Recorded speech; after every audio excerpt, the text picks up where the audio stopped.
Hello, everybody. Welcome in. How y'all doing today? Aloha, SMA. Lovely to see you as always. Yeah, you nailed all the tracks. I'm not surprised. You just fully evolved at your starter this morning in Legends ZA. Very nice. I'm sure you're very excited about such things, which is great. I hope your playthrough's going good. Hope you're having fun. I know I had a lot of fun. You all saw it.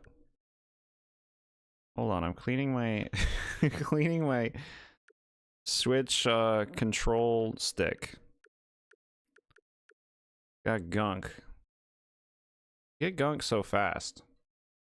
I guess you should be wearing gloves when you're playing games, huh? So nice when you get a new pair of Joy-Cons or something and they're all clean and pristine.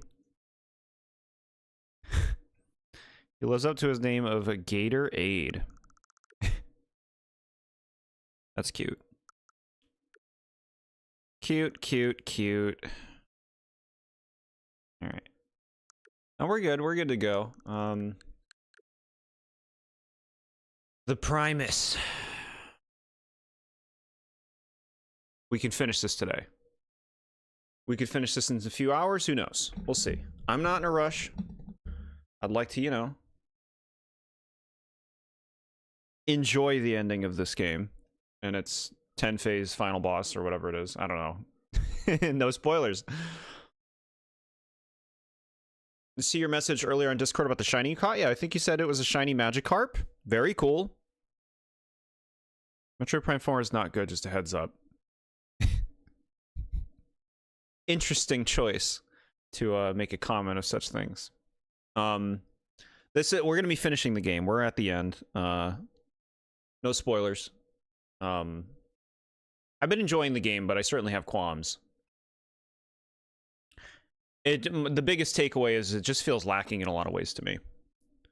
Reduced in a sense, especially compared to the first three. But I'm still enjoying it well enough.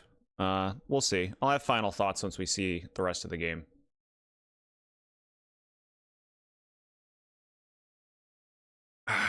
Good water. Okay. We ready? I think we're ready. Will this game live up to expectations? Will be revealed! That was probably pretty loud, huh? Okay. Yeah, we're good. We're good. We're ready to go. Okay. We are exactly where we stopped because the game has been paused since we last played this. Haven't touched the Switch 2 in that time. I want to start by going to these rooms in this area we're in to see what we can snag. If we can get even one E-Tank, it'll be worth it. Hello, Mr. Bodacious Nad. Lovely to see you. We're just getting started. Only your second day of playing, you already found a shiny. It took you a moment to realize, like, your reaction was, is that a golden carp? Then started laughing a little. Cool. No, that's really cool. A golden carp's great if you evolve it. A red Gyarados is great. My first shiny in the game, I believe, was a Bellsprout. Which is still a Bellsprout, I want to say.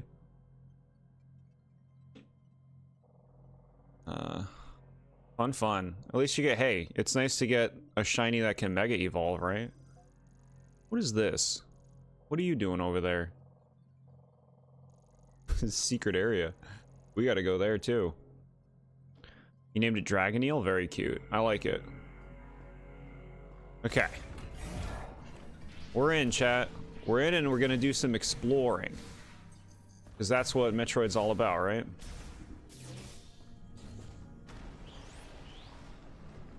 Yeah. Camera looks like it's in the right place. Ooh, okay, we get to do some of this. Alright, okay, calm down. I look so cool. In my hover bike. Whoa. Shit, look at this place. It used to look so cool. This place seems unsafe. I like seeing rocks falling. That's fun. Can a female pyro or mega evolve? Okay, so as far as I'm aware, the female does mega evolve. It looks the exact same. The idea is that the mane fully grows out.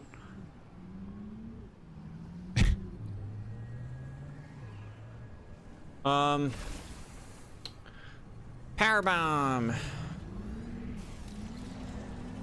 We need some power bombs. What the hell's shooting at me? What the fuck is that? The hell? Get out of here, bro. What are you? Some lava squid? Get out of here. Alright. Okay, let's see if we can... Power bomb! I say power bomb like that because that's how they say it in Bomberman Generation, which I'm sure all of you are very familiar with. We didn't do the right thing again. Let's just do... You gotta press R, bro.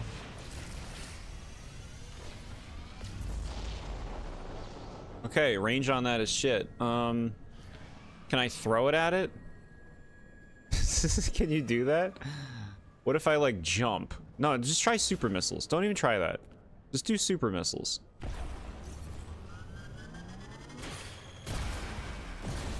There we go. Look at that. We spared ourselves. Wanted to make sure you weren't going to be wasting too much time raising a female lit Leo you caught. Okay. Okay.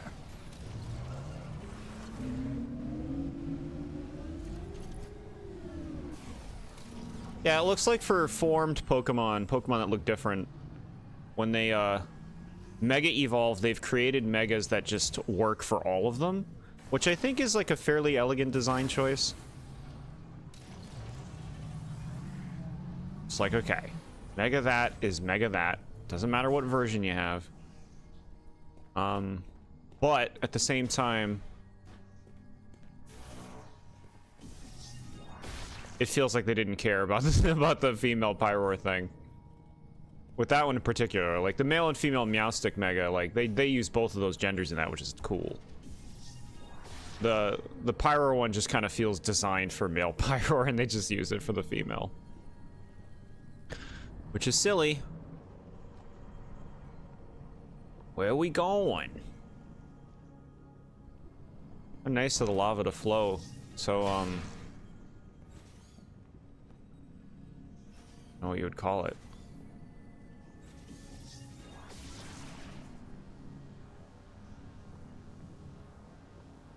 Patterny.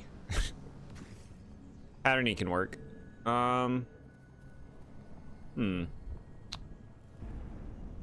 for a more interesting team. Sableye may make a good addition. I used Sableye for my second playthrough. And he was pretty great. Big thing with him is he just won't die. Which is nice. In some of those like big rogue mega fights, they deal a lot of damage, but Sableye doesn't care. Problem is the power, you know, Sableye's not exactly the heaviest hitter. Right? Pokemon that don't really see much use. Yeah, it's fun to do that, right? Generally try to use things that I haven't used, at least recently. What? What do you want? Why do I care about this thing? Oh.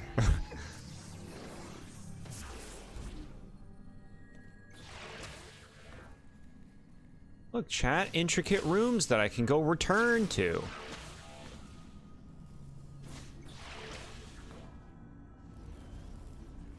Huh. That kind of seems like it's just a return trip. Well, actually, no, you gotta destroy, you gotta fix this. You gotta fix this.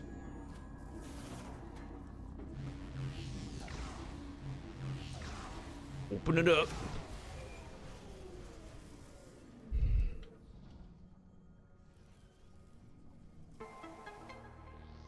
Okay. Let's turn the lava off. Cool. What do you mean? The, like, Viola can't be summoned right now thing is so arbitrary. Is there really any even, like, a in-universe reason for it? Like, why? Why can't I summon it right now? Explain. Want that thing. As you've been playing Breath of the Wild, you got all memories without the hints from the guy who tells you where they are. Cool. I mean, like, you know, especially if you played the game before. Not too hard to find. Okay, what is this thing? Bro.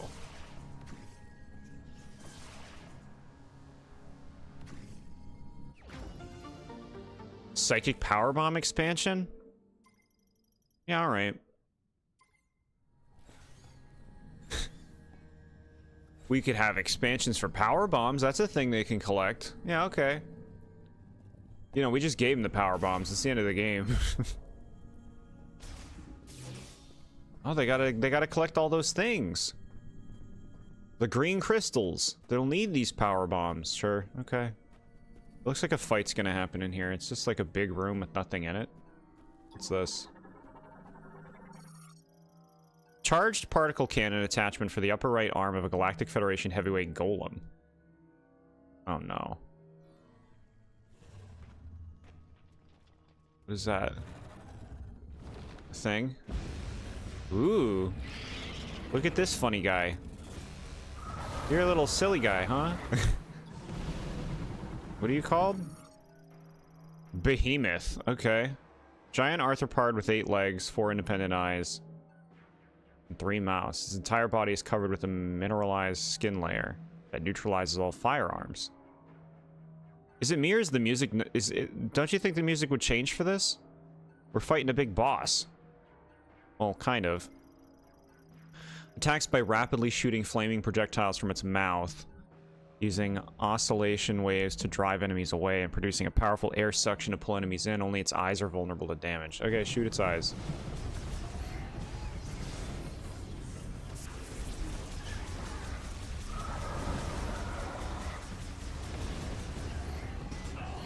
Yeah, okay. Yeah, alright, okay. Okay, the music's kicking in.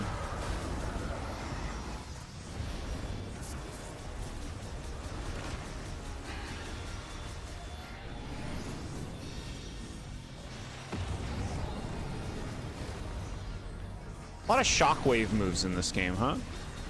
I feel like every boss has a shockwave.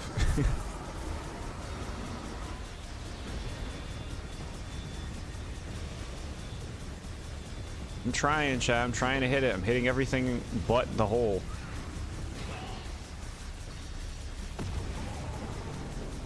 Yeah.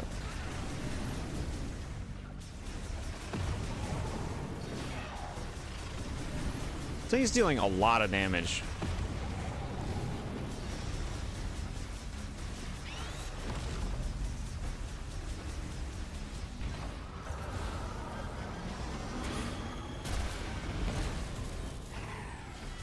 Hey, okay, that did something. Oh shit, he's just gonna run at me? Sure, that works.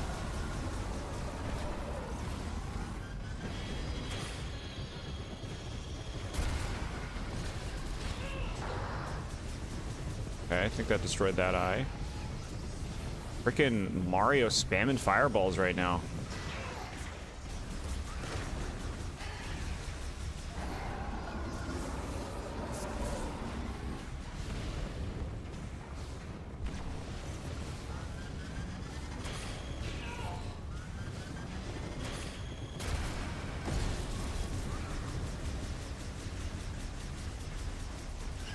You dead? Did I get all your eyes or what? Okay, there's still another eye.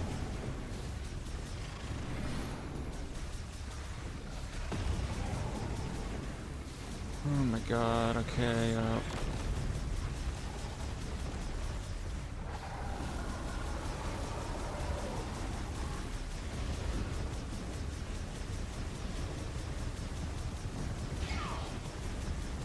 I don't know if I like the bosses in this game.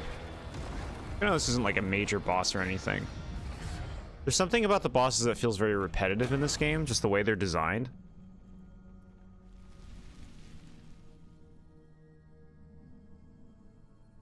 It looks somewhat similar to an armored cannon beetle, might just be you. No, I kind of get what you're saying with that, actually. Like, it could be an Echo Fighter of the Armored Cannon Beetle. What's this stuff up here? Wreckage from the Galactic Federation Research Center on planet Tanamar. The teleporter went out of control and just randomly spewed stuff everywhere.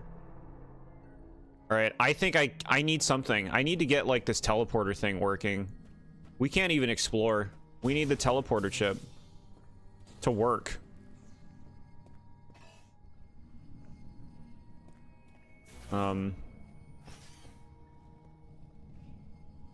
Because, like, I think we gotta collect that thing, and we can't collect it without the teleporter thing. Go all the way back. Take it to Miles. Oh yeah, I will be. It's where it's my next place I would like to go.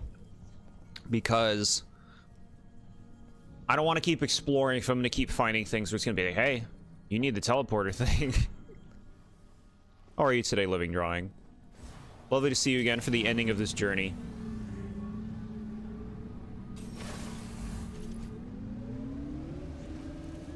Alright, take me on up.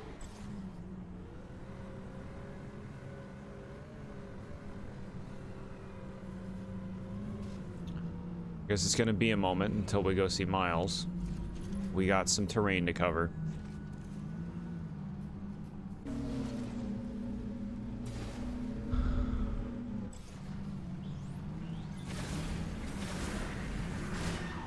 Okay, bike seems effective at killing these things.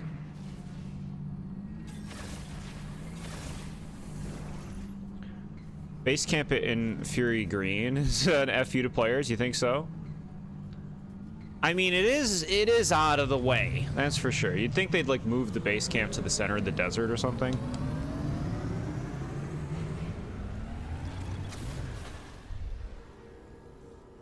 I'm gonna tell you where in the series this game takes place, or is that something you're good not knowing? I'm good not knowing because I kind of don't really care where it takes place. You know, like, to me, it's like I kind of view the Metroid games, like, the Prime games in particular, as, like, their own thing. Like, yeah, it's the same universe or whatever, they're related to the other games, but there's not going to be any kind of meaningful storytelling that's going to connect games beyond this one. You know what I mean? So, like, why does it matter, I guess? Is how I see that. You need 2 loading screens on top of traveling to Fury Green's entrance. Yeah, we gotta do the whole cannon thing and everything. I guess we could, like, get more green crystals before we go there. Look, it's the 2 enemies in the desert. Okay.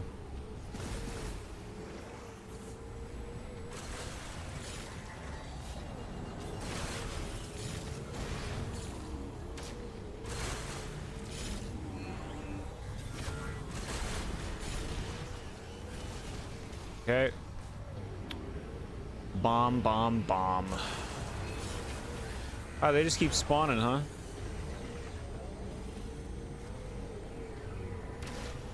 I'm just trying to see if I can spot any of the big rocks.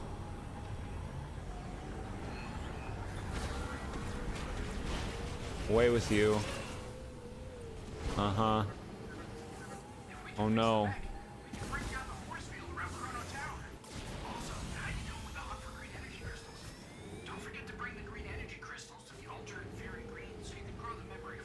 I want my blaster upgrade. After other M in between fusion, which causes fans to complain about the lore discrepancies. See, like, to me, it's just like, that stuff's, like, who cares? It doesn't mean anything, you know what I mean? Like, where this game takes place in the timeline doesn't mean anything to the other games, or to this game. This game is just like a self-contained adventure, essentially. Very little in this game has had anything to do with other games, outside of the fact that Silex exists. Like, they haven't talked about anything from other games. There's no characters from other games, outside of Samus and Silex. Down we go. This way. I just see stuff like... I know, some people like to try to, like, piece stuff together like that. Like, you know, have fun if that's what's fun to you. To me, it's just like pointless. Like, if this was a heavily narratively driven series where every game was feeding into each other, then yeah, obviously it matters at that point, but like, why would it matter for a game like this? Inconsequential detail, yeah. Yeah. Just thinking because I believe the first 3 Prime games take place between Metroid and Metroid 2. Yeah, it's like, I can't even tell you what the difference between Metroid and Metroid 2 is. In terms of like their story, like most of the game, like I primarily think of these games as like the places I'm going, the gameplay that I'm doing, not really the overarching narrative, especially for the 2D ones. They're just games. And like with what I've seen of Metroid and its storytelling capabilities, like I don't feel like they're trying to tell some grand epic, so like does it really matter, you know? Fans of the lore, yeah. Some people, I guess, like to get into things on a really extreme level. Try to give the lore more meaning than it might have. But, you know, have fun. Go for it if that's what you like. I'm not trying to knock it. Not for me, though. No. It's between Super and Metroid Fusion. Yeah, like, that means nothing to me. Like, I couldn't tell you... what does that mean to the story, you know? Like why does it mean something if Super came before or Fusion came after? Like, is that part of her arc? Like, it's not. From my perspective, from what I've seen. Metroid 2 actually has the most important story in the canon since the titular Metroids are wiped out in that game. Let's see. Okay.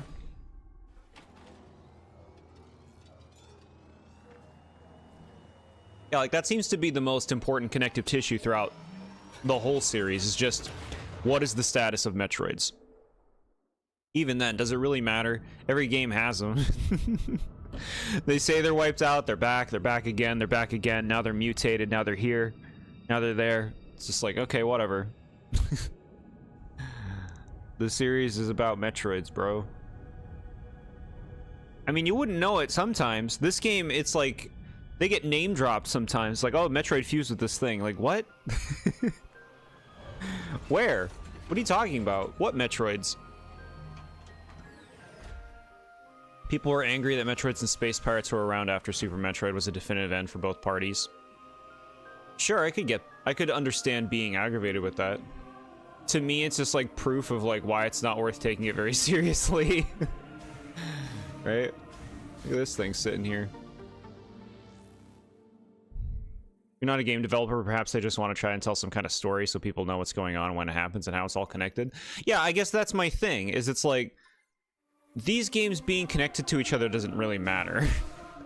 Like, the Prime series, specifically, they had a bit of continuity throughout them, that they, were building along, and like, that's good, that's fine, like, it's small scale, it makes sense, like... point A to point B, it's feeding into itself as a story. But like connecting stories that had no purpose in being connected, that's where it's like, okay, now you're just like making up sloppy fan fiction. Maybe I'm no fun in seeing it that way. But we need to connect game timelines, like Mario Party takes place before Mario Kart. I won't hear it. I won't hear it. Kart takes place before Mario Party. Same complaint with the Zelda timeline. Yeah, like you can have your Ocarina of Time and a Majora's Mask, you can have your Breath of the Wild and Tears of the Kingdom, but like when you're connecting like the Oracle games and all this other stuff, it's just like it doesn't matter. None of this matters. Almost got it. I think so. Yeah, I can probably get this fixed. This is good. He's healing him up. I believe Specialist Mackenzie will be able to fix my arm. Good. Good. Do my thing. Do it. I'm glad my high-frequency vibration generator proved useful. You're a sweetie. You're a big sweetie. I'd love to see the chip myself, but could you wait until we get to the holo table? What do you fucking think you're standing in front of? Let's take a look. Oh, wonder what this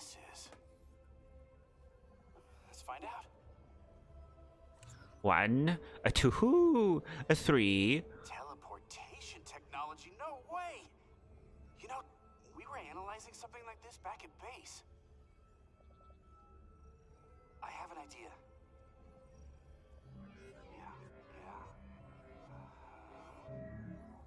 And a little bit more. Maybe we can teleport you, Samus. Oh, never mind. Never mind. Let's see. That would defeat the point of the desert and the bike. And there. It worked! I did it! This is a teleporter patch, and I've entered our coordinates here as the destination. Can I use it to come back here? No. It's not safe. You'll fuse with the DNA of a fly or of one of those grievers. You'll become a mutant. Where does the Super Smash Bros. Series take place in the continuity? Gotta ask Sakurai. Ocarina of Time and Wind Waker are directly connected to each other. Wind Waker was a direct sequel to that game's story in the adult timeline for people who care. Yeah, I hate all that crap. To me, I like seeing it as just like a vague story, you know? Just give me the vagueness. Connect them vaguely, unless it's like you're directly doing it. Wind Waker does not benefit in being connected to Ocarina of Time. And it's like, okay, if it's Ocarina of Time, then why is it when I go underwater, it's a different Hyrule? Why isn't it set up the exact same way? You're nitpicking. Egad's teleportation gives one from Dark Moon all over again. Yeah, he's got something like that in that game, huh? Been a while. Nothing sticks from you from Luigi's Mansion 2, I can tell you that. Instantly teleports patched objects. These may be used only with mech parts for the GF Heavyweight's Golem. Teleport destination is set to base camp. Total of 6 patches are available. Okay, so you gotta find 6 things for this Golem. Now, if you find any of those missing mech parts, these patches will let you teleport them directly to base camp. I mean, I can't take all the credit. The Lemorne really nailed short-range teleportation, but just put my own spin on it. It does, since this is the same Ganondorf who has learned and developed from his defeat in Ocarina of Time. Like, there's nothing proving that, you know what I mean?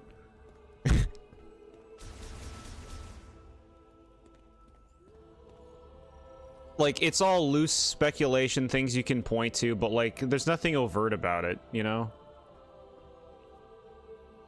They make it very up to interpretation. When I was alone in the mines, I didn't think I was gonna make it. Then I remembered. You've been fighting by yourself all these years. You're amazing. Thanks. What are you doing? You got a whole setup over here? Where do you get these tables? They makeshifted them. Never underestimate an old war dog. In times like these, our strength truly shines. Uh-huh. You're like fighting the same boss across 5 different areas. What are we talking about? What boss? If you'll get his new arm, it's just gotta take time. You gotta make that stuff. Nobody's eating this eel. Hey guys, can I eat this? I can't even scan it. I want to scan that. Why can I scan this? Why is it yellow?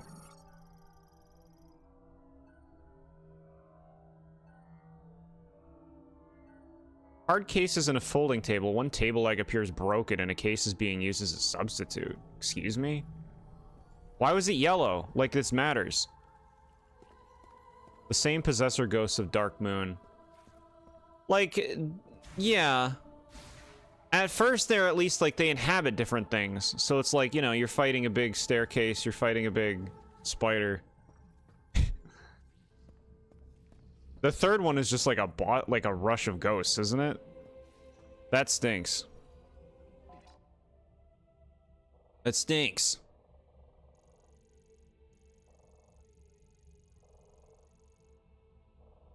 Going to vehemently disagree on your take on the Zelda lore, even if I disagree with a strict timeline. Sure, you're free to disagree. Go for it.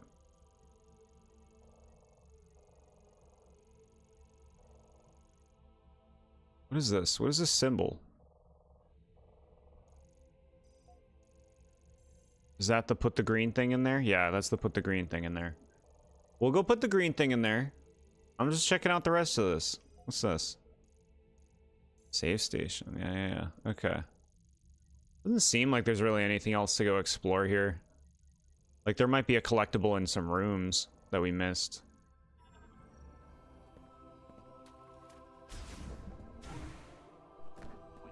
Jord is fine with my take on Majora's Mask. Sure. If you don't dig it, go for it. It's silly to get upset about these things, you know?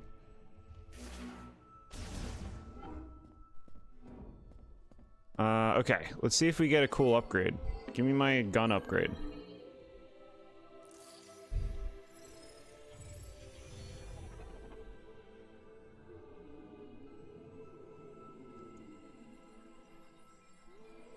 I don't like Ganon in Wind Waker.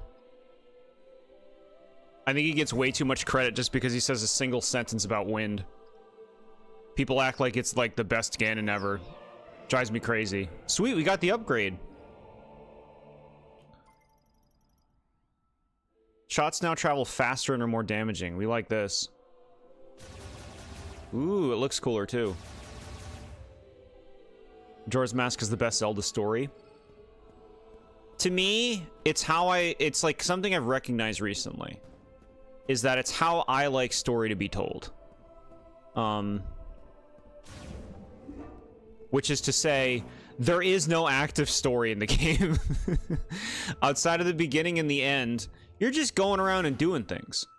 You're interacting with people, you're interacting with like minor stories, but there isn't like this big guiding narrative, you know?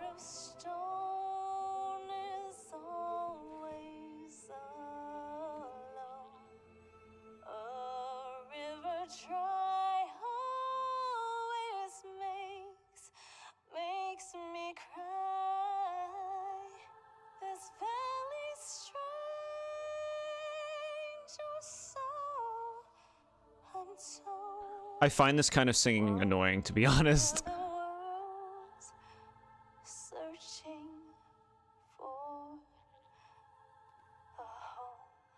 That's beautiful, Nora. My mother used to sing it to me whenever I got scared or, you know. Yeah.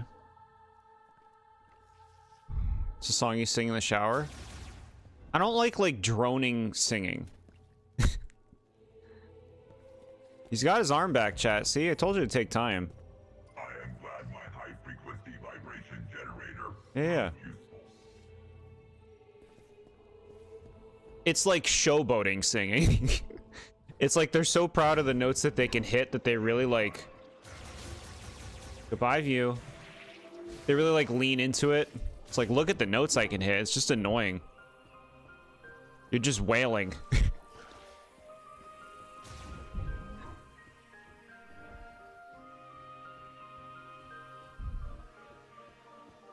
Majora's Mask has the best world and character stories and the most emotionally impactful premise, which makes up for those loose overarching narrative. That's the thing. No. This is what I'm saying. I'm saying that's good.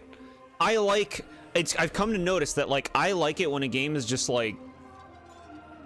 puts you in a world with characters and stories you can choose to be a part of.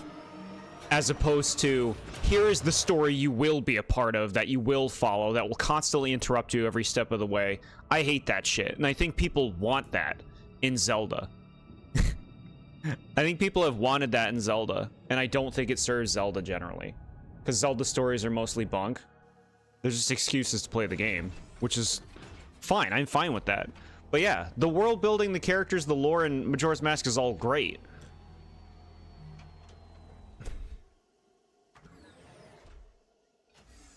It makes me wonder how much, like, whenever people are like, what kind of Pokemon game do you want? I'm always like, I don't want a story in it. I don't want a story. I want to just be in a world where you go and you choose to interact with certain characters or stories that you want to interact with. But I don't want, like, an overarching narrative. Let me immerse myself in the world. It's made me wonder more and more these days if I just, like, do not like straightforward storytelling in games. Because I'm just not here for it, I guess. Play Dark Souls where the story is completely optional unless you dig for it. Yeah, no, I've played through Bloodborne. I'm familiar with how those games roll. And like, yeah, that's good. It's about letting you like learn the world at your own pace.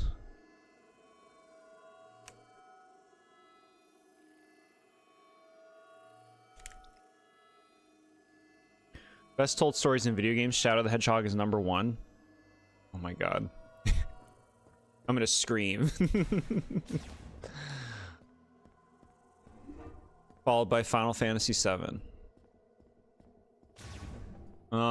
Sure.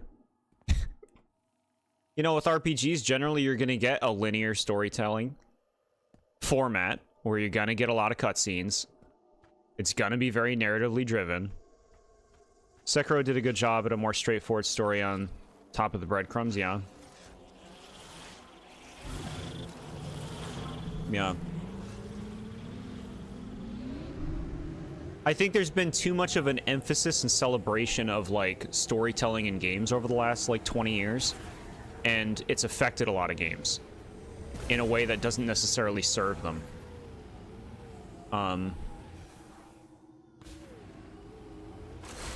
I don't think it's easy to tell a good story. Or at least, okay, maybe that's not the case.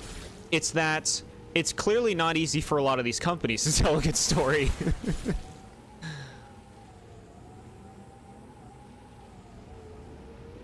Like, they seem to struggle.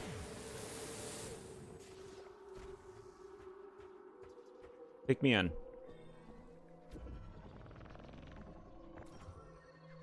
Play Sekiro? Maybe. It's been recommended to me by others. One of the best combat systems. Sure. I generally don't really like a lot of games that look like realistic.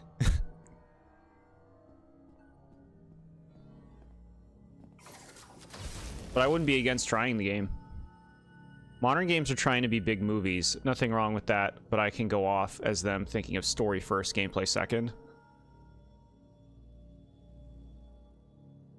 Yeah, there's too much of an emphasis on story. It's a big reason why I don't engage with much of what Sony puts out anymore, and why I'm not getting any more PlayStation systems. I don't care to play an interactive movie. Win trivia? Of course, you can win trivia. If you want me to pick me to play a game like Sekiro or any other game. These little things, look at them.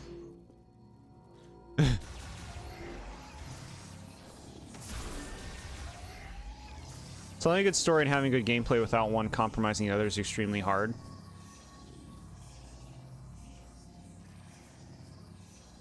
Yeah, I hear you. The balance. You gotta strike a balance.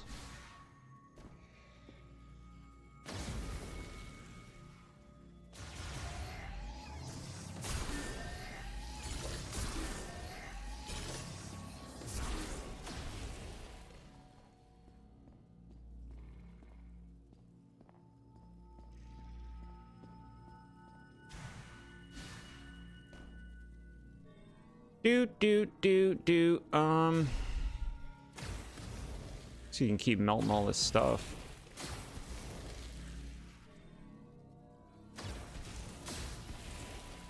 Want to melt the stuff.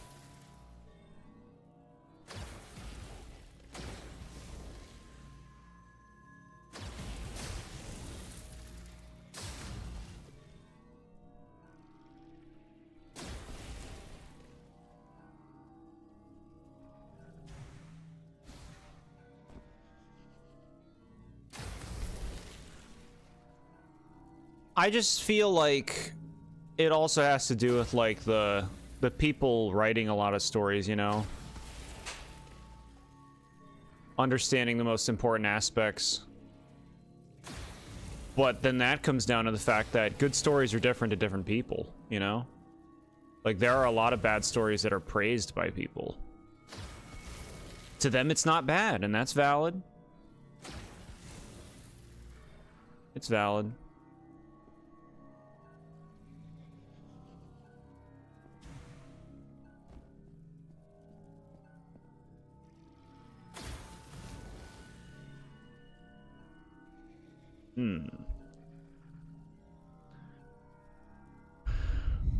Or you can show the money for a stream. That is not a thing.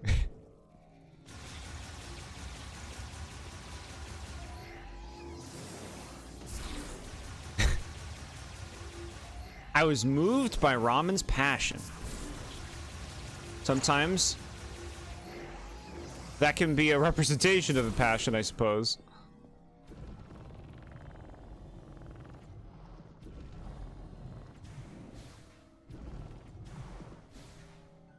Come on now.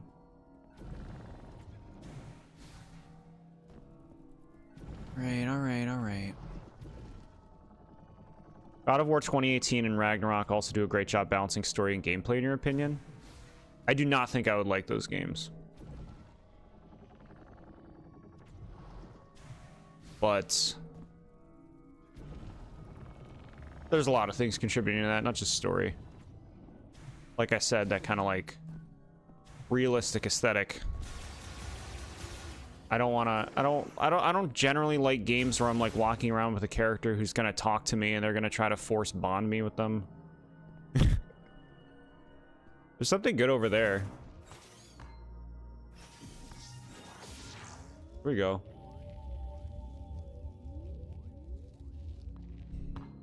Yes, worth it. You'll donate $100 for Jord plays Mario Teaches Typing stream. I mean, yeah, like I do it for you. I'm a nice guy. At the same time, it doesn't mean I don't do anything. It doesn't mean you can just, you know, pay me to do anything. Dream Team Boss Rush. Would that really be so compelling?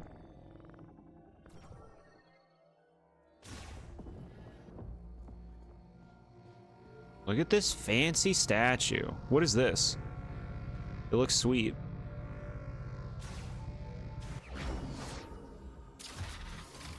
Oh, it's a special fire weapon? Charged fire shot. Free shot ammo to fire high heat penetrative projectiles. Cool. I like charged shots. Better than just, you know, spamming. Nice to be able to charge up. For food, time to call the food delivery app. No, chat. I don't use that food delivery app. Very rarely. They don't have those KFC deals anymore.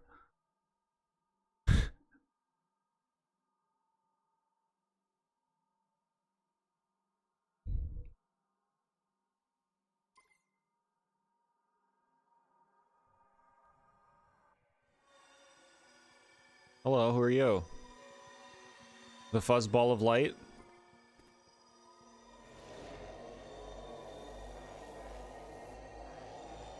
Memories? Oh. We're out.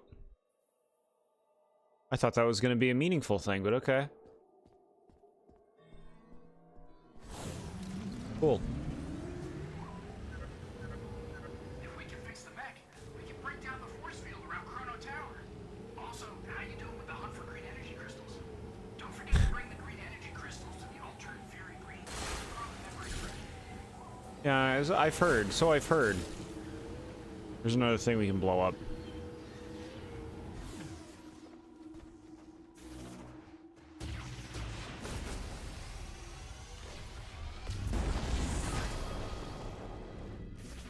It's not a gooby. Chat, you're so weird coming up with weird things like gooby.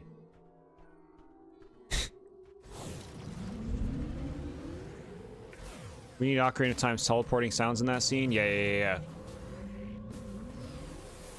I just wanted to look in this corner. Okay.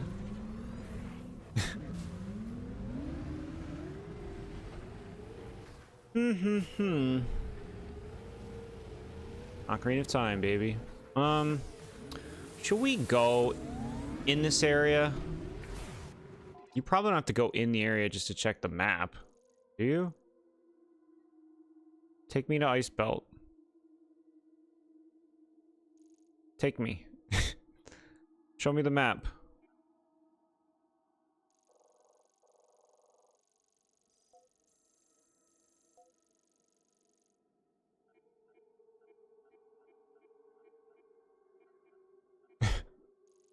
Got it. Whoa, what the hell?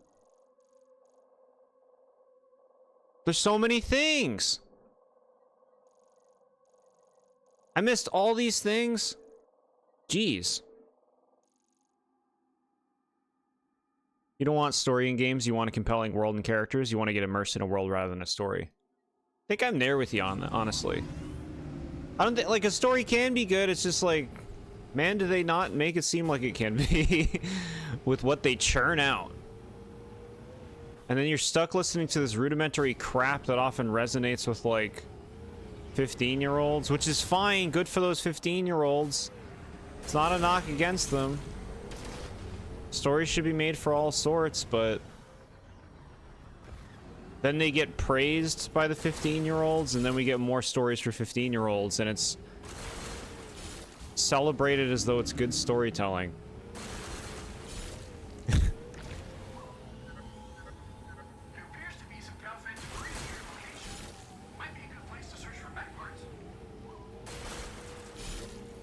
All right, bro, I'll go here.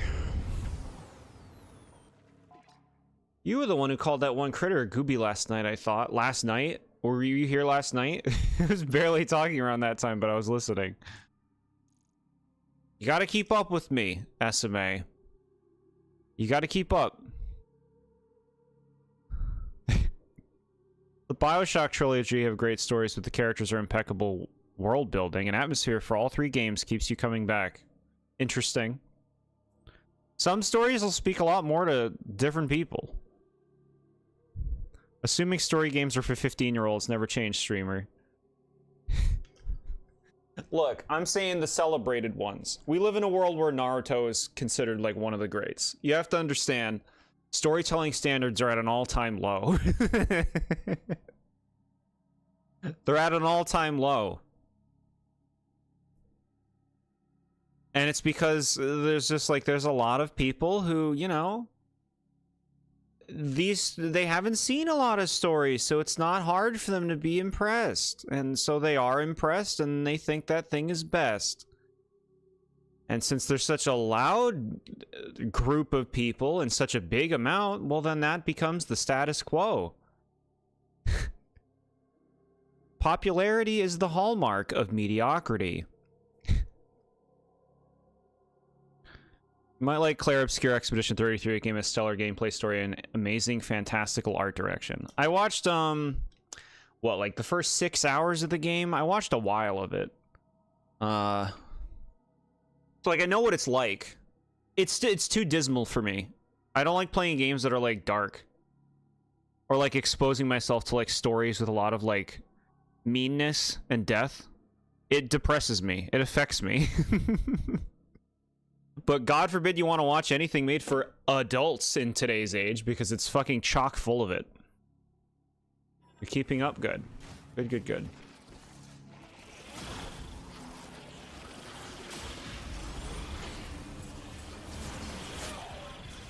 Oh my god, you shit rats.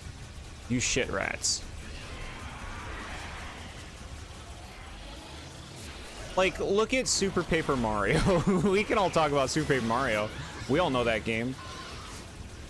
Like, I enjoy the story in that game. It's one of the most interesting Mario stories in terms of the places that it chooses to go. Okay, I just do this.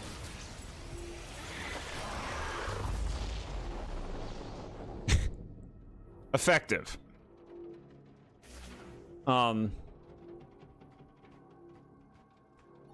It's one of the most interesting stories for where it goes, but when you really look at that story, when you really look at the super story, it kind of gets, like, people will talk about it like it's the most, like, it's epic cinema, and it's like, it's good,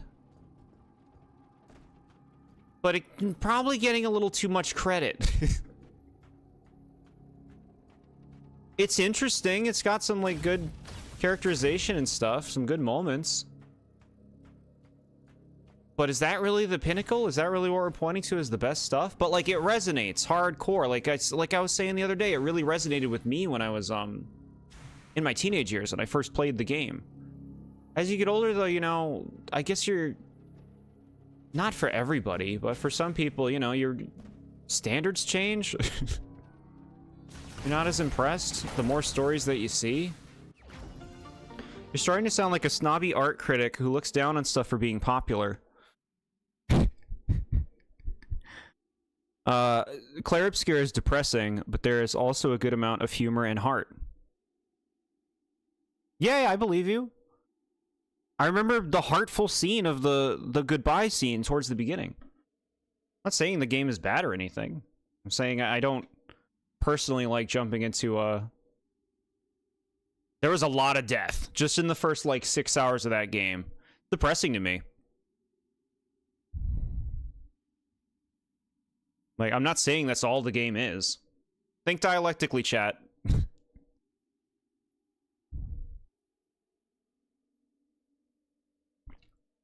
These things are the green beetles in the summer. Oh yeah, those things that appear everywhere. Super Paper Mario is fine for what it set out to do. It has a decent story, but the gameplay leaves something to be desired. Yeah, no, the gameplay is the biggest issue with the game for sure. But like, you know, if you go on YouTube, you'll see a lot of video essays about Super Paper Mario and how it's like, you know, some people it's like it's their favorite game, it's their favorite story. They'll point to it as like cinema, like I'm saying. And like for them it's good. Like if that's how it works for you, that's great.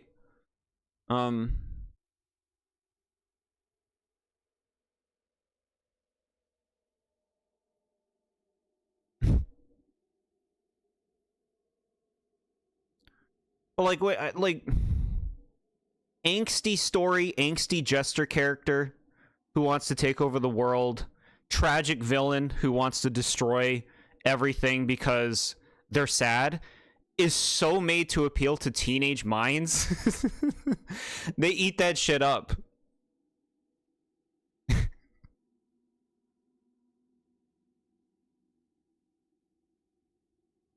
Super is a good story by Nintendo standards. Yeah. I think that's another reason that it gets a lot of credit.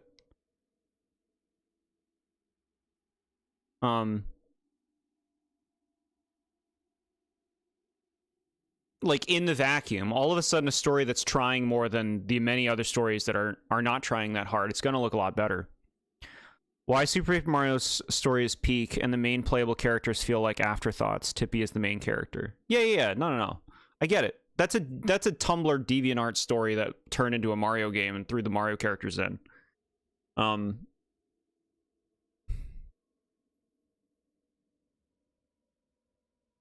Solid enough fan base? Yeah, a lot of things will. These aren't statements of like better and worse. I'm explaining where I'm at. Like, stories do not impress me the way that they impress a lot of other people. A lot of other people have less experience with stories. It's easier for them to resonate. It's easier for them to impress. The more you see, the more you experience, the harder it is for things to impress you. The less relatable you become.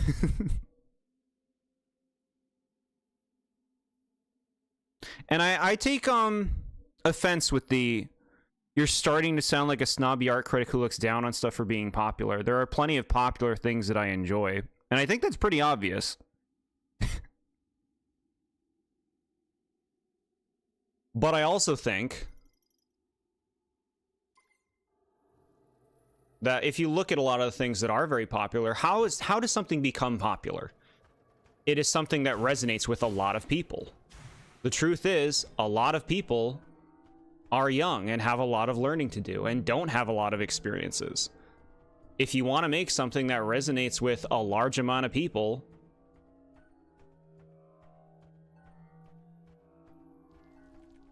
it needs to be accessible.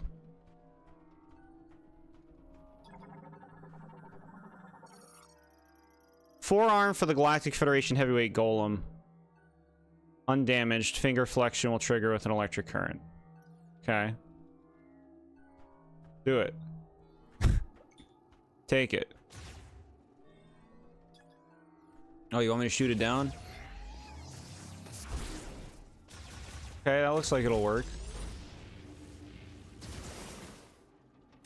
Use the missiles.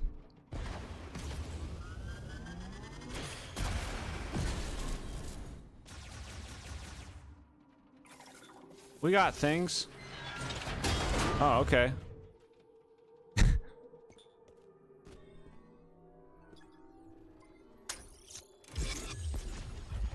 This is cool.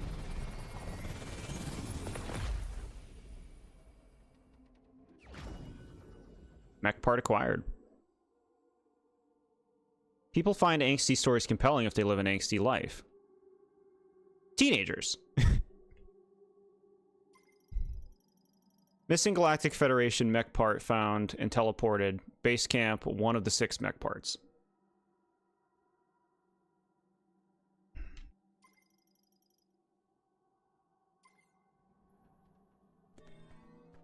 People often say things to me like they think my standards are too high. I think people's standards are too low, frankly. I received a mech part. When I have all the missing parts, I can fix the rest. Send them to me as soon as you find them. There should be 5 more.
Just drive it around.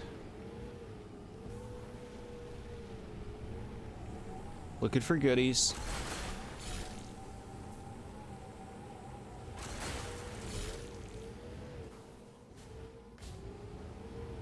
I feel like I'm like less compelled to even like clean up all these little ones because the big ones give you so much. Still trying to hit plenty of them.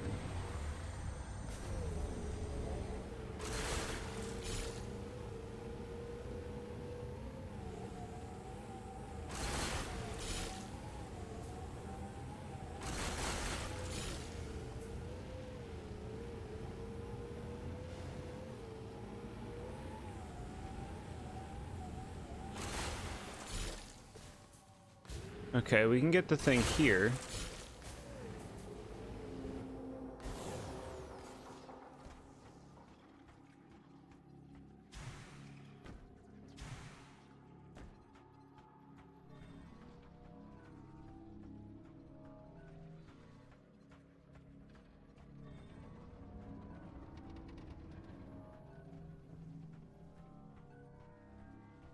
I like that no enemies are here.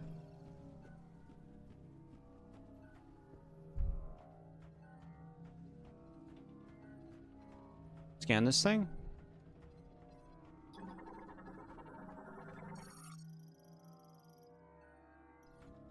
Transform machinery. Do this one.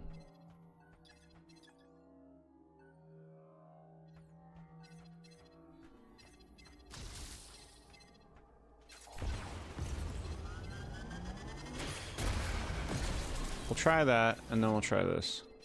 Oh, okay.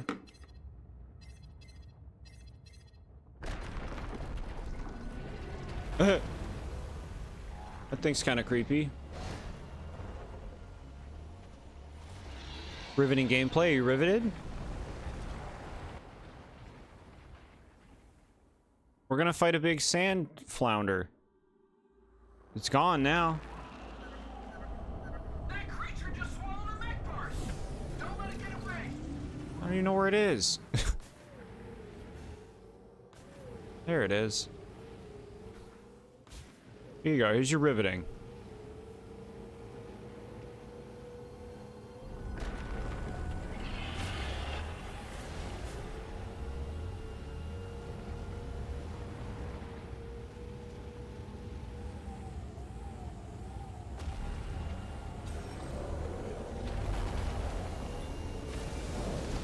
Vermis.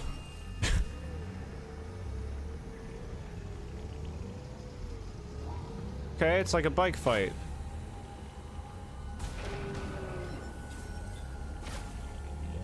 I wanted a bike fight in the game.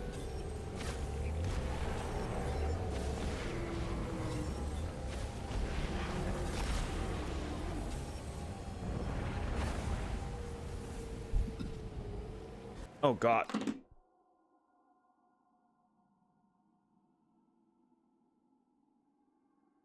Ugh. You actually find high standards kind of obnoxious as they rob the joy out of things. Well, I might be robbing some joy out of things. That happens. It's the way my brain is. I'm very critical of things. The whole argument about characters like Miles being comedic, being a tone change from previous games, and then others complaining there's no music in the desert. But it's realistic. To have no music here, Samus doesn't have an MP3 player here. You can't have your cake and eat it too. I'm fine with there being no music in the desert. I don't really care. Didn't realize Samus was blind. It's a good thing that guy told us that the monster ate the thing we needed. Yeah, stuff like that, you know, that's in all the Nintendo games at this point, right? Just this, like, we have to make sure that the things are communicated to the player very directly. You okay? Yeah, I just, like, you know, almost threw up in my mouth. Don't think about it. Don't think about it.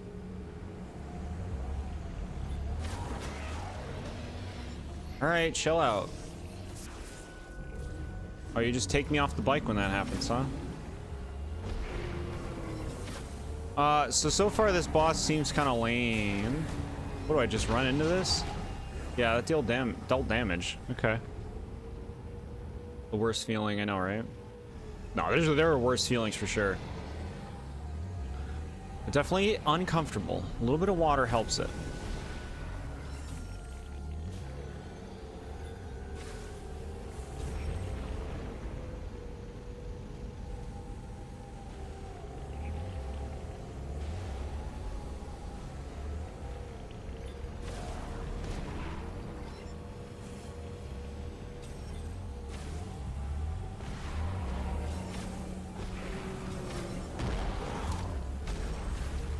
Okay.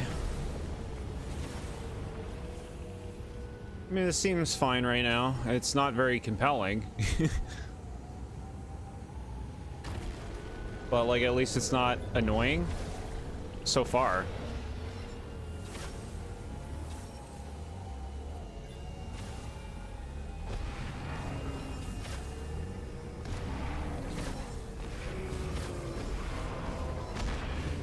Feels like a Beyond Good and Evil boss.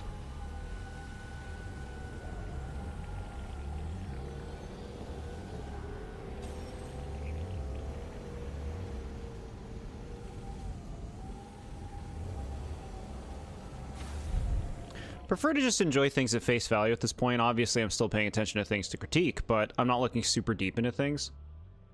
To me, it's just like a simple, like, I don't know how deeply I'm thinking about it. I just play a game, play a thing. If something bothers me, it bothers me, you know?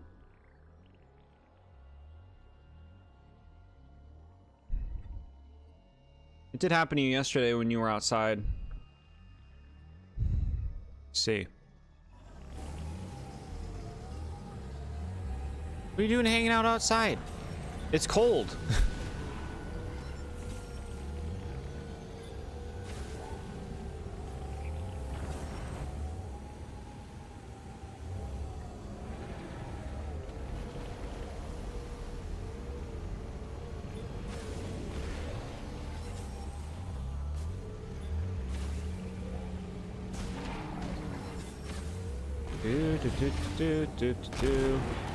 I did want, like, you know, we fought the dragon on the bike, but it was like on the lava.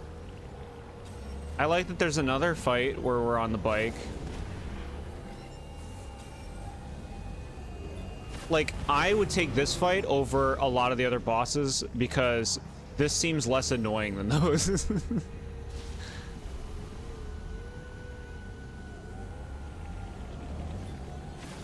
I'm not sure this fight needs to last as long as it seems to, in terms of its health. But like, I'm less annoyed than mashing my hands constantly fighting that boss we fought at the bottom of the mine. Maybe my standards are low because I mostly play and consume mainstream media. There's a ton of classics I have yet to play. I don't play a ton of obscure indies. If you like what you like, more power to you. I don't think there's anything wrong with liking mainstream things. I like Gravity Falls. Is that mainstream? I like Breath of the Wild. Is that mainstream? I like Odyssey.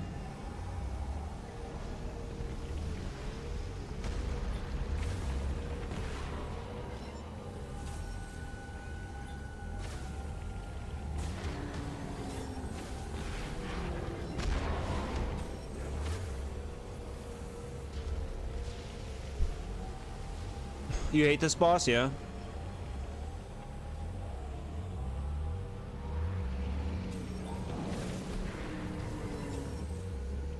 I guess I rate Metroid bosses on a scale of how annoying are they to kill. This seems pretty straightforward. Definitely time consuming though, for what this fight is. The bill required you to go outside. They make you pay it out in the woods.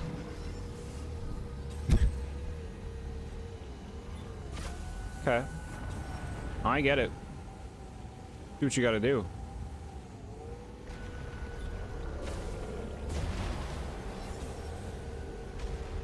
To me, a lot of it comes down to like, with story, in the case of either games or movies, shows, what have you, I just want to care. And I feel like a lot of them are really bad at making you care. Care about the characters, care about what's going on, have a sense of stakes. And there's, of course, personal preferences things too. Like, I don't like things that are too depressing, too dismal.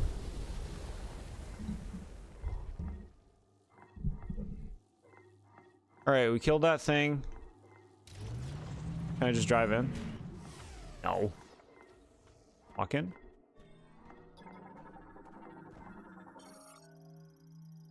Varmus. Swimming through the sand seems difficult. It's funny how often you see it in, like, you know, fake media. But there's nothing in real life that, like, swims through the sand like a fish. At least as far as I know. The tip of its tail can be destroyed by physical impacts killing it. We killed it. Check me out. I'm a ball now.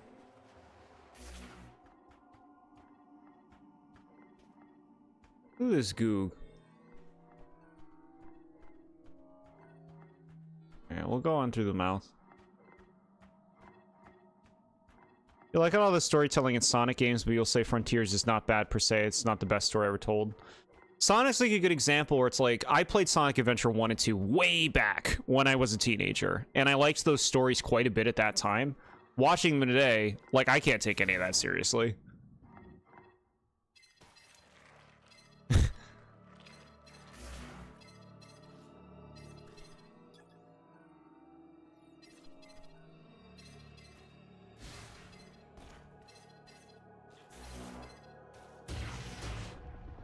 Oh my god. This is fucked. Shit. That was crazy.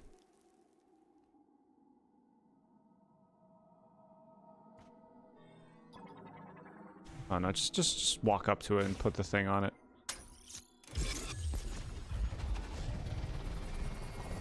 Well, I think Sonic, like, is actually a good example. Like, those stories really actually spoke to me when I was a teen.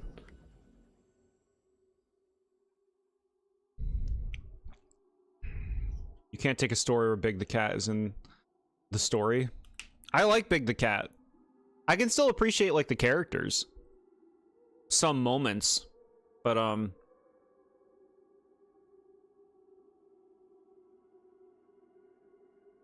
we all grow differently, you know? You played Sonic Forces just last year. Sonic Forces' story was truly awful. Just like, it makes me question why they even bother.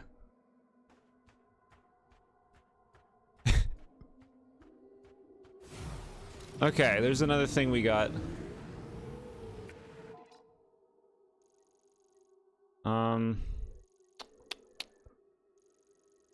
Debris. Ring of Thunder, is that where we just were? I don't... Let's just go there. May actually be worse than 06. I never played 06. I don't want to play 06. I feel like... I've seen a lot of 06 played. I feel like I'd probably dislike that game more than Sonic Forces. Not that I was wowed by Sonic Forces. Awfully awesome, you mean? No. Sonic loses and you have to take the planet back? Yeah. It's just like, how can you take any of it seriously? Like, Sonic's been captured, we think he's dead, and the characters, like, don't even act, like, believably. Like, you need to sell me on believability. Like, storytellers just do not recognize how important believability is to your story. They're just like, no, you'll care because you will. Like, no, you gotta make me care.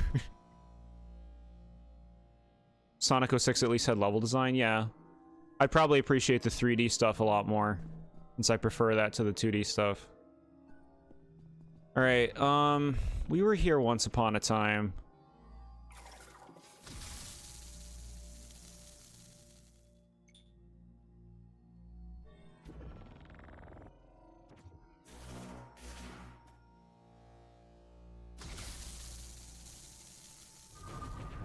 Cool.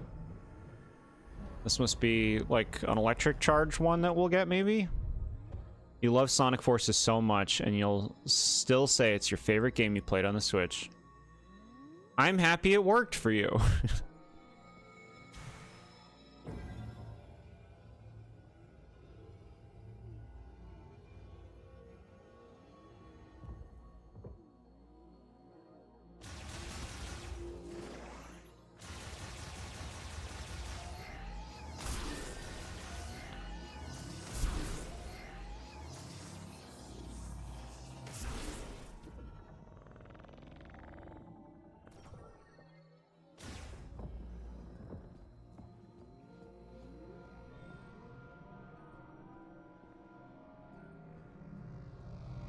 Okay, that was easy.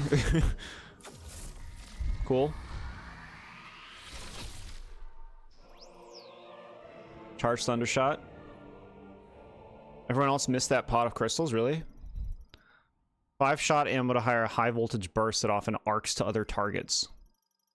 Okay, cool.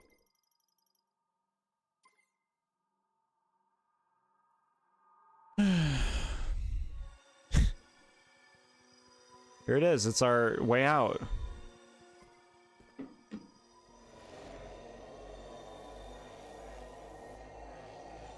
Thing is, I really don't think it's hard to tell, like, a compelling story. Like, sometimes a little can go a long way, and I feel like that's where I am with a lot of things. I think less is more in a lot of situations, but a lot of things seem to go for the idea of more is more. It ends up just creating, like, bloated, unfocused motivations, characters, narratives.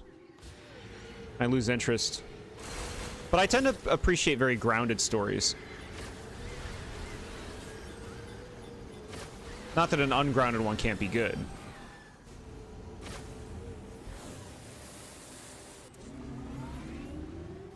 Alright, let's go here.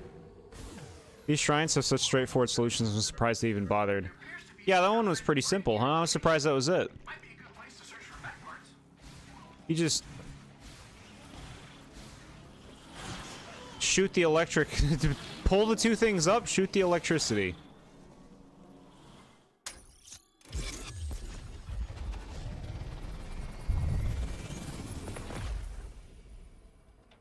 So from what you're hearing, playing Star Fox Assault was a better experience than Sonic Forces? Yes. That game still ticked me off in its own unique ways. But it actually did make me interested in Star Fox, like, lore. I think there's a lot of potential there. Whether or not the games meet that potential is another thing yet to be seen. I gotta play more of those games.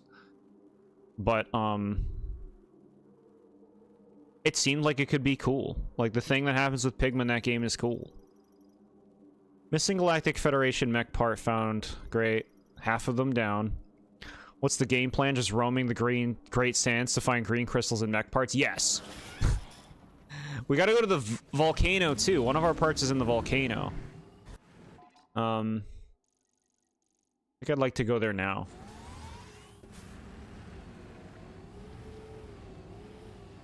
Yeah, it's collectathon, weird things happening. Like, we got that boss fight that I guess was pretty unexpected against the Flounder.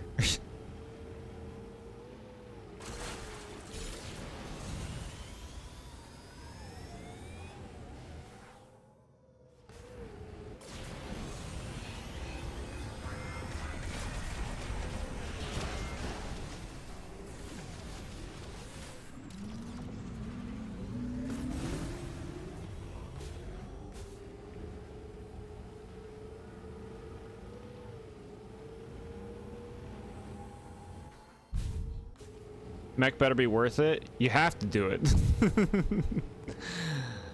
They could give you nothing and you'd still have to do it.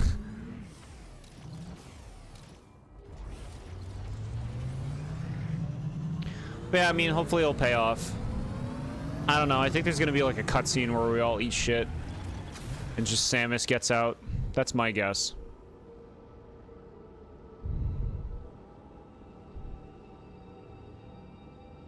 More like a Molduga?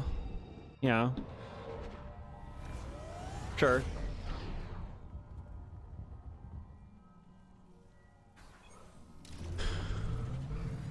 Like, in Breath of the Wild, I like exploring the world, you know, engaging with people, learning about the world and the lore of it. It's like the main story stuff that's the lamest shit in that game. When it comes to the story. It's like the, let me tell you, look at this and Ganon and stuff. It's like, I don't snooze. Tears of the Kingdom was worse when it comes to that stuff. The Tears of the Kingdom story is so stupid. The one thing that works about it, I won't say it because it's a pretty big spoiler. I like what happens with Zelda. I like what happens with Zelda, what you learn about what happened to Zelda. I like that. I don't like the ending where it's like, okay, we got her back or whatever. I don't like that. That undoes the sacrifice. Give me stakes. I think they realized how short the game was, so they decided that they had to make you collect green crystals for 4 hours. It's a Metroid staple. Metroid Prime staple. You gotta have a collectathon at the end, right? I don't know why seeing you drive by those enemies made me think of Ed, Ed, Eddie sound effects in this game. Just what the game was missing. You love Tears of the Kingdom's finale? I think it all works in concept. It didn't really resonate with me emotionally. I think it's a cop-out to keep, like, always having the Zelda pander. It's too much Zelda pander. That's something I really liked about the revelation of what happened to Zelda. I'm like, wow, that's actually felt like a meaningful action, right? Like, she did something really significant there, and it's crazy. And it's just like, no. Of course she has to have her happy ending. Give me the teeth. We don't need enemies in this area. We don't need them. Breath of the Wild was your first actual Zelda game, and you hated that game's story. It was so damn boring. To me, it's like, it's similar to Majora's Mask in a way where it's like, there isn't much of an active story happening. It's like there's a beginning, there's an end. You got like flashback bits to a story that happened once upon a time. But you're mostly just kind of interacting with people. But there's a lot of like forced like narratives to get involved with, interacting with like the champions or whatever, the new champions. Out of all the games where you have to collect things right at the end, this definitely feels like the worst of it. You haven't played Prime 2 and 3. I need you to play those before you say that. Not that I'm saying this is worse than those, or that this isn't worse than those. I couldn't say exactly. But like they got some stuff too, where it's like, all right, go back to the bottom of that dark Torvus bog. Tears of the Kingdom beginning is so odd. It was a time paradox where Ganondorf knew Zelda, but she hasn't gotten transported to the past yet. What's that all about? Time travel is very difficult to do in a game's story without, like, with it totally making sense. And doing Zelda's Sacrifice was kind of a dumb decision, but they never have the balls to have the game commit to it in the first place, so you're not bothered by it. Man, I believed in them. I believed in them. I was like, they did it! I can't believe it!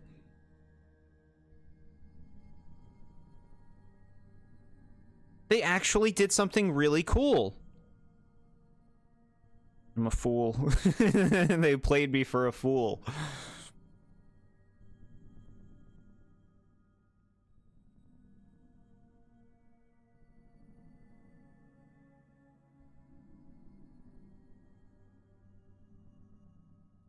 They weren't gonna have to commit to it. They shouldn't have even put it in the game. I think it's just like, have you noticed if a major character or something dies in a game, a show, a movie, did you notice that it's very hard to like not question it at this point? Like, it's been done so many times that a character ends up coming back somehow. Time travel shenanigans, or they survived or whatever. Like, you almost always question it now if a character dies in anything. It's been used so many times that you can no longer believe when a character really dies in something or really makes a sacrifice. The way they undid it was a massive cop-out to boot. Yeah, I don't like that. We need Zelda to eat it in the next game and be the conflict. I don't want to... I'm like... You know me, chat. I'm done with Zelda. I'm done with Ganondorf. I don't want to see them anymore. I don't want to see them anymore unless they do something new with them. I'm so bored of them. I don't want to see Hyrule. I don't want to see Lake Hylia. I don't want to see Death Mountain. The Lost Woods. Play Clair Obscure.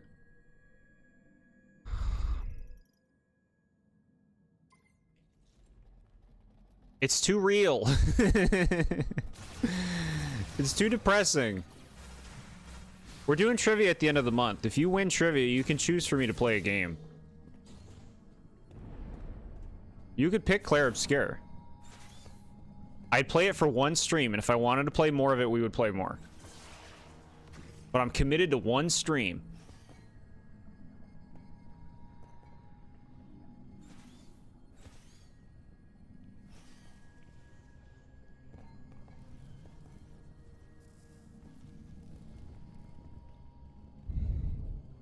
When are we going to watch Wake Up Dead Man?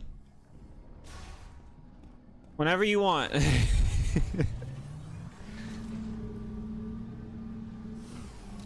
You say right now, we end the stream. We'll find a time. It won't be hard. It's January. Nobody's doing anything in this month. It's your stream, not my place to pick the game. I mean, that's one of the rewards for winning trivia. People have picked many things for me to play that I wouldn't have played otherwise.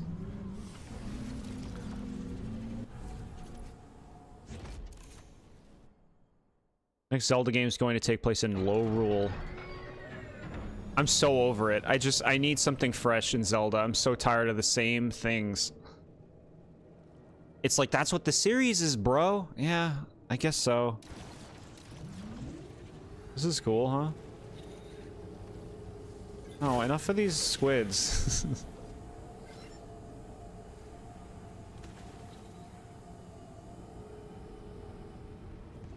Whoop.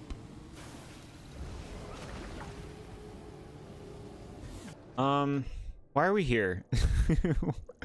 Why do I want to be in this big pool? You don't. There's nothing here. There might be, but you don't have the scout bot. Alright. Okay. Is this a thing? Ooh, ooh, super worth it. Super worth it. Give it to me. Don't... I'm getting tired of this happening.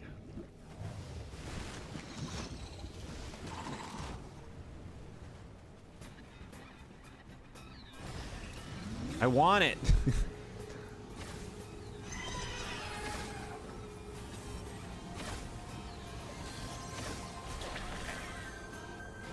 You think we would let it be that easy, gamer?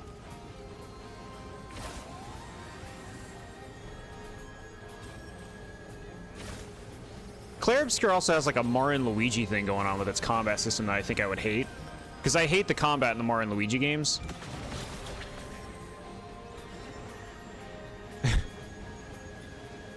I wonder if it would bother me in Claire Obscure. The dodging and all that. I'd probably get pissed.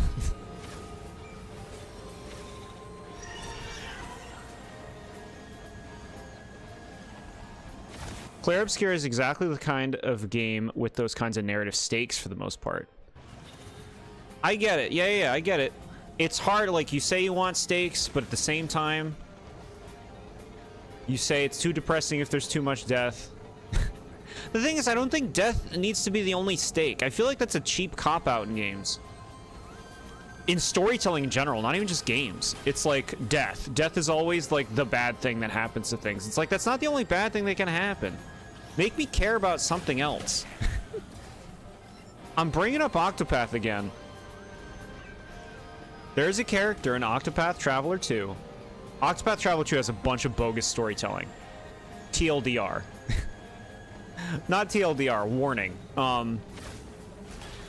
But it's got a lot of bogus storytelling, but something that I like about it a lot, that I give it a lot of credit for, is the characters have goals and motivations that they care about. It's not just saving the world like every other game and every other RPG, which is all saving the world because they can't think of to do anything else. And like, there's even stuff like that in parts of Octopath, but the characters mostly are motivated by their own things that they just care about. And to me, that, like, I care so much more about that. I'm gonna bring up Agnia. In Octopath 2, there's a character named Agnia. She's a dancer. She wants to be a famous dancer. That's it. That's her fucking story, and it's great. You know why it's great? Because she fucking cares about something. She cares about something. It's not just, well, you should care because dying. You should care because the world is at stake. I'm so sick of that overused trope. Like, no, I care because this matters to her. That's all you need to do. You just have to show me that something matters to the character, and I will care too. Just make, like, show that they care and I will care.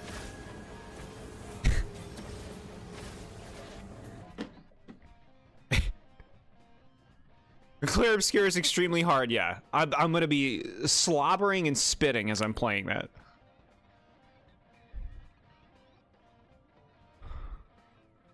You messed with the wrong bounty hunter. We're gonna take that thing down. I'm getting that tank. Claire Obscure is extremely hard. Yeah. I'm cool with Zelda doing something new instead of repeating the same elements, but at the same time, I'm just as fine staying with what's familiar. To me, it's just like, it's been done. Like, Breath of the Wild was the execution of Hyrule. We should definitely not be doing that again. How many times can you go to the same places? I can't do it. Like it if the next Zelda game had a cool new villain. Echoes of Wisdom at least had that. I don't know how much I'd call that villain cool, but I did like that it was something new. Welcome back, SMA. Every good game has to make you want to throw your controller. A game being accessible and not a difficulty high generator is the greatest sin of all. I don't want to throw my controller every time I play a game. I'm fine with enjoying a nice, easy breezy game. Real good example of that is Mario Odyssey. That's just good fun. There's a few things that are frustrating, but for the most part, you're just chilling. I think difficulty is a little overrated, and I blame Dark Souls for that. Every game wants to be hard now. It's popular to be hard now that Dark Souls is a thing. And like, yeah, no, the Dark Souls games, they got some really cool design philosophy. But like, a game doesn't have to be difficult to be worthwhile. It's more of that indoctrinating people to thinking that effort is what makes something worth it. When sometimes something can just be fun. It can still be worth it. Take the victories while you get them, right? Remember when we played that Pokemon game, the volleyball one, chat? Beastie Ball? And the game had the best thing. You could just press a button that says, I win the fight. And you could do it with every fight. It's fucking awesome. Games never let me do that.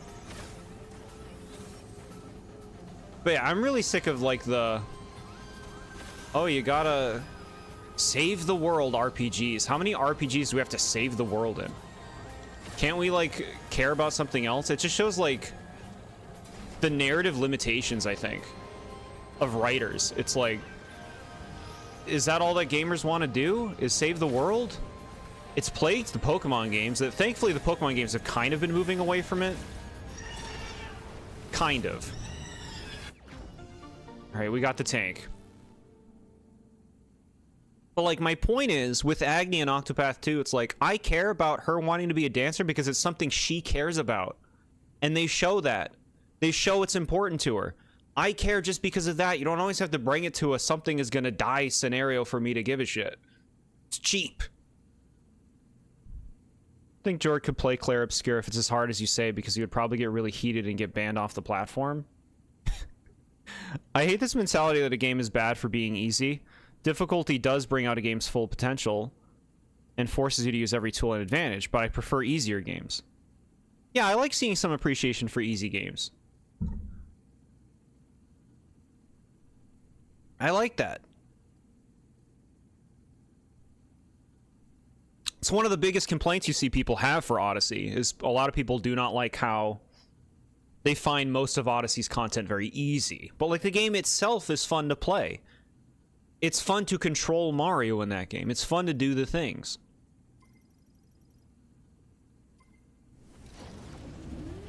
All right, we got that E-tank. What'd that take? Like an hour? I want out. At least we're right next to the exit. Didn't even know you saved the world in Pokemon games. You thought it was just about beating people up. So many Pokemon games end with a legendary that's about to do something that destroys the world. Because an evil team is doing something wrong with them. So many of the games are that. And I'm like, you don't need... This doesn't need to be this. It's just Pokemon. Just let me have my team. This is what I mean about, like, less is more. Every game wants to be this giant epic. It wants to be this save the world thing. Doesn't have to be that. Chill out. We are forced to fight evil teams. We just turned 10 at the worst time. Yeah, it's stupid too, because it's like you're the only person who can save it, and it's like, why? It's just nobody does anything. There's no police force. It's all so contrived. Like, how can you take any of it seriously? Donkey Kong Bonanza, which is especially absurd since that game has a lot of challenge run potential. Yeah. Yeah. Sometimes just like sit back, play a game, have fun.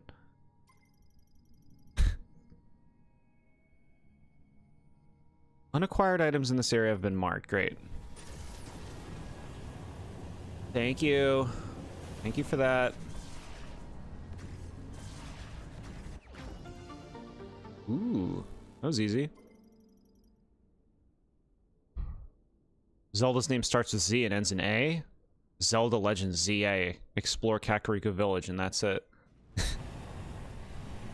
I just want new things from the Zelda series. That's another thing Tears of the Kingdom was so disappointing to me. I like, that is not the game you want to come out when you want something new. Like, hey, here's Ganondorf again. Oh, fucking shit. Really? Can we not? Can we do something different? Coming back in the new Zelda game, Majora's Mask return. Like, can we not? Can you please not bring Majora's Mask back? I love Majora's Mask, but can we like just do something new? Stop pandering. I have an idea for a story that is presented as a quest to save the world from a bad guy who doesn't pose an existential threat. They're out for revenge. See that? I can get behind that. Yeah. Just something that's not trying to take over the world or kill the world. I just want like a personal thing. And that can be personal, I guess, for somebody who want to destroy the world, but often that's just like some misguided asshole, right? I just want somebody like to have a personal, I want to do this thing because of how I feel about it. It doesn't involve the whole fucking world, right? 2026 Switch predictions. They're gonna announce a game that nobody saw coming and it's gonna come out this year. They're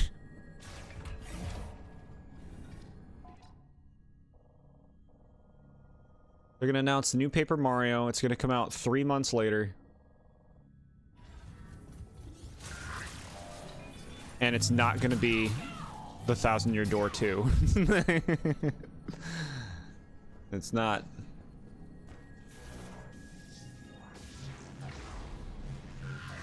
But Ganon is so hot in Tears of the Kingdom? Basic. That's a basic take.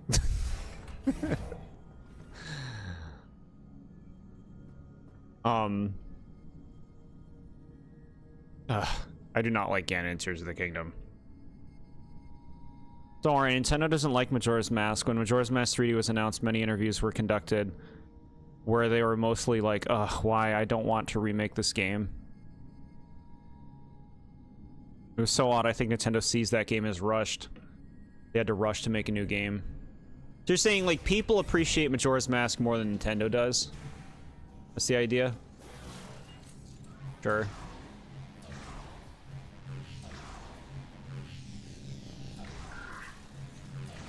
I'm shooting at me. I'm trying to do something.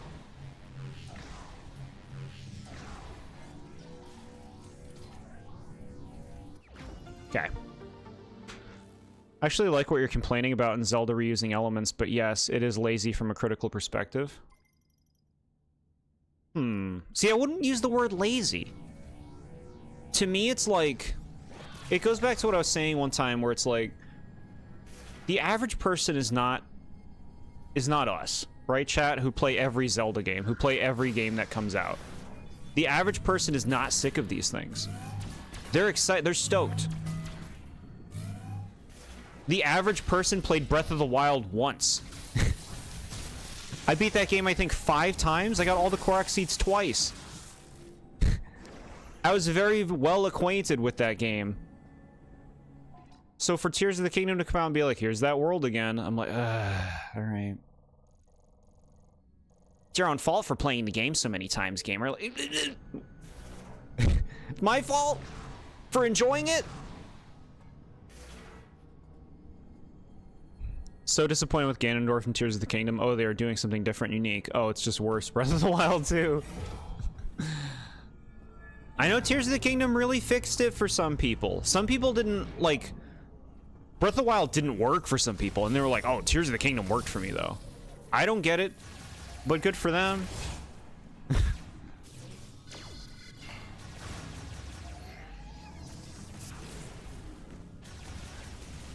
To me, it's like a less is more thing. Breath of the Wild is the less is more compared to Tears of the Kingdom.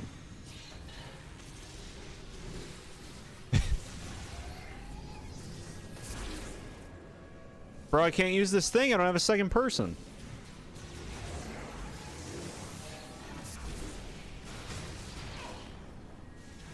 I don't want to go over there. There's nothing over there. Save station. I don't want that. Go over here. You played Breath of the Wild to death. And find it hard to go back to after Tears of the Kingdom because the gameplay is way better. Yeah, see, like, I can understand that take. It's not my take, but I can understand it. You think Tears of the Kingdom is more bloated and I have more problems with everything Breath of the Wild had? Yeah. To me, it's just like a feeling of freshness is really important in a game for me. Tears of the Kingdom did not feel fresh to me. It made me realize how important a feeling of discovery is in Zelda in general to me. I'm playing pretty sloppy, but like I feel no incentive to respect these enemies.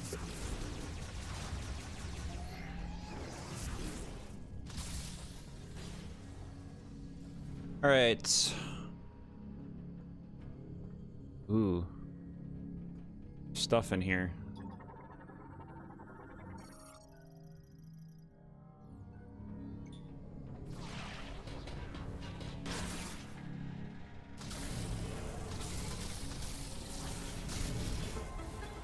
Cool.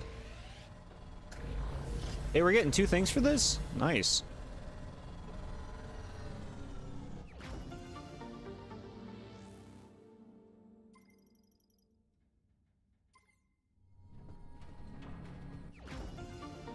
Fun.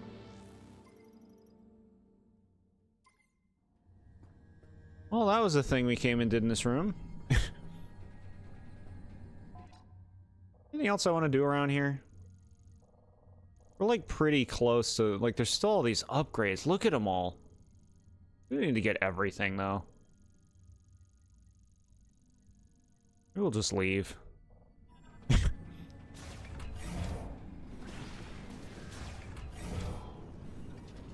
Just happy this conversation is respectful and not full of my opinion is fact and you're wrong. I never want to make anyone feel like that.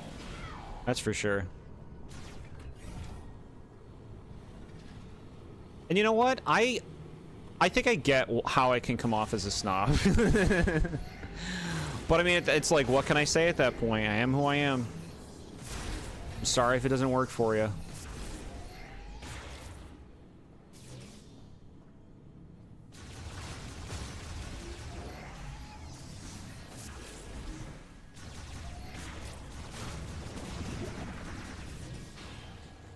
Yep.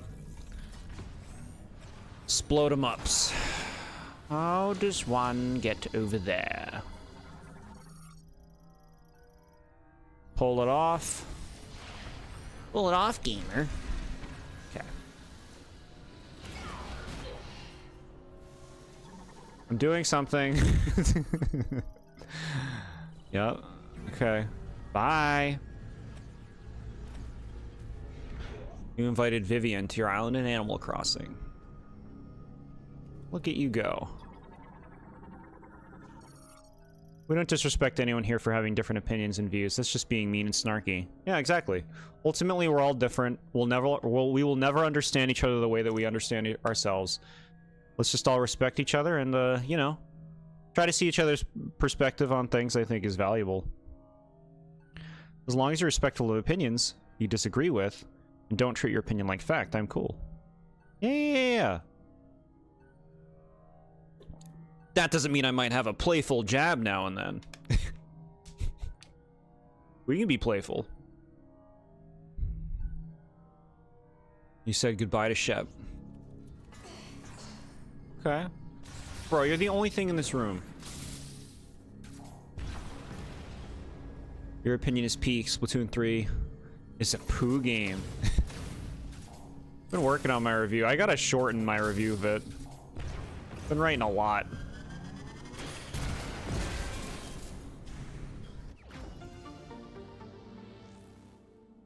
Kitty, what are you doing? Oh, meow, meow, meow. He's so sweet. He wants to go to bed. It's okay, go to bed. That game is the reason you're back to playing games more religiously. Splatoon 3. Yeah. Do you see a lot of people saying your opinion is wrong? Do people still do that? Do people still say that? I guess it makes sense that some people would still be in that place. You hearing the meow? Yeah, he's a sweetie.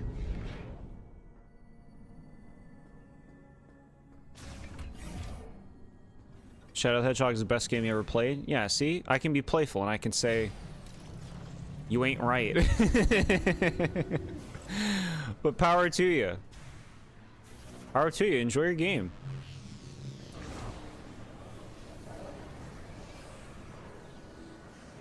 Ooh.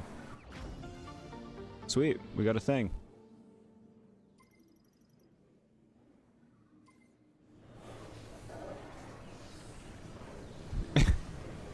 What are you bringing me back? I want to go to the other side.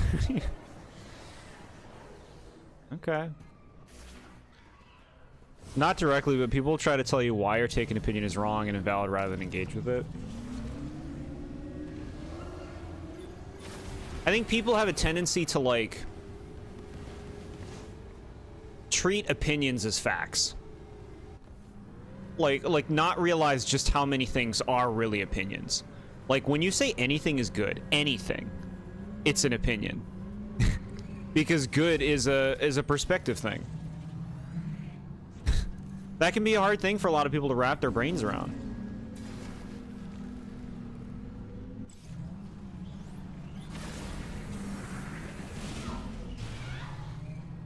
No patience, no patience. No patience, no respect. I will not respect these enemies. Is there anything in these, like, early rooms that we didn't grab? No, it looks like we're good in this area. Hey, there's a thing over there. We could go get that. You go get that right now. It's so close. Look at that. You can get that. You can get that. Probably not knee tank, so I don't care.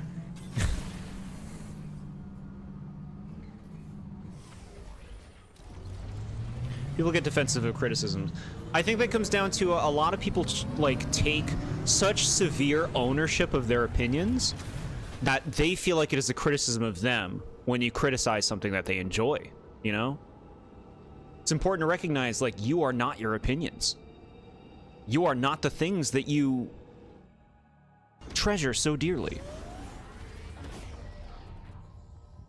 You could take a jab at Majora's Mask, but you don't know what more you could say that you dislike about the game without sounding repetitive. You can stick to the classics, the classic criticisms.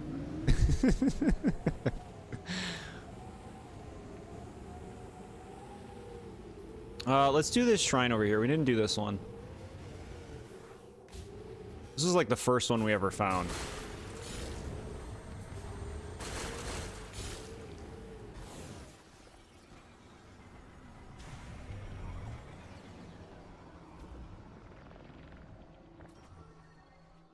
Okay. It also feels like this person made an argument for why a thing you like is bad, therefore you are dumb for liking it. Yeah, that can be, like, there's a learning curve. I think that, like, you know, when you're a kid, we all kind of start at that point. Some people, like, learn how to move out of that, and some people don't. You know, it's different for everybody. It can be difficult to feel like you're not being criticized when somebody makes fun of a thing you've liked. I've been there. I think it's just the way, like, the healthiness of recognizing, like, that nothing anybody else thinks matters to you, ultimately. People can feel how they feel about things. Who gives a shit? You feel how you feel about it, you know? I do know that some people struggle with not letting other people's opinions affect their own view, which is something, you know, they have to work through in some way. What do you want? Ice?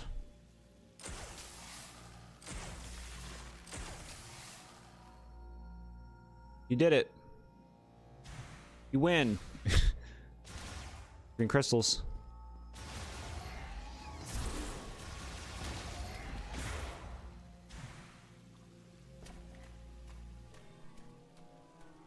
Lamorne. Drain for circulating pump groundwater. The drains draw from the same common channel with the water evenly distributed to each.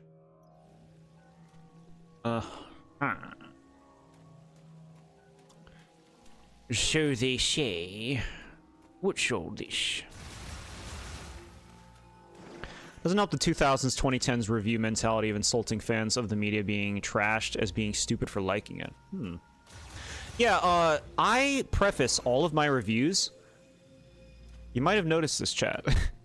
I preface almost all of my videos with, this is my personal opinion.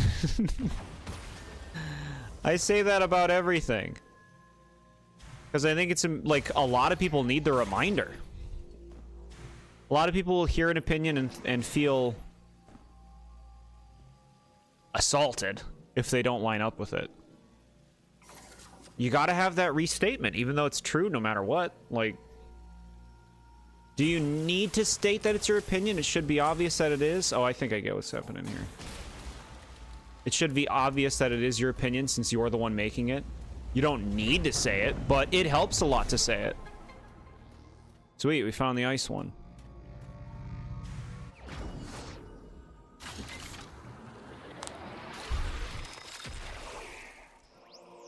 Charged ice shot. Least favorite argument is when you say one thing and someone spins it as something else. I love waffles. Oh, so you hate pancakes? No, that's a completely different sentence.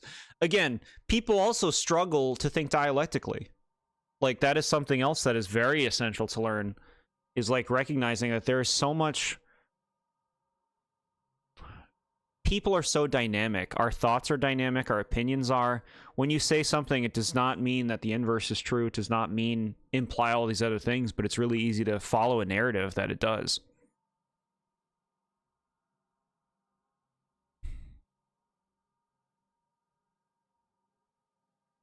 I don't know what Dobutsu no Mori is. It's a pissing contest to have the most right opinions. I think that the people, like, in the trenches, the people who are, like, they're commenting on Reddit every day, their opinions, they're the ones who are the most in that space, you know? Where it's just like, I feel so eager to validate my opinion, to dismiss those of others, but it's so pointless. It's all such pointless bickering. It means nothing. I didn't like this one aspect of the game, but enjoyed it overall. Oh, so you hate it then? Yeah. Like, there's a lot of people in different places mentally in their mental development, and that's perfectly fine. But it leads to stuff like that. It leads to situations where, ooh, the ice shot's ricochet, cool. It leads to situations where they struggle. They struggle with other opinions. It is hostile to them.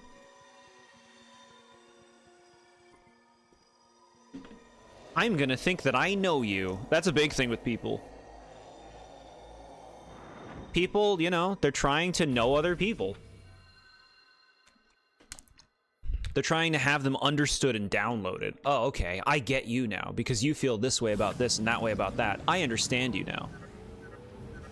Like, it's not that simple. We can break down the force field around Chrono Tower. Also, how you doing with the hunt for green energy crystals?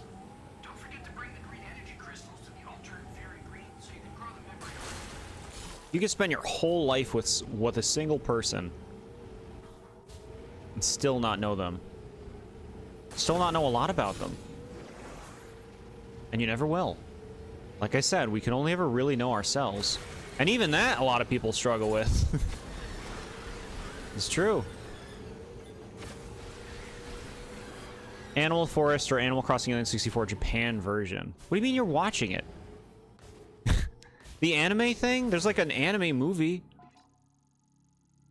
Ring of Thunder Shrine. Okay, we've been there. Graphics aren't everything, but they're still important. Fans. Oh, so all that matters to you is the devs being crunched for the most realistic graphics. Yeah, see, like, people will be so quick to disparage you to try to make their point. It's just so, like, it's just not even fucking worth your time. It's just not even worth it. Just a basic toad, I think, that adds to the game's humor. Oh, here we go. Let me read this. Paper Mario Color Splash reviews are always odd because they contradict themselves. The game, it's funny, but I hate all the characters are toads. But you like the game's humor. It doesn't matter if it's just a basic toad. I think that adds to the game's humor.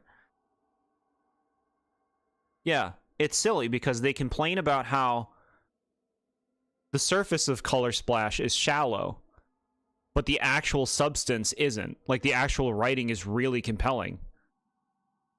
It's like missing the point. The actual game someone's doing as part of their beating all N64 games. Oh, okay. Interesting.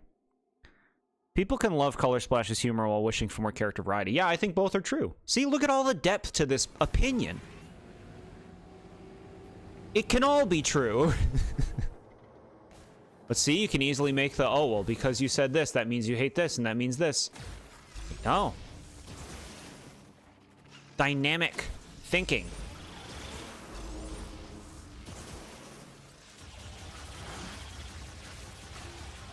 Die, little bug.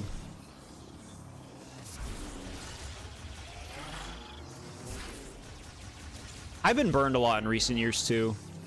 There's been so many, like, shows and movies that I've watched that get so much credit, and I watch them just like... this could be so much better. This could be so much more. Okay, we did this one. So, like, that's kind of shown to me that I'm just not on the same page as the populace a lot of the time. I try most animated shows that start, and rarely do I come away like, oh yeah, that one of the greats. Gravity Falls really did it for me. That's the benchmark. What is this? I've not been here. Okay, zap 'em ups.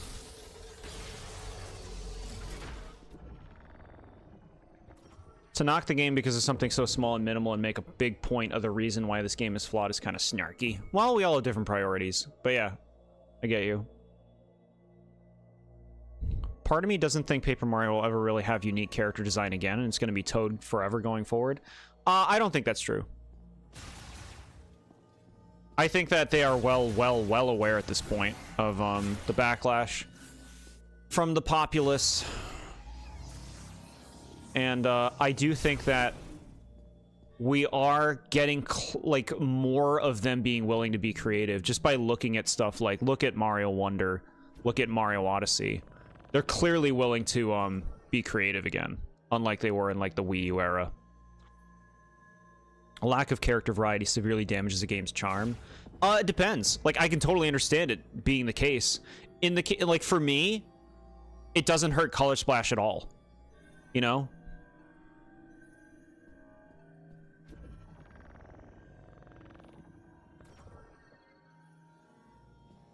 What is this room? This room is ridiculous. Toads isn't charming. Guess we need characters like Dupree from the Thousand Year Door being Color Splash to make the games go peak. I think the writing decides whether something is charming for me, and that's kind of why the Toads work for me in Color Splash. Is it's like they're written well, like they're very entertaining to listen to talk, you know.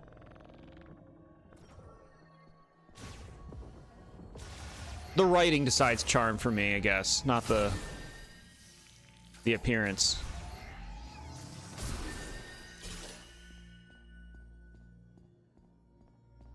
Fine with the Toads, but the older games are way more memorable in their cast.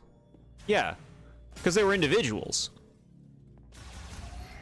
How many characters can you remember from Color Splash? Not many. I get the complaint. It doesn't bother me. It doesn't hamper my enjoyment of the game. Could it be more interesting? Could it be more original? For sure. But I think, like, for me, it's like what counts the most is the characterization and writing, and the game does a really good job with that. Despite the fact that they're homogenized looking. Alright, we gotta put the moats in. Sweet, I love grabbing it from this distance. Take it.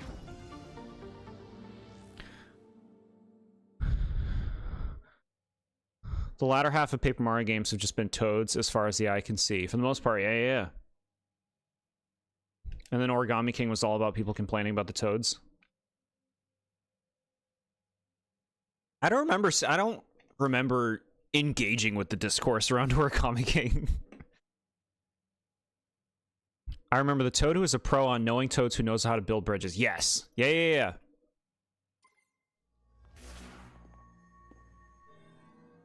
That's a good call out.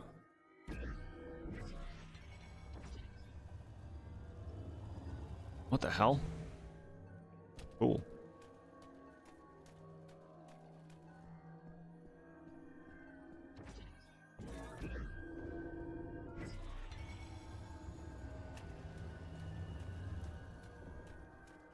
King Ollie can honestly be kind of relatable. What are you talking about? What are you talking about? How? Explain yourself. Give me that. Do it. Yeah. Alright, I understand. You gotta go back and forth.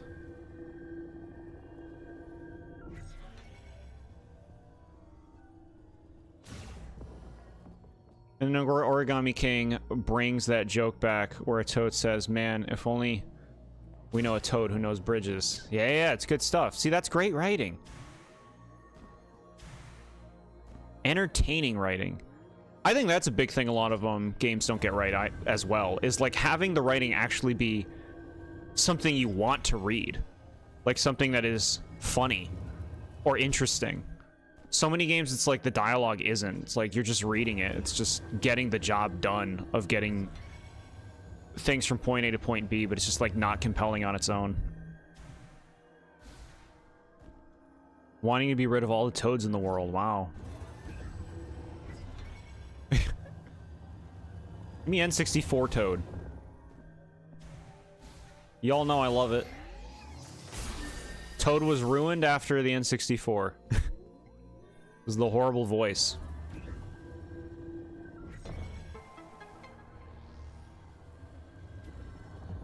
Okay. Better be a good reward. This is a lot of work.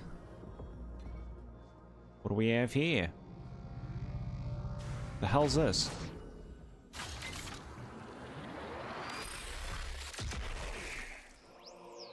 Super ice shot? We got another ice shot? Consume 10 shot ammo to launch a storm of icy projectiles that can ricochet. Cool. Toad from Super Mario Brothers who tells you the princess is in another castle. Crashing out with this autocorrect nonsense and typing on YouTube makes it worse. It's so laggy. I'm sorry. I feel like I can mostly tell what you're trying to say anyway. I can pick up the slack.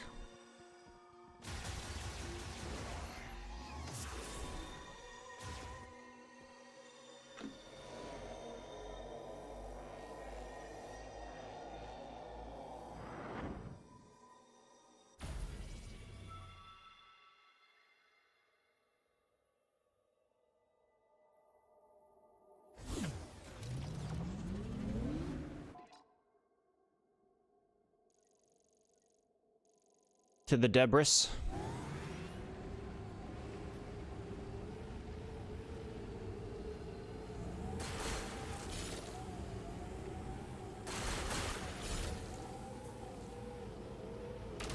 Yeah, see people being like, you could beat this game tonight last night. It's like, if I know exactly where to go, maybe. It's still gonna take the rest of the night.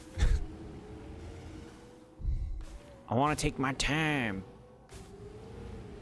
Where is the big old rock? Gotta be a rock around here.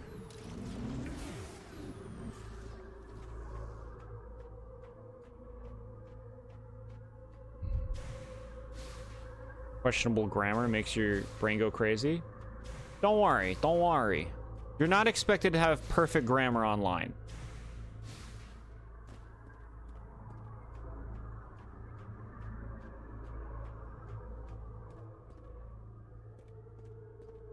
What's this one? We got a power up here. Alright, well I don't see any.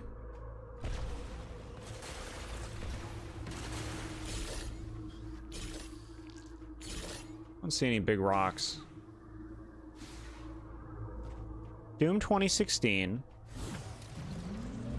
was about Doom Guy being given orders from a guy over the radio, and then gleefully disobeying them and doing what he wants instead. Character driven. We like that. We like that. Too many games tell you what to do. Too many Nintendo games, like, are guiding you, you know? And I guess it's because of the audience, right? They don't want kids to get lost. They don't want kids to get stuck. But it's like, do you play any Nintendo games anymore where there isn't a thing telling you what to do? That follows you or communicates with you?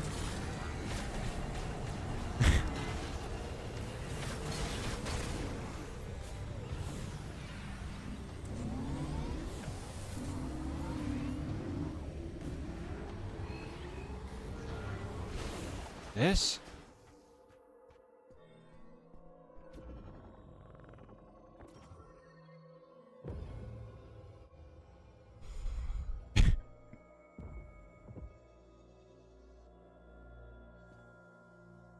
It's just a type nonsense. Don't you worry about it. Have we already been here? Is this one we did? This is the one you did. Get me out of here. Remember when Ocarina of Time at torture chambers? Where did all the dark elements go? Hmm. No teeth. There's no teeth anymore. Not allowed. We have to see if this game ends with teeth or not. I wanted to go here. How did I miss it?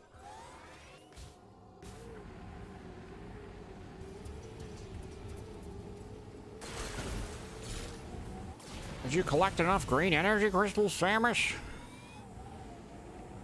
Shut up.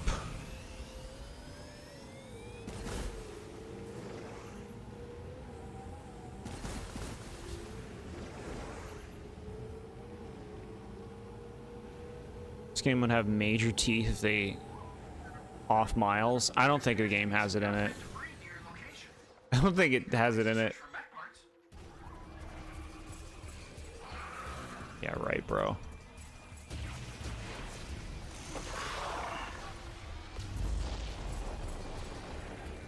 Damn it. There's more of them. Let's try our new ice shot. Cool.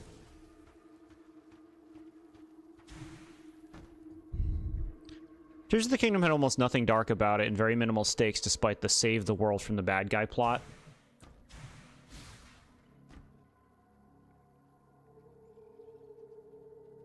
Yeah.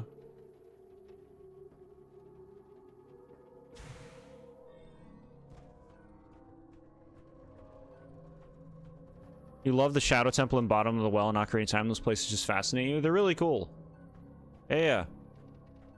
Samus would cry and would hang a picture of Miles in her spaceship for his service.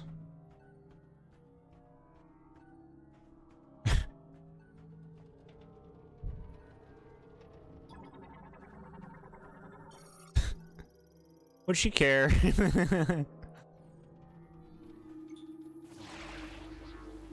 Would you care to that level? Skulltula dropping sound is still a panic button? Hey, we found a thing. Alright, we need one more thing.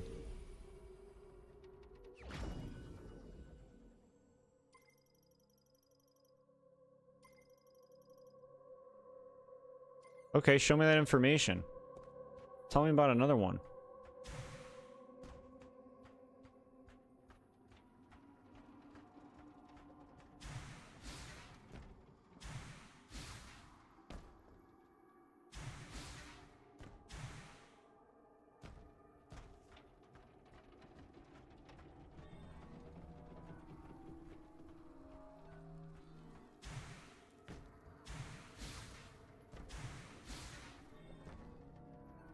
What's all this?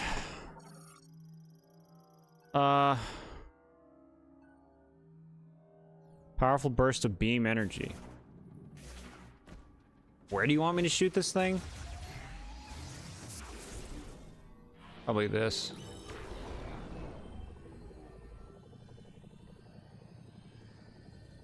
Yeah.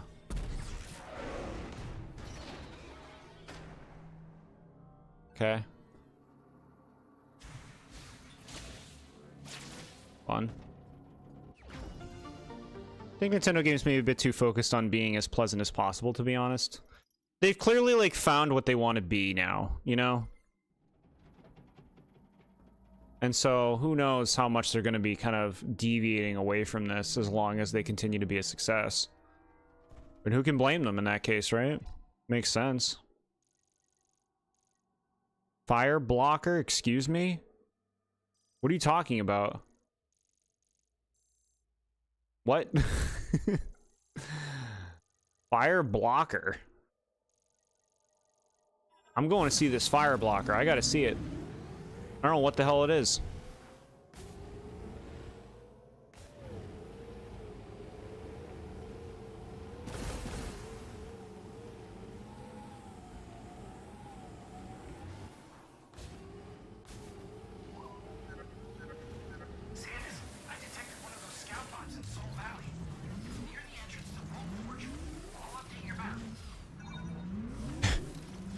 Go to VoltForge, gamer.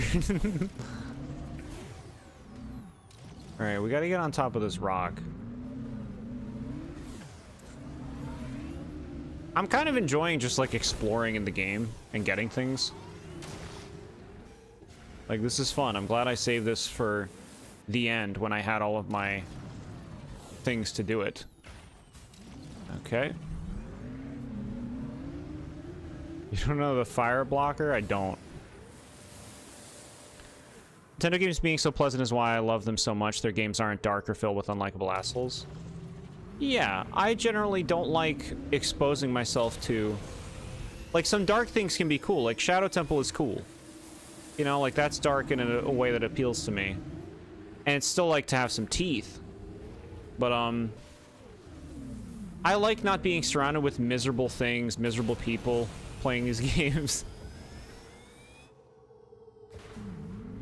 I wanted to hit, like, down to go in reverse, like Mario Kart World.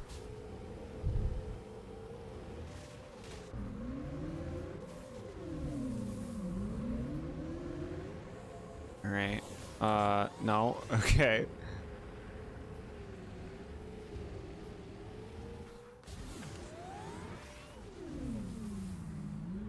Here we go.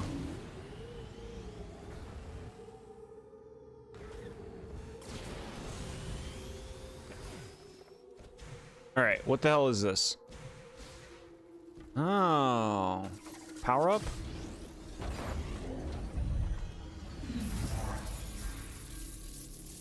It's a stray fairy. Okay.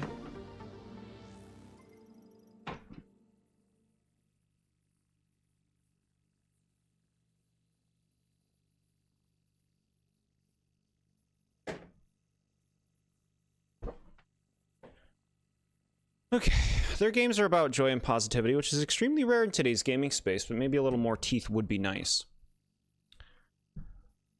Just enough teeth for it to feel like there are actual stakes and consequences. I just want consequences.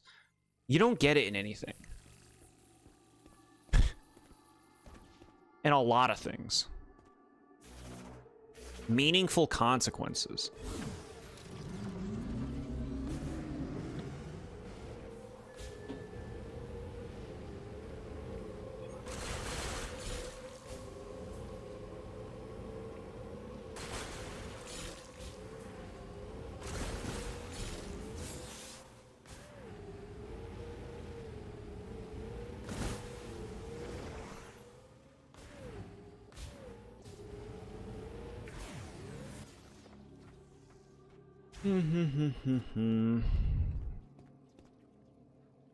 What are you yawning at? You getting tired? Did you get enough sleep?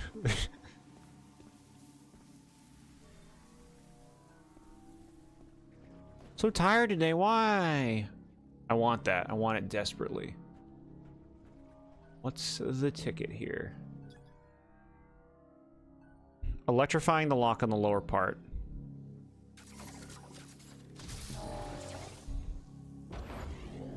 What a gimme! What a gimme!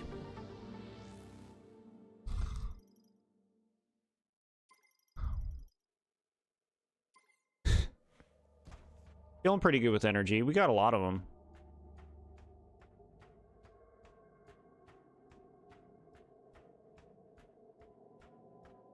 What about you? Nothing. The desert wilds.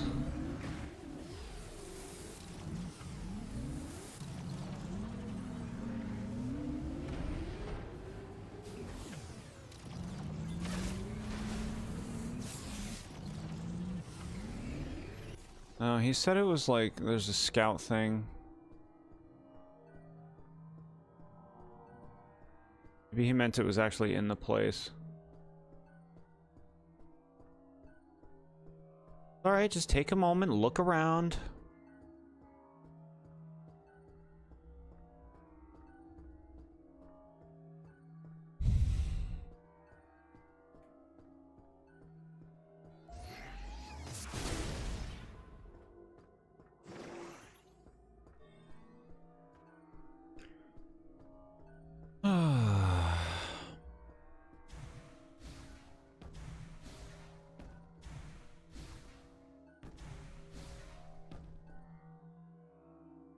Dur, dur, dur.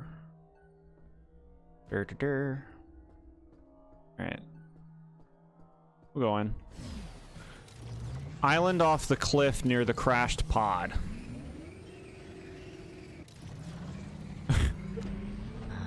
Wait. Okay. Let's look for this island cliff. Who the hell knows where that pod is? I just want to go near the cliff now. Look, we're fine. Alright, maybe not. Island?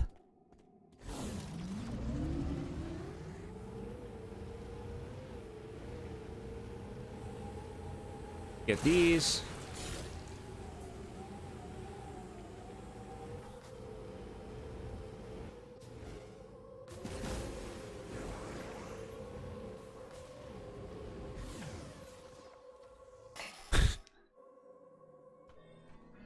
Is this the island?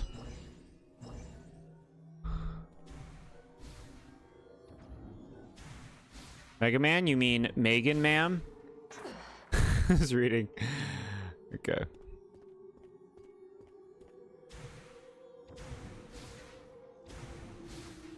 Okay. What we have over here? It's the bot. Okay.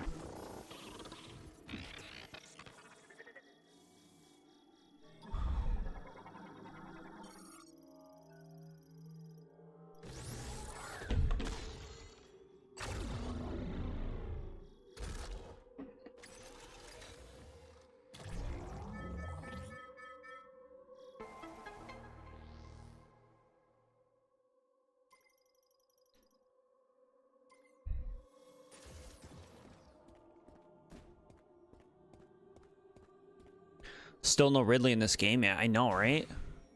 The restraint. They're waiting. For the final boss, Silex Ridley.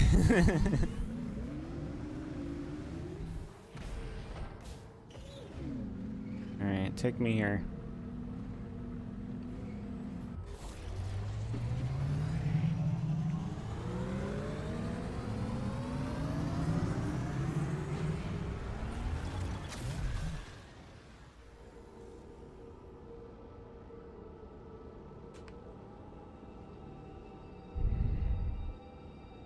But Ridley is Samus's Bowser. Yeah, you can't keep doing the same thing. You can't not keep doing the same thing. How else will people know this is a Metroid game without the same things? Look how strong this bike thing is. It just kills everything.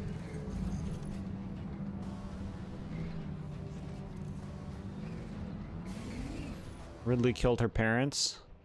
No. Ridley would never do such a thing. Ridley's too loving.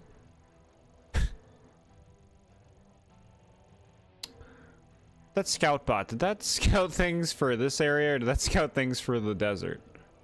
I assumed it was this area.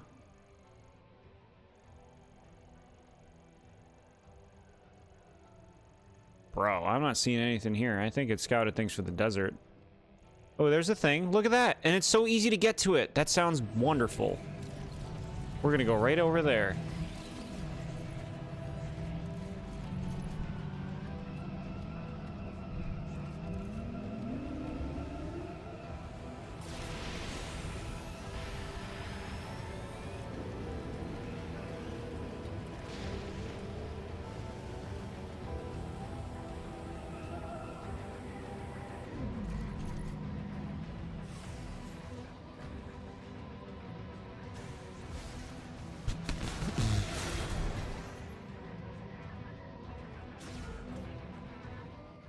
Bro, what? Okay, never came here. Sure, save it up. Load me up.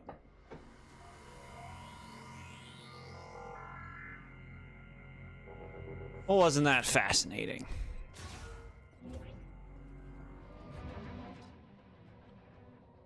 Zoom me out. Tower 3? Tower 3 is all that stuff. I'm leaving this place. I don't think we're doing anything here. I think this is where we need to be. And honestly, I don't want to walk through this area again anyway.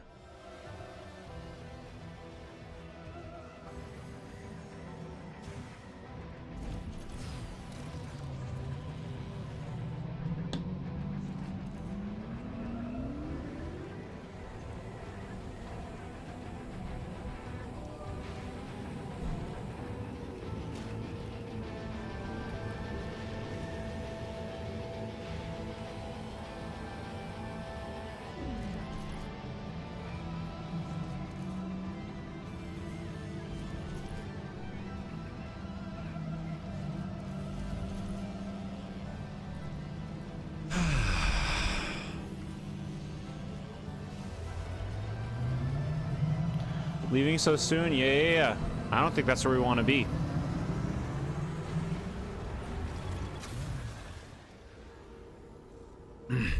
We only need one more mech part. I'm not finding more of like the big rocks to destroy in the desert. Like I thought they were supposed to give us tons of crystals. How close are we to even finishing the crystals? Let's see.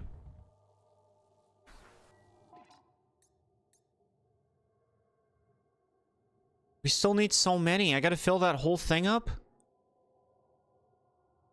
I gotta fill that whole thing up? Yeah, so it was for this desert. Got it. Okay, well we can, I guess, go to those things. They're all around the edges of the map. Check near the Great Mines. Okay.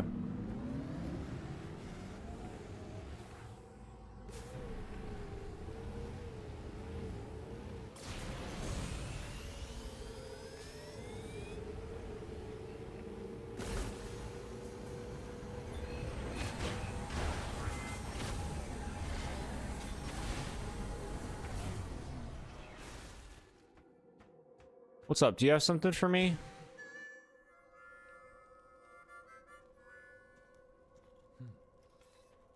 Samus, please, join me. Make yourself comfortable.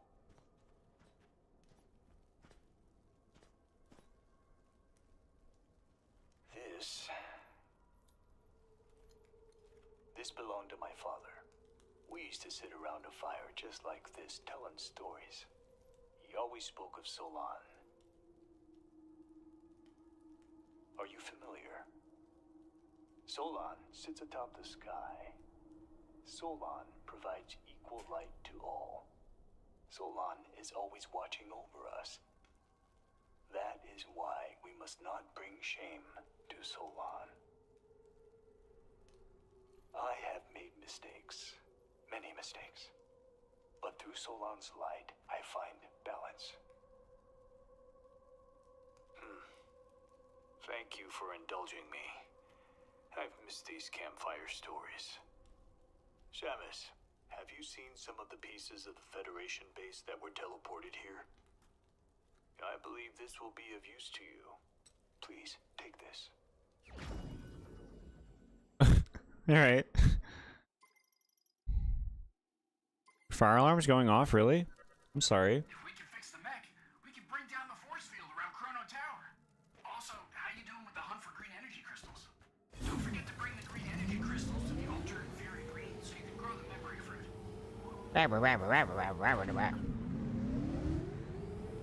Yeah, I know. I know. We're almost through this. Another collectible over here. Look, though, they're trying to give him character, right? They're having a little moment. He's talking about his dad and Solon.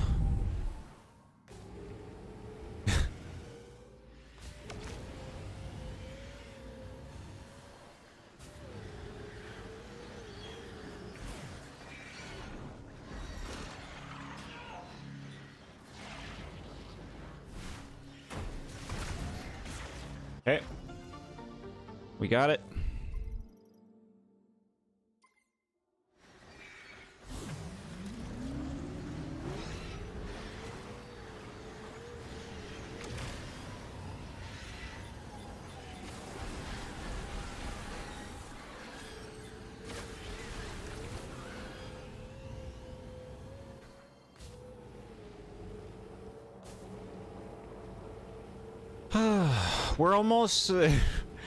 We're almost through this phase.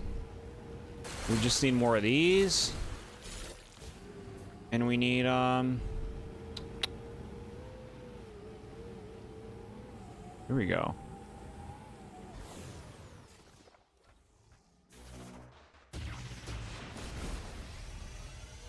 One mech part.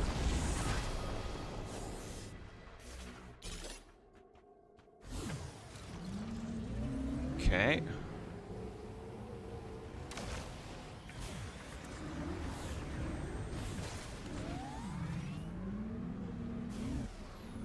This is a thing right around here.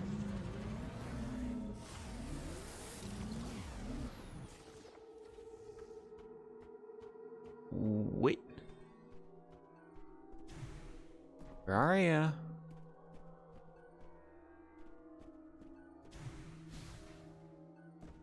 What? All right.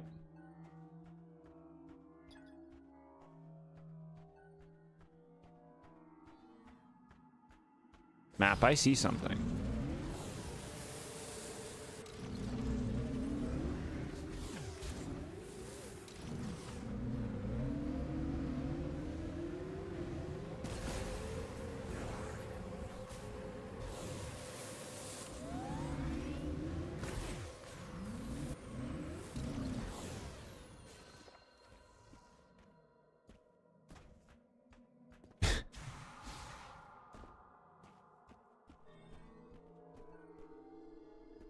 I don't know, man.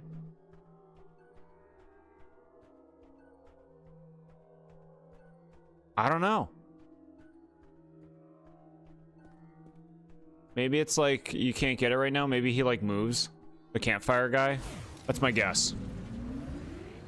That's my guess.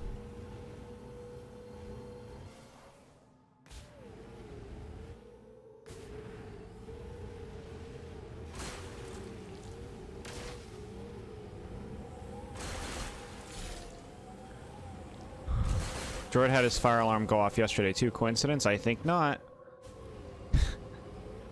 It happens. They're to protect us. Ice belt. What about ice belt?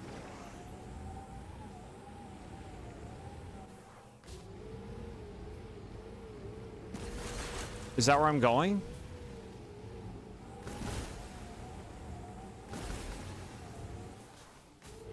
I'll go.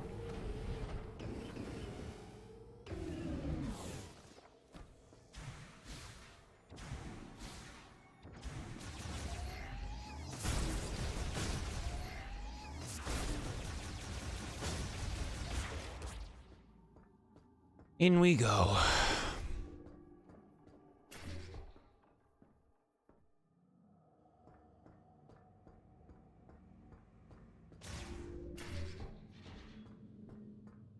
Why are all the location names in this game so generic? They're going for a thing. They're going for a simplicity. Ice belt, lava pool, fury green.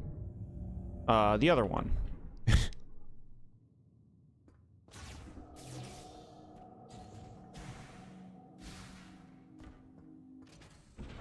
I like a consistent style, you know? There's no history to this. There's no history to this place. It's just the Lemoyne exists here. Something bad happened. That was it. They're going for a thing and it's bad. No, no, no, no, no. It's better than fucking Mario that just names everything with two of the same word before a thing. Ice Ice Outpost. Dry Dry Desert. Doop Doop Dunes. Sweet Sweet Galaxy. Right? Okay, so we're going... We're going in.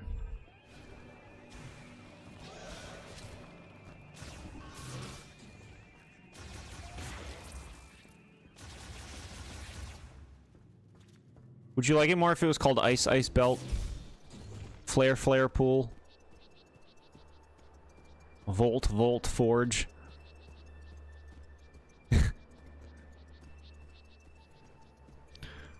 Prefer that because it's at least funny that way? Alright. Yes, you would.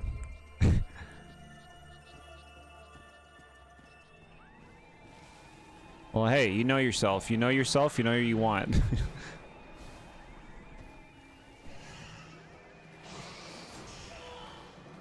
Uh-huh. Yep. Walk all the way.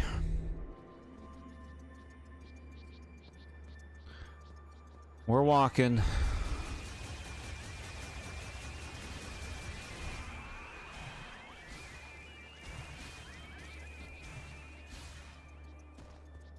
Yeah, see all this endgame paraphernalia? It's taking a while.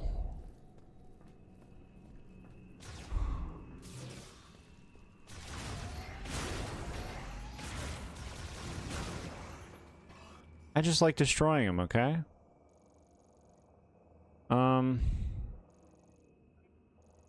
Oh my god, look at the size.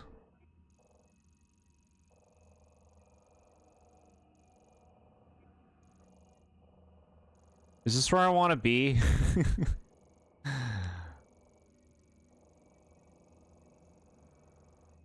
Alright.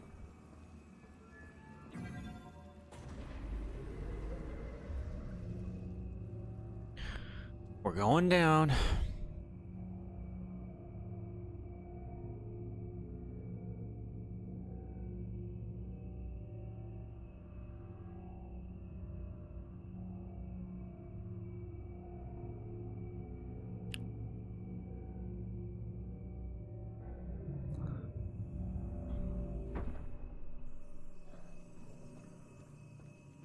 Hey.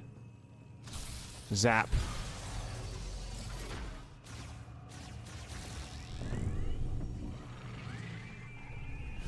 There's a thing here. Do you want me to say where it is? No, if we're in the right place, we'll find it. I'm just surprised that there isn't like an obvious place on the map more where it's like, oh yeah, that's gotta be it. Appreciate you, you know, giving me some vague direction of going here. I wasn't really gonna be heading to Ice Belt. Anytime soon, at least. Okay, there's a thing right over there.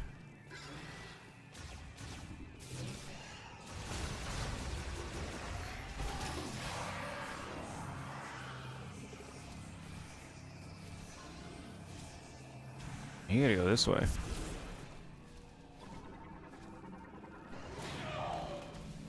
Scanning something. I'm scanning something. Oh my god. What do you expect, bro? They're enemies.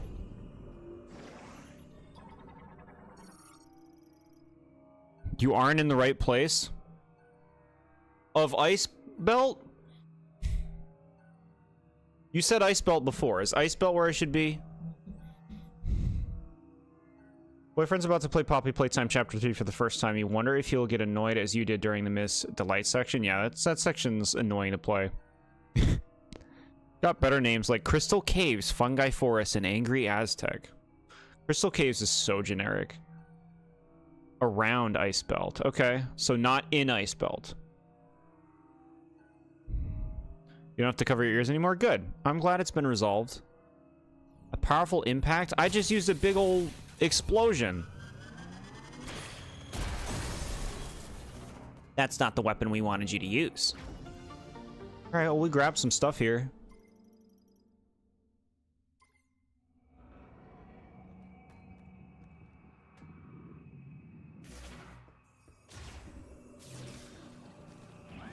Just a vague idea. Like, as long as we're in the right area where we should be, like, looking for stuff. That gives me a lot to work with, you know? I can find it at that point. So we'll get out of here. Will we grab some stuff here? We hope that they'll serve a purpose.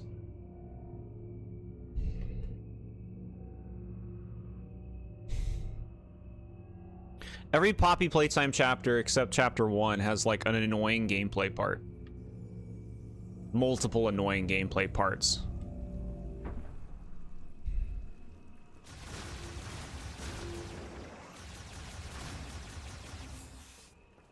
It's Ridley and his pirate goons. It's so weird to me that he's like the head of the pirates. He looks like nothing like them. He's just this big monster. Like, what?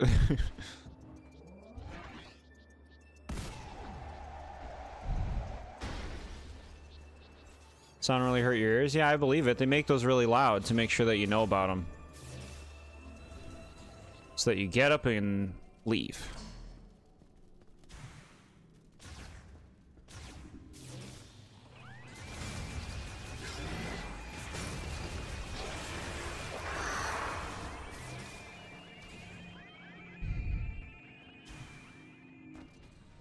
Alright. Goodbye forever, Ice Belt. Goodbye forever.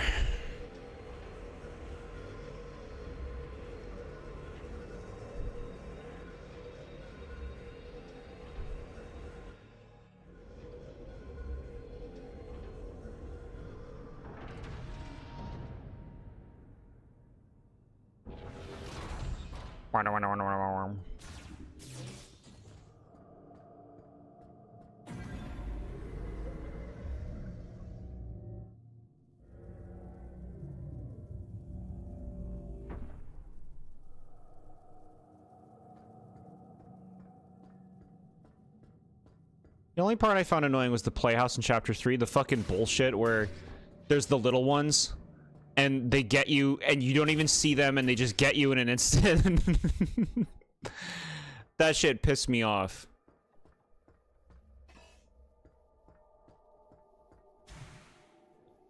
That might be the worst part of chapter 3. You're in the right place. What, specifically here?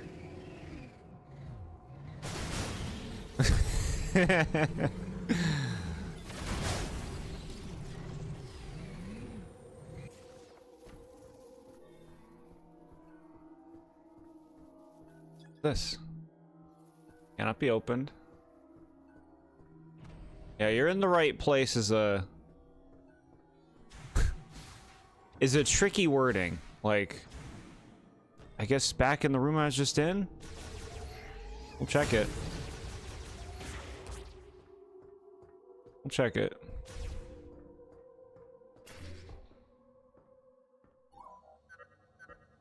If we can fix the mech, we can bring down the force field around Chrono Tower. Also, how you doing with the hunt for green energy crystals?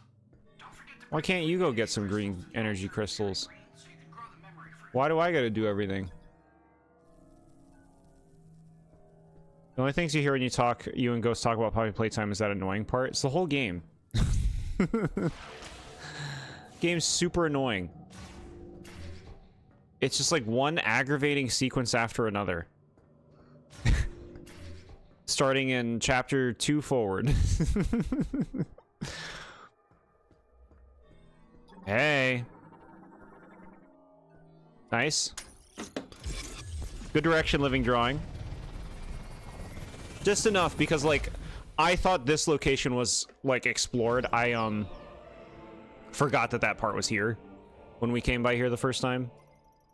So it does help me, you know, because I would have wasted a good amount of time before actually getting that. Okay. We got them all. I'm surprised they didn't make it more clear where the mech parts were, honestly. Like something that would lead you to them a little bit more. They just want you to fucking find them. Like, how would I have found that without literally just combing every inch and going back there? Remembering it the first time around, I guess.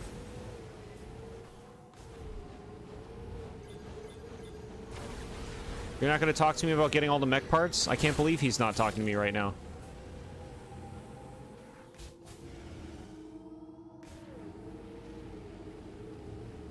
I can't believe it. You don't need a motorcycle to collect these shards. They can get motorcycles. We should be bringing them all to that place. We should be bringing them all to Voltforge and loading them all up with their own motorbikes.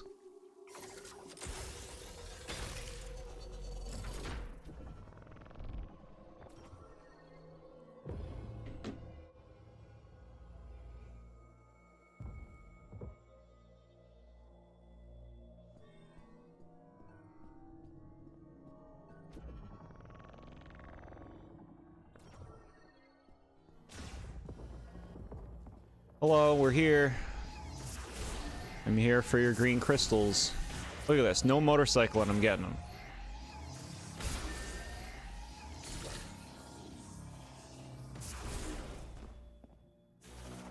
Hello.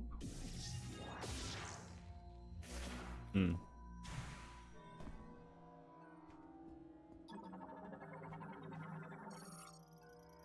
All right.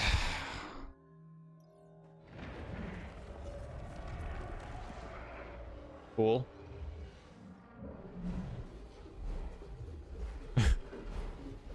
You want me to shoot that? This is some Splatoon 3 stuff. Splatoon 2 Octo expansion stuff. Eventually I'll hit it, right? Maybe that's not what you're supposed to do. Oh, got it.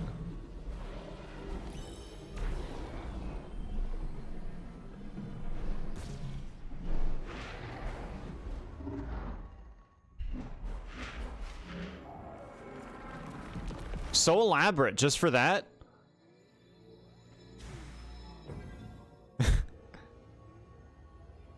The work it took to make that little thing happen was probably like times 50 the amount of time it took me to do it. Maybe even more than that.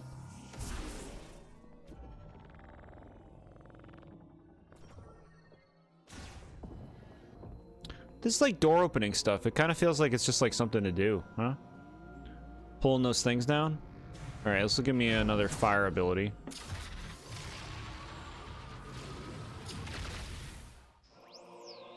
Super fire shot. Extended volley of high heat penetrative projectiles. Makes me think of a hyper shot from Metroid Prime 3, for those who are not initiated.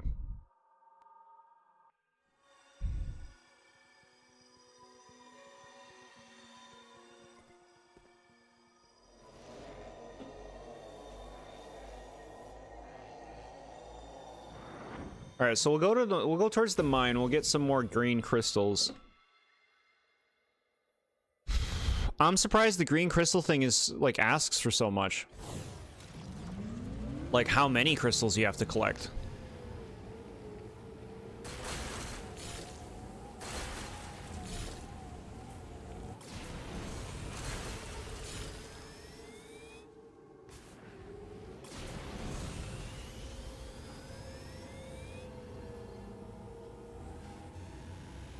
What is over here?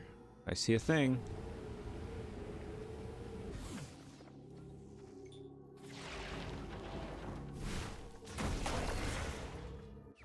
Okay.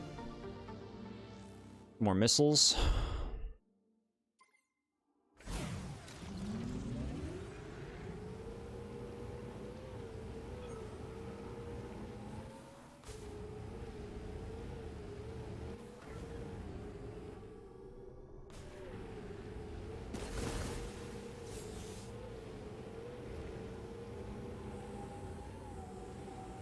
Okay, there's a collectible right over here. Here's what we want.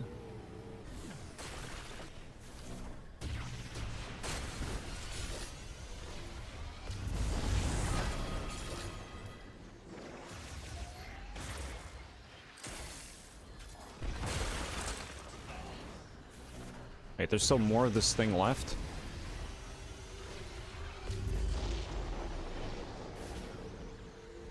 Okay.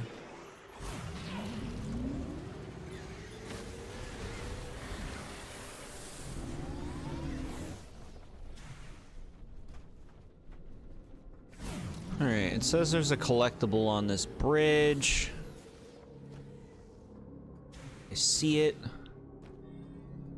How does one get it?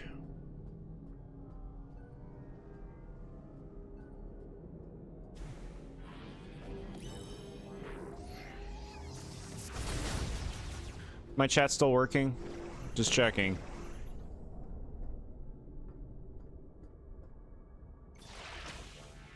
Oh, cool. All right.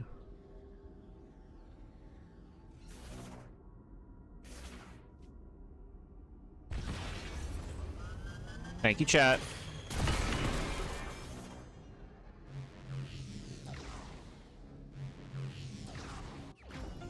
Wait.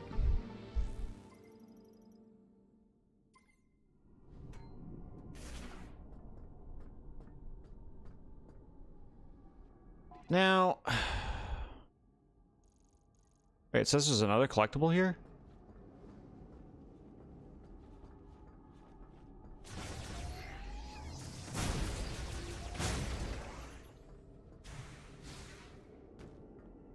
Down here? Cool.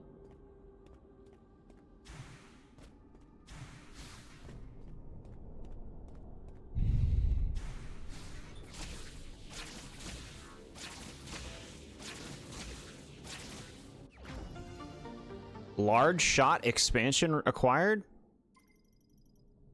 Cool. Great.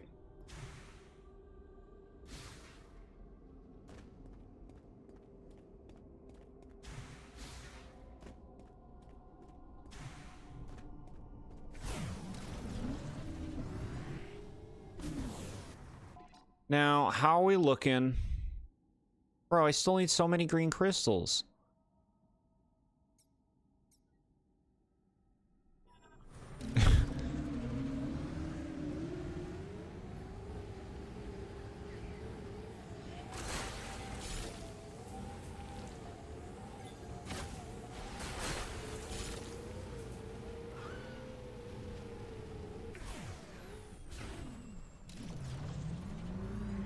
Kind of like look up here. Yeah, I want that. I want that.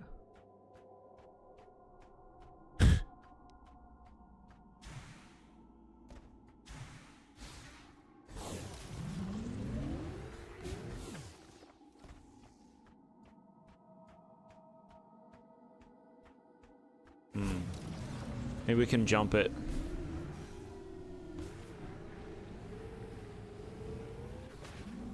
Turn the camera, damn it. Turn the camera.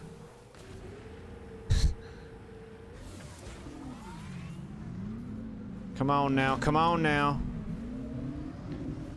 Alright, okay. There we go. Ooh, this looks like a really nice selection.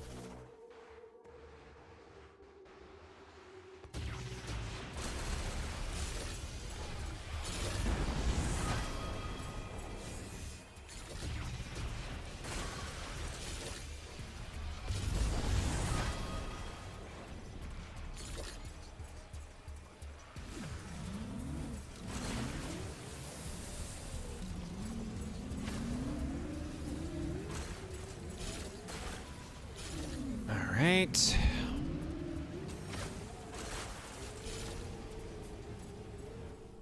That was good. Are we looking? Chat, you gotta be kidding me with this. How the hell? Oh my god. It wants way too many fucking green crystals. You gotta be kidding me.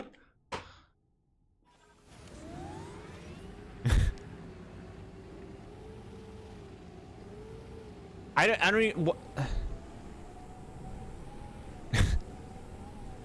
I'm just confused. It just seems so randomly demanding. Like, just the amount that you need.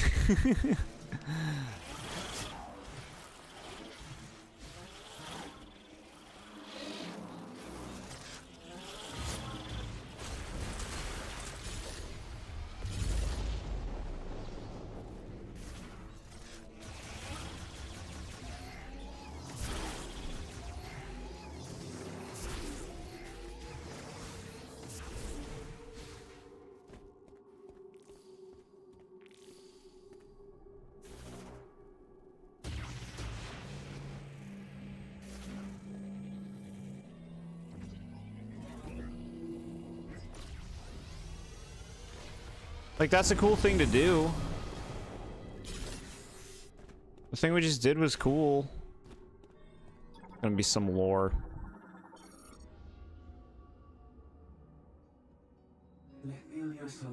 In the last of our days, we were 13 survivors. Having deciphered the prophecy at Chrono Tower again, we learned that the Chosen One will come from outside. But when? We could not afford to wait. With the aid of the Master Teleporter, 12 of us left Vuros. Find the Chosen One.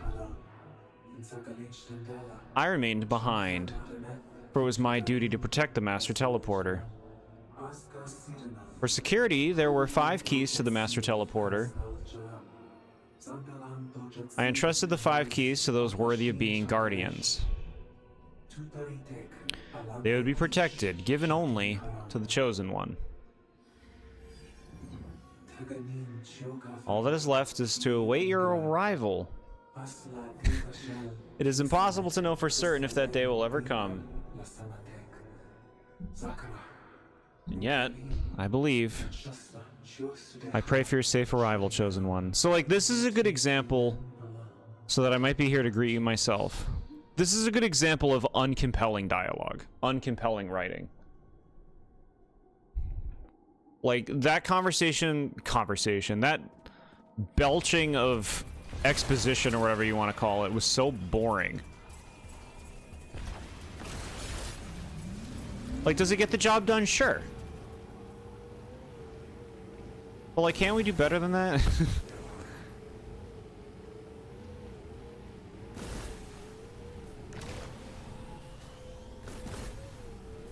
Why is there always a Chosen One? Honestly, it's like, how can you not be aware of how using the word Chosen One is going to be received in this day and age? With how often that's been used? Like, you have to know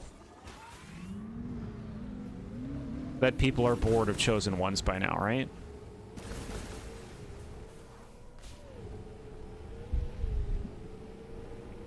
Like, if they didn't say Chosen One and we were still here just helping this planet out, wouldn't that, like, even just make what we're doing feel more, like, personally guided?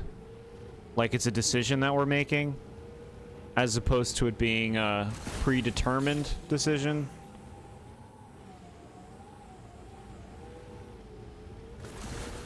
That's what I mean about, like, make me care. Like, I don't believe that Samus gives a crap about what's going on right now. Because the game doesn't give me any reason to believe why she would. They don't show her caring. So then why should I, the gamer, care?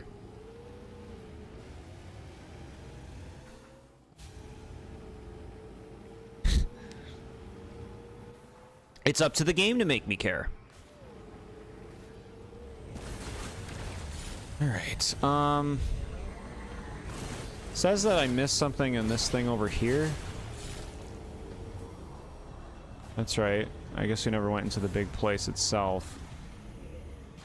Probably like a small collectible anyway. Grapple node. Okay.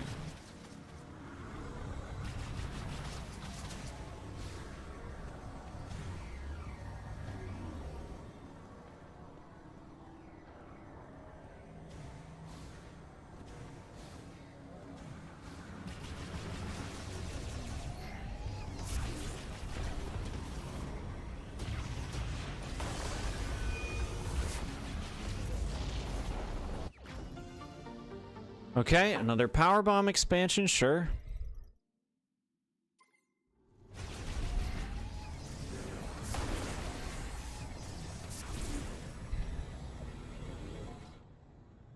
Okay.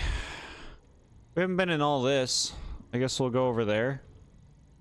There's all this down here. Well, it kind of looks like the land ends there. Let's go straight. Got it.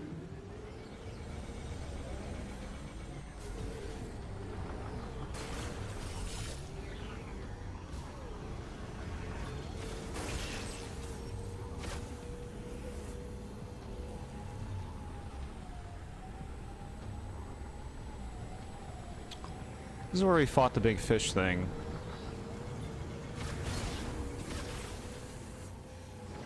Enough of them. I wonder what the music that plays if you have an amiibo sounds like. Like, what music would be playing right now?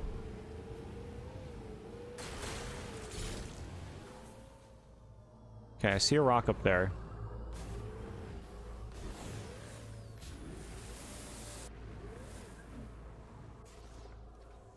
No, you're not gonna be able to jump this.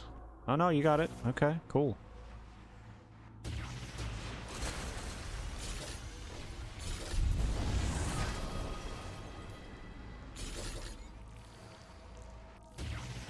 Okay.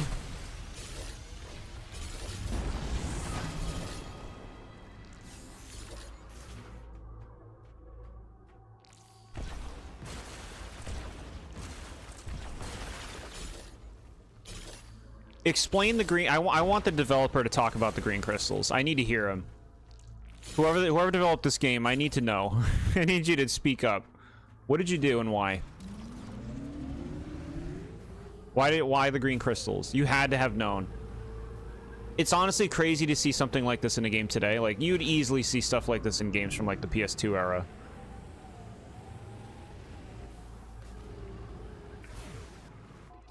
But to have the green crystal hunt today is crazy.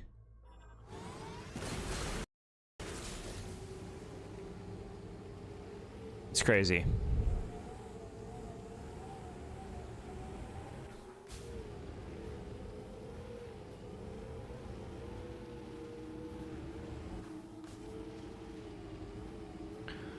This whole game feels like it's stuck in the 2000s.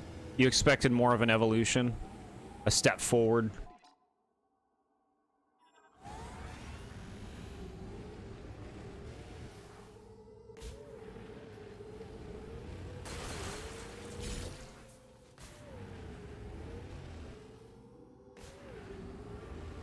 They're more focused on explaining the series timeline to worry about explaining every detail about the green crystals.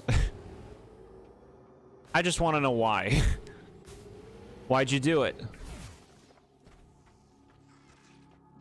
Do we care? Do we care? We don't care. After this long, yes. Yeah.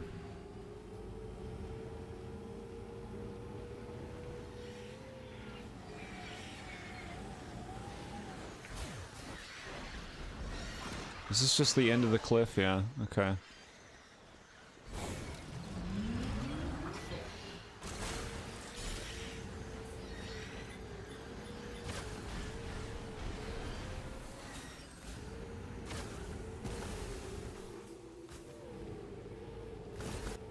Alright, well, I guess we'll keep going to these areas it says we haven't been. Maybe there's a good chance that there'll be some bigger rocks there. I feel like we went over here since having the power bombs.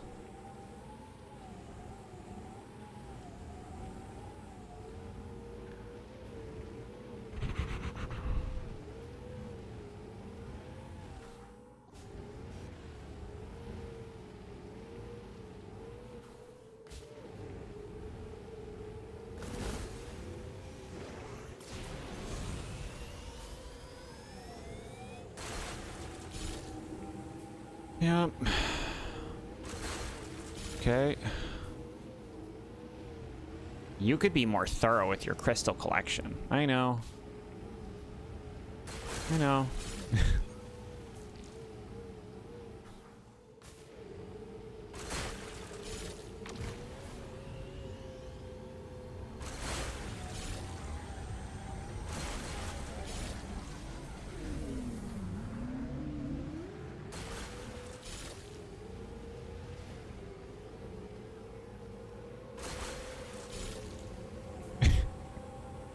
Riveting, huh?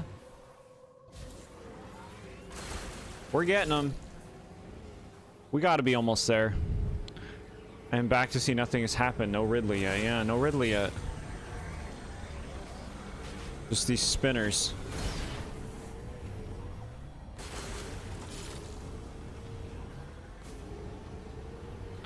How close are you? We'll take a look.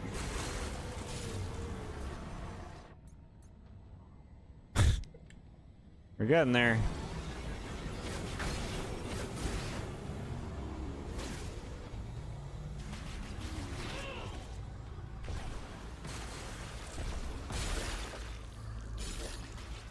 Soak him up.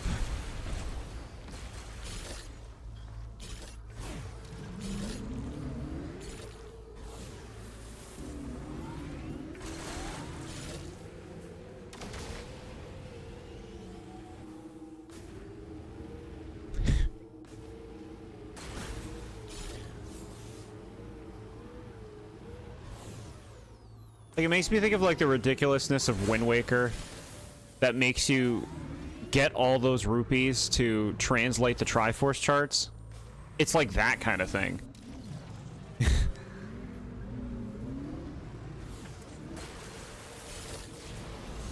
Wrong button. Stream of Jord grinded all 100,000 hyperspace points. I was catching Pokemon when I did that. I spared you all that. I could have spared you this too. But, you know, there's still discovery happening, right?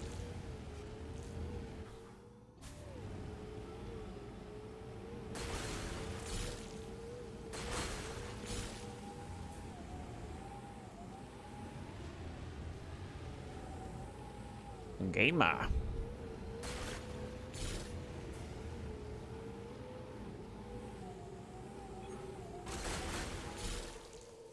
Now, what's the one we didn't do that was these? Rings of Stone Shrine? We can go to that. Ring of Thunder Shrine. Ring of Thunder sounds like it might be the upgrade that we want.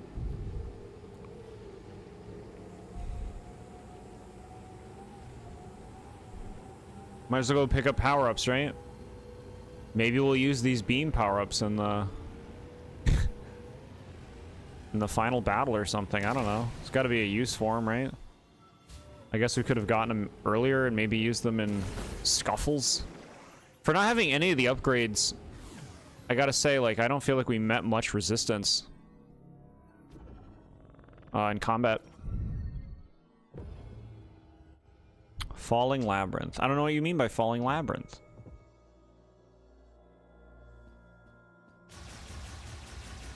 I should go to the Falling Labyrinth? Ah, okay, so this is this one. Now, what is the thing we're missing here, then? What's missing?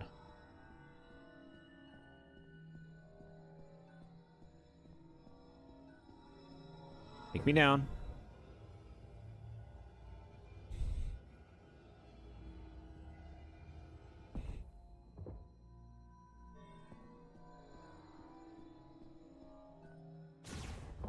And then it's just this.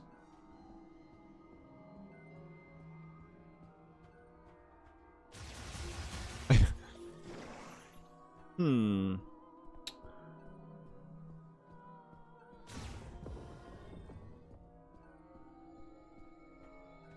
Okay.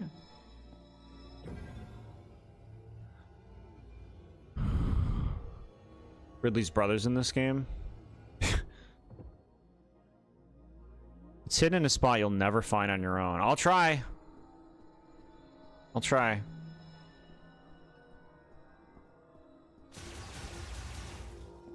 Now I'm intrigued. Start off by getting rid of all this noise.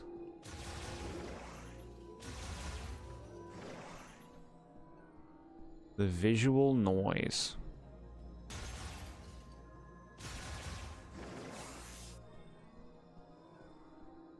Alright, back to the first room.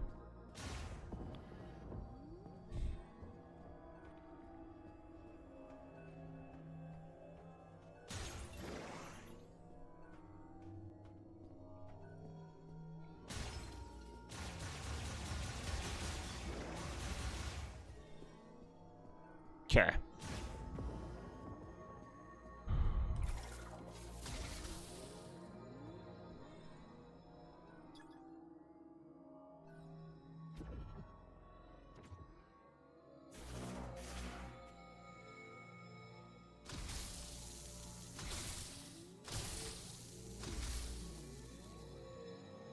Hmm.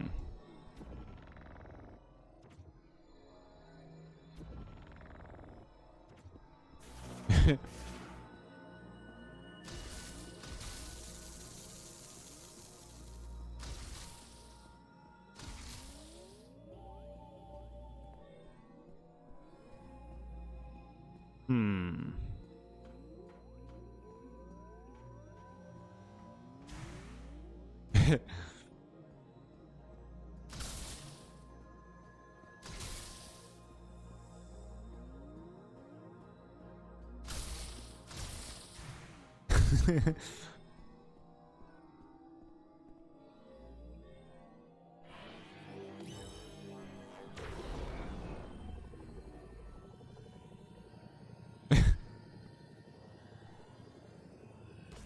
Nothing.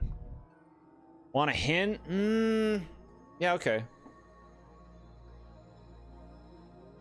You think of Labyrinth Zone, the first water level from Sonic. Yeah, alright.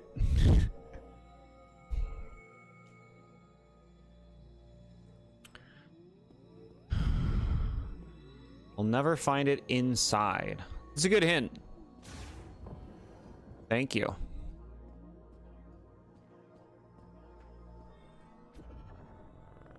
Waste my time down here.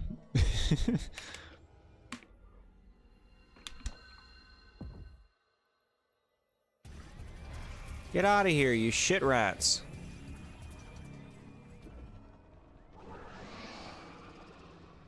We. Ah, okay.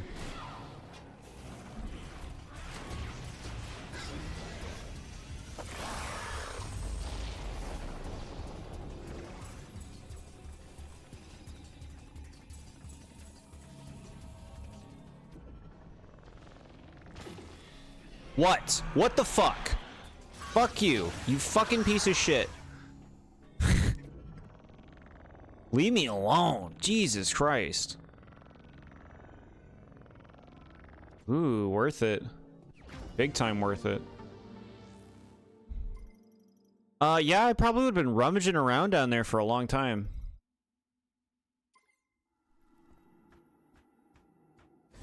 They're dirty for that one, huh?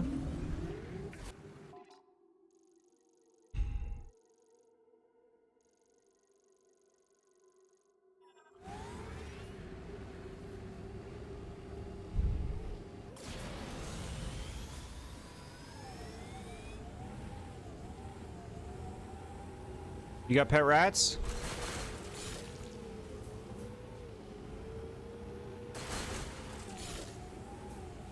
The crystal hunt, bro. I can't believe it.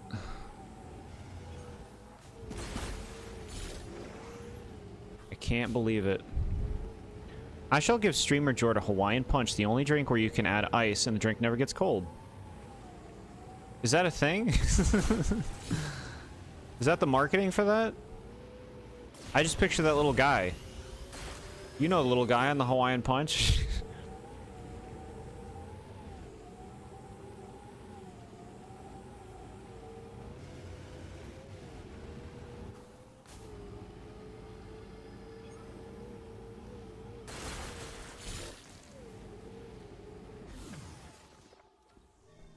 Take me down.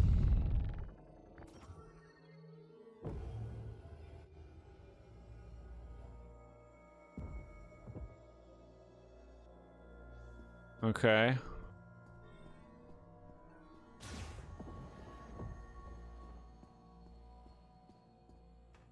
Bro. We're just back here again. Okay. What did I miss? Take a look around.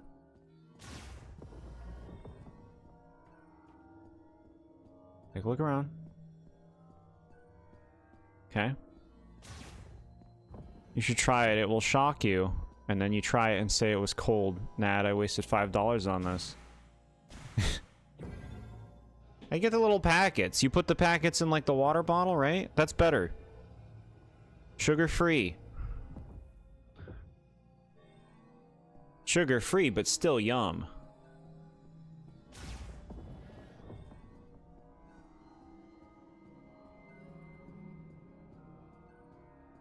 It's another bullshit thing where it's outside.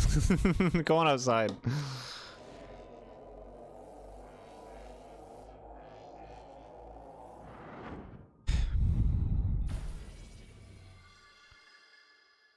Sugar-free powder, yeah. You back here? I'm over this. I'm over these shrines. I'm mad now. Artificial sweeteners are worse for you than sugar? No. Processed sugars are very poor, are very bad for you.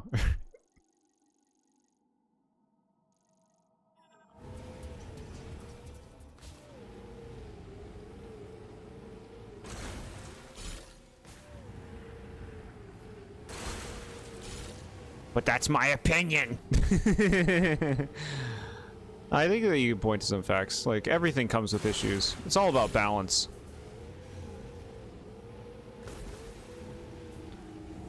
It says 0 sugar. It means that there's no sugar, which is doesn't mean it's healthy, but it means that you're avoiding at the very least the sugars, which are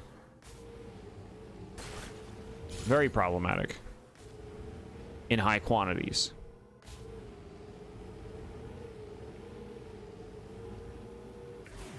Crystals, how you doing? Chat, this is painful. This is fucking painful. What is the quickest way to getting this done?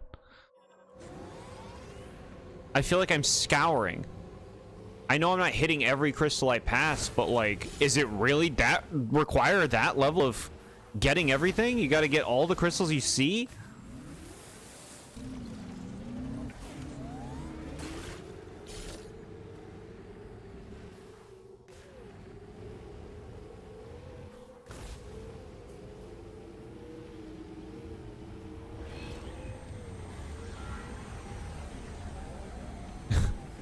What do you want right now, game? You gotta be kidding me with this crystal quest.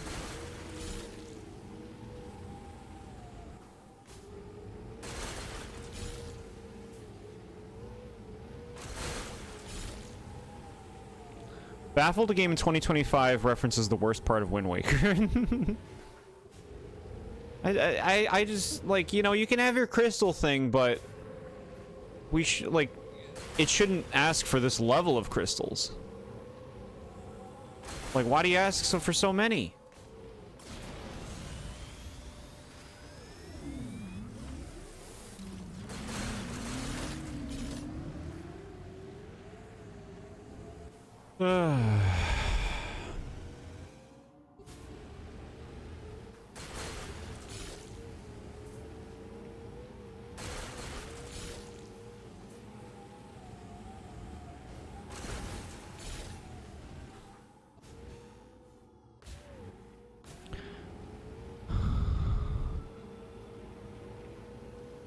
Yeah, you didn't know about it? That's okay, why would you?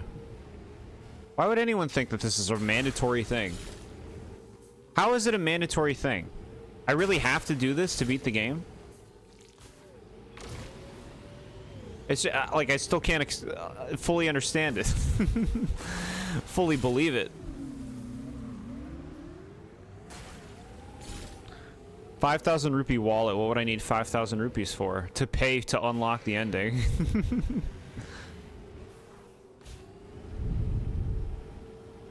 I want to hear his reaction when you learned it from Miles. That'll never happen now, not in this timeline.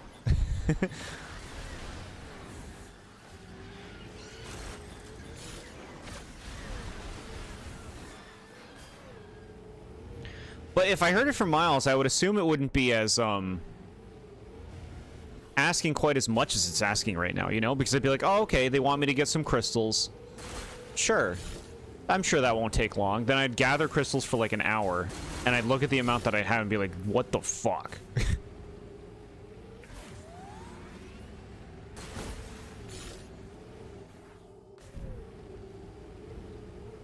Imagine getting all Korok seeds was a requirement. It would be like if Breath of the Wild asked for 100 Korok seeds.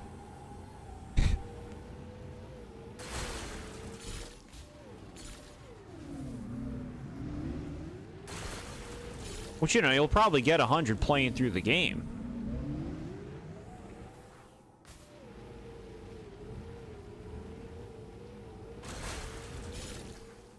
This is even quicker than that. Let's be real.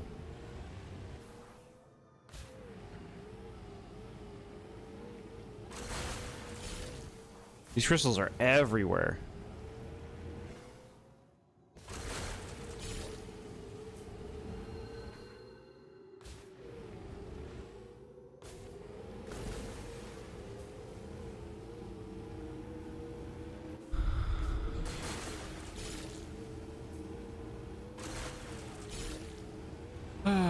Da-ba-da-da-da-da.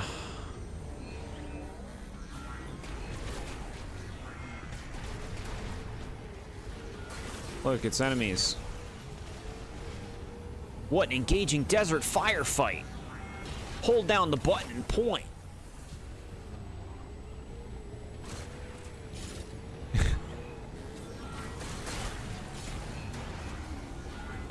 Speaking of Breath of the Wild, you found a lot of shrines around the Heber region without a map or the sensor. Yeah. Imagine if you got to the end of Donkey Kong Bonanza and before you can do the final layer, the game suddenly requires 300 Bonandium gems. Yeah. Go get this stuff.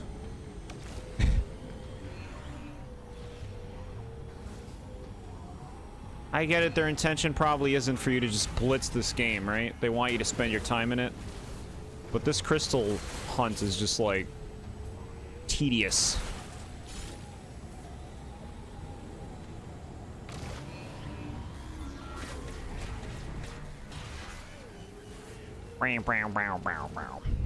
After not needing them the entire game.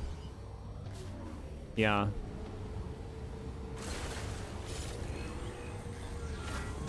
Yeah.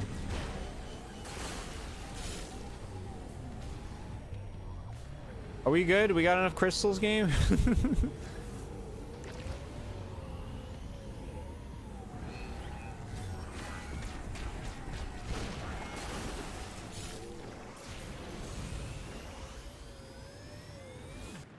How are we looking? I don't even feel like it moved.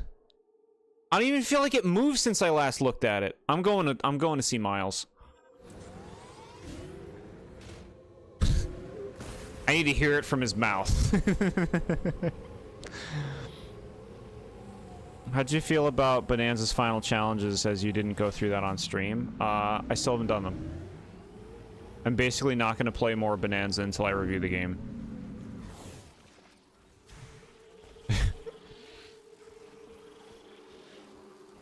I started playing through the game again, doing everything. But eventually I'm like, you know what? I'm actually good. I want to play this next time I play the game. I'll do all this stuff. So I can't speak to them.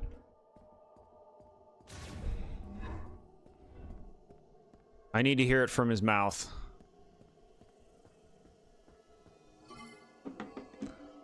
So Bonanza's a bad game then? No, I think Bonanza's a good game. It didn't hit the way that Odyssey hit for me, that's for sure. It, you know, it feels very repetitive to play to me. Smashing things gets old after a while for me. And from what I had played on stream and off stream, not a lot really stood out to me in terms of the individual challenges. Just, I think, because of the repetition of what you're doing.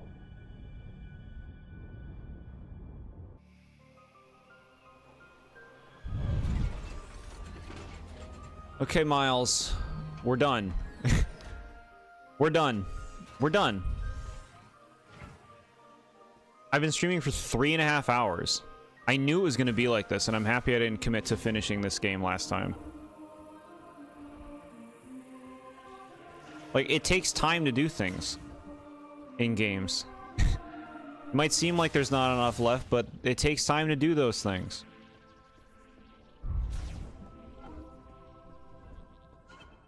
You did it, Samus. You found the missing pieces. That was everything I needed to fix Betsy. You know, the mech. She is good to go. Excellent work, Samus. With the mech repaired, we'll be able to destroy the force field around Chrono Tower. Yeah, we're gonna want to be careful with that. Just saying I had to get a little creative with those repairs. Yeah, I can only guarantee about 80% functionality. Oh, just 80%. That's good, Gearhead. We trust you. Before we can leave, you'll need to secure the memory fruit. Come back and see me when you're ready. Why? No, explain it. Tell me why. Tell me why. Donkey Kong Bonanza is a sacred cow, like top 3 or 5 for me. So I can't wait to hear a perspective that points out the flaws I didn't think of. I don't know how creative my perspective would be on the matter. I'll review it someday. I don't know when.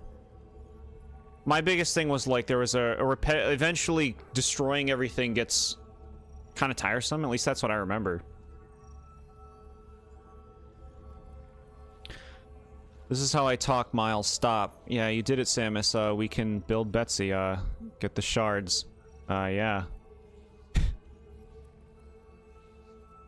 Yeah. Why? Like, why? Before we can leave, you'll need to secure. Tell me why, bro. Come back and What's your favorite scary movie? Hi, Ghostface. Favorite scary movie, huh?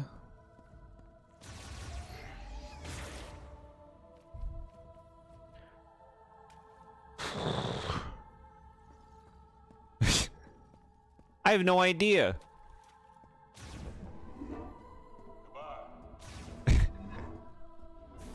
Let me see. I might have a document I can reference. Let me see.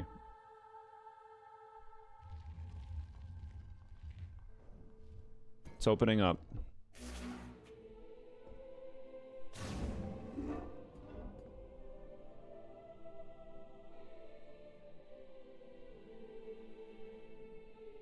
For you, it never gets old. Very simple man. You like smashing shit and the rhythm of collecting the gems. Sure. Don't get dizzy, chat. All right, let's see.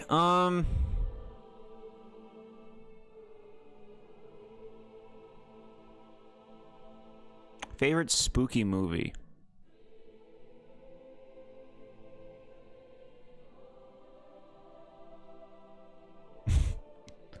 Does Paranorman count? Can I say Paranorman?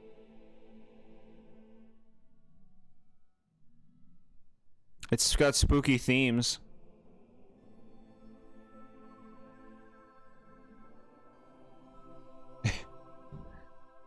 If you're talking about like a more typical, yeah, if you're talking about like more of like a scary movie, I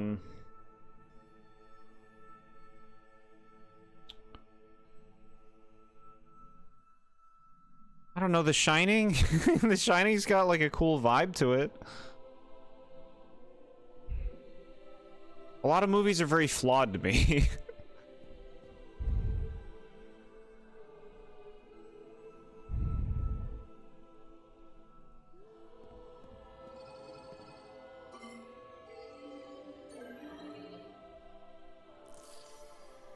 There could easily be something I'm not thinking of.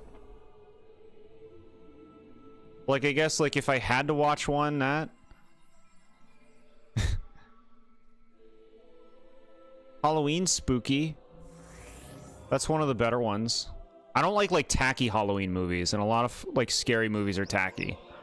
I guess they're not Halloween movies, but, like, scary movies. Control beam boost acquired.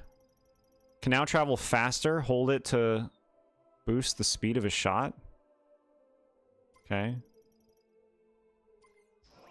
Green energy crystal finder acquired. Chat, why didn't you tell me about this? The radar will now display the location of green energy crystals.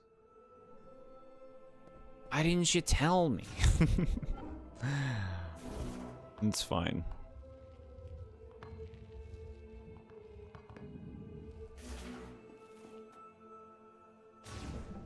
Why, am I missing the good scary movies? What are the good ones? How do you prioritize your targets during combat? I have programmed to protect my fellow Galfed troopers.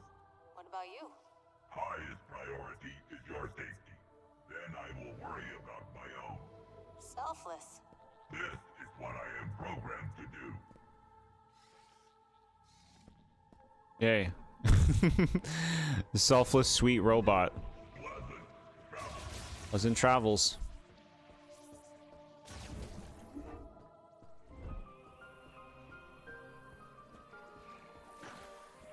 I don't feel like we spend much time in Fury Green in the, like, looking at the game as a whole. Like, even though we keep coming back here, like, the rest of it is largely just, we went through it once. Didn't seem like there was much depth to it. And it looks really cool. I'd like to spend more time here.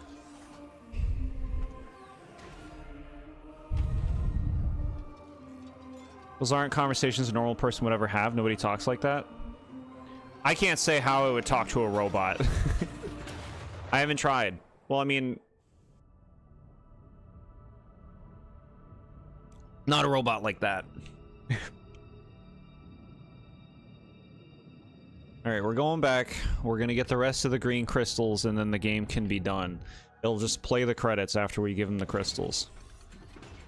The final boss is your own determination to get these crystals. Friday the 13th comes to mind. Apparently my mother told me I used to watch that movie, but I don't remember ever saying that. I used to want to watch that movie. Yeah, see, like, that's one where it's like fine as a horror movie. But, like, that's, like, hokey to me. I get that that's his, like, you know, his charisma. The charisma of Freddy Krueger, but... wait, that's Nightmare on Elm Street. My bad. Friday the 13th is, Killer in the Woods. Jason. And, that one I think might even be less competent than Nightmare on Elm Street. Love the original Halloween, but my favorite is probably something like the Babadook. Babadook creeped me out. Which means it's doing something that's supposed to be doing, right? Doing something. Alright, so, like... how does this work? I don't see them on the big map. So, just the mini-map radar?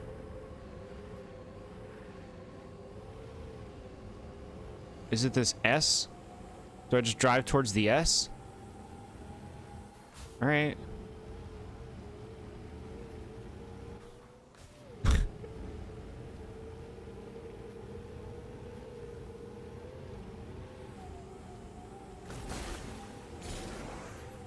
Yeah, I guess we just keep driving towards the S's. Okay, well, that's kind of mindless. Genuinely hard to watch for you, yeah. Long time since I've seen that one. Not at all fresh in my mind.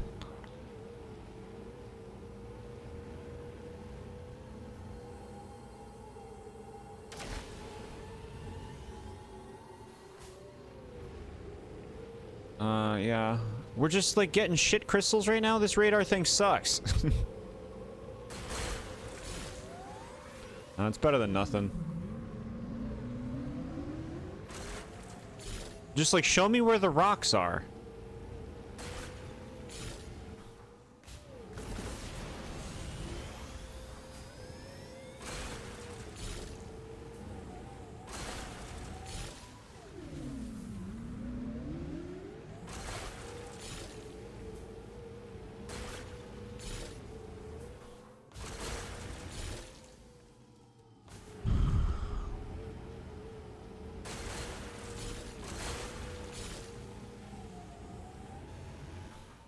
Talked about it before, but like a movie that particularly scared me is The Omen, the original Omen. That movie makes me feel uncomfortable. It just feels subtle to me. I like subtle horror.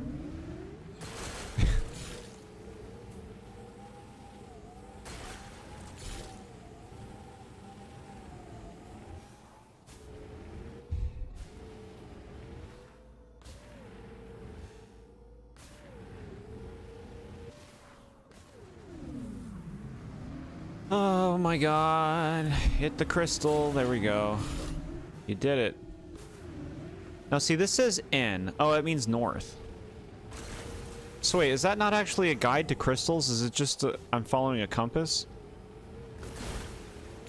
Oh, the crystals on the map. Okay. Top left, I can see them. Got it. I was looking at top right. Following the little northeast thing. I thought those were directing me.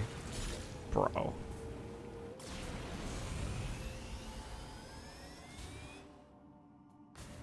Probably find Get Out terrifying. I did not like Get Out. Well, you getting tired, Nad?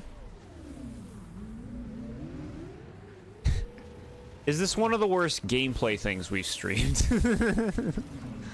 This crystal hunt.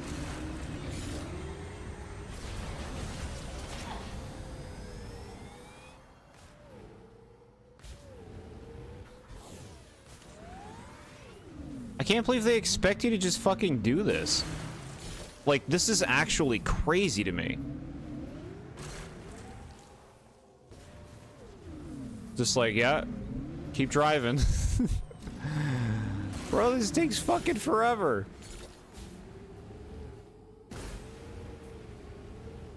I can't believe they did this. I can't believe it. Unacceptable design.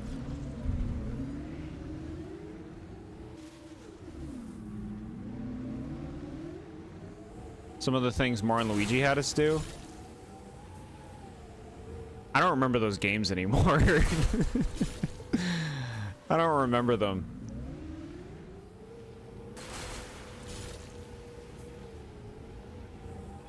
How much does this ruin the game for you? This is when I'm reviewing this game, one of the worst points is the green crystal hunt. That is an entire point on its own. It's just like a pointless, unnecessary part of the game that, like, you can kind of look like it depends on what's after this part. If everything after this part stinks, then I would say just like play the game until you get to this part and then just turn it off.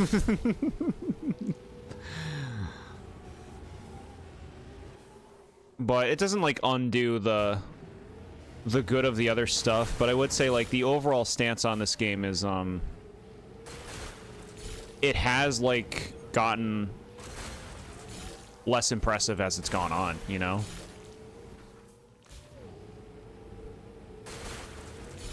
No, I don't know who Starlo is. I think it's like a foot demon.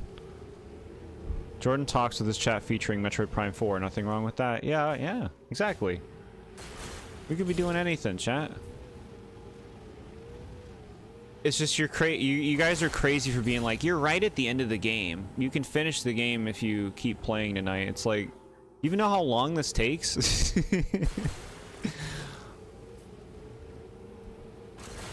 You make it sound like I'm gonna finish the game if I play for 1 more hour. We've been streaming for almost 4 hours and we're not even at the final boss yet.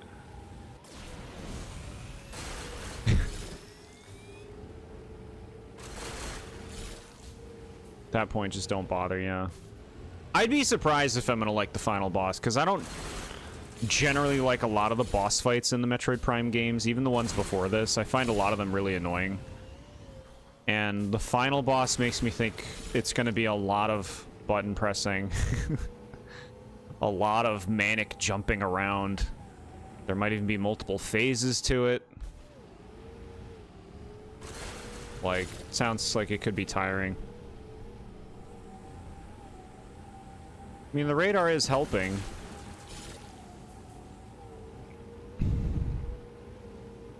$30 minutes? No, I didn't see anybody say 30 minutes last night. Or the other time we played this. I don't remember what they said. It was something short though for doing this, and like this takes time.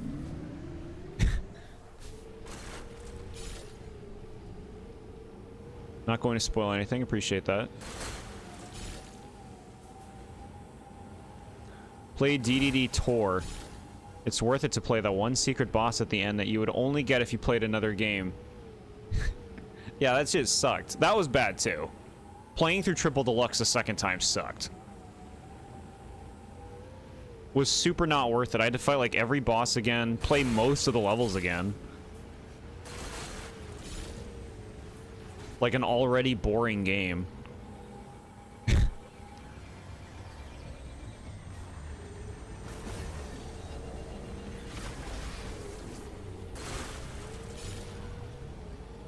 Like, for review, yeah, sure thing. I'm playing that DDD mode when I'm reviewing it. That makes sense.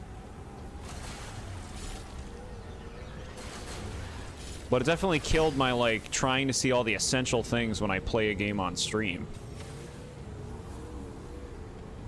Like, nope. They're the only games that ask you to play through them multiple times in a row. Yeah, that's shit.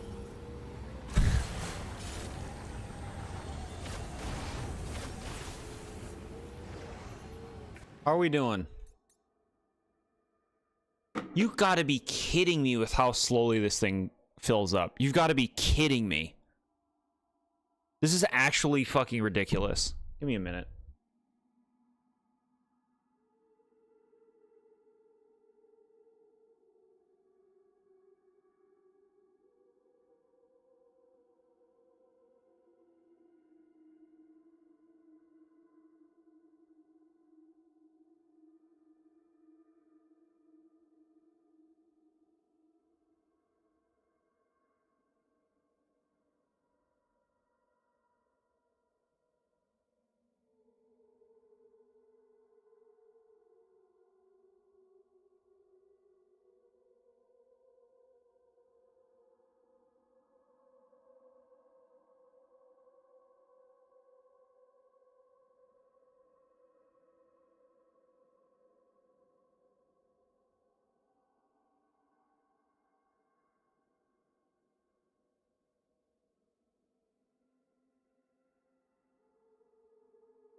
Here I am. Me. Back. And I'm back with something special. Do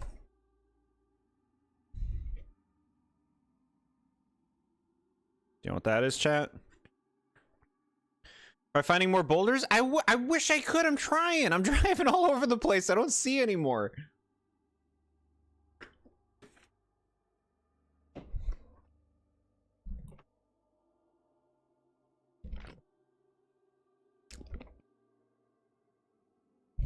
Triangle slices, yeah. Check them out, chat. They're good.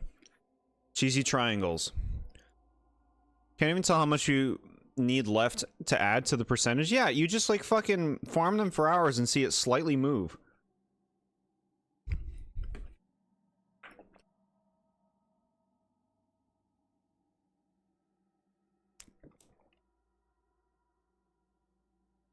I think it is affecting me. I think it is affecting my opinion of this game. This green crystal shit sucks.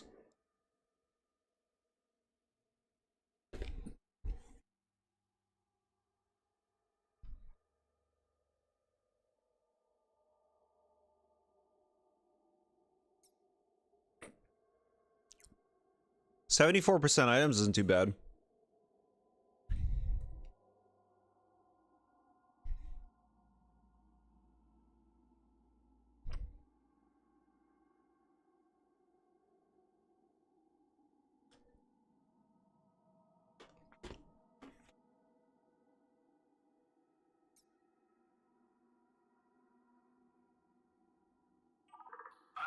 someplace in Soul Valley where a bunch of green energy crystals are clumped together.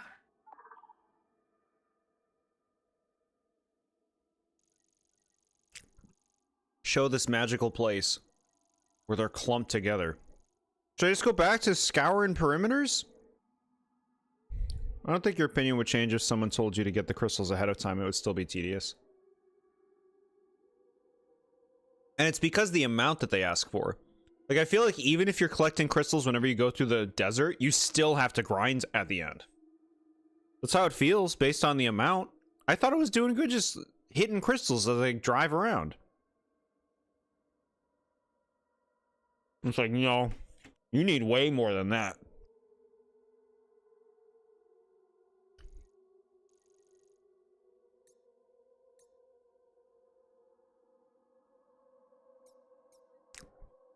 Very southern cliff near the flare pool. All right. Like around here? We'll go there.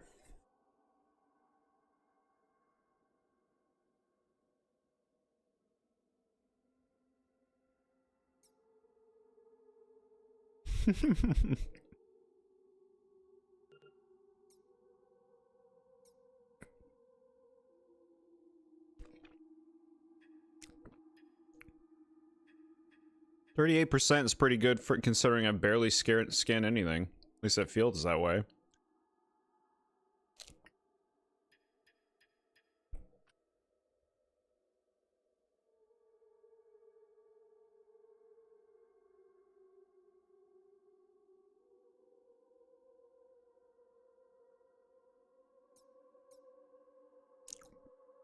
There's an alcove containing a few boulders. Okay, yeah. Hey, that sounds great. We'll head there. What is this button? A, enter zone? What are you talking about? Oh, it's just for, like, the map.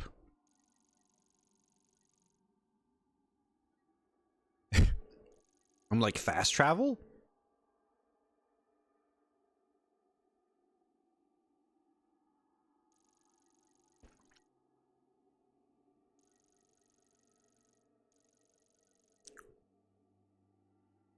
Floating path shrine?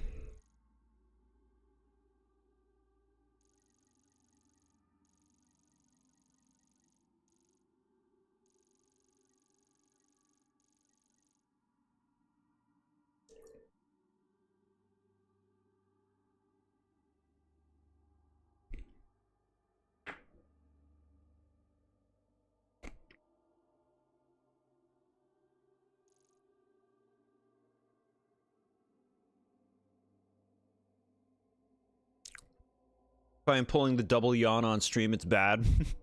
It's still cool hanging out with everyone here, though. Thank you so much. No, it's a great attitude. I'm having a good time hanging out with you guys. Appreciate you being here. I genuinely thought this game would be GOTY material.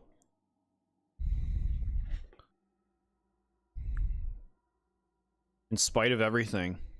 A fool I was. Yeah.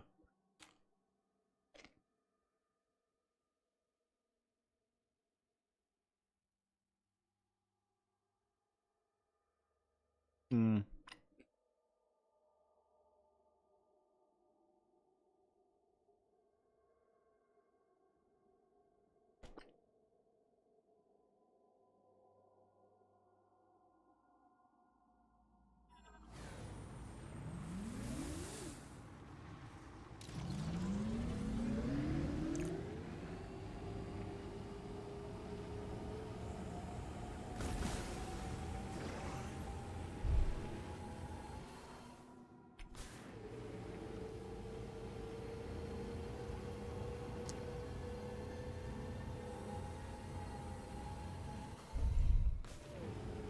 Typing on mobile sucks. No.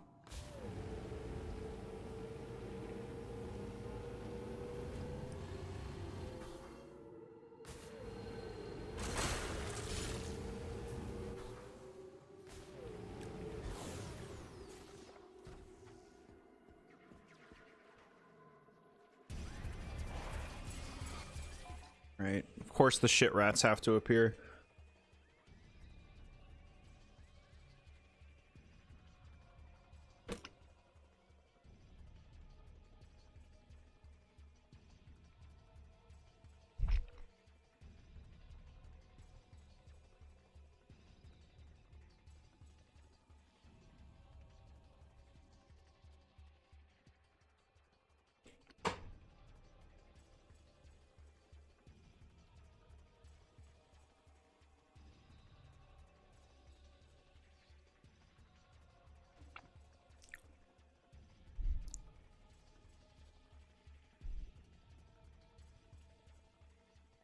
Shit rats, my favorite quote.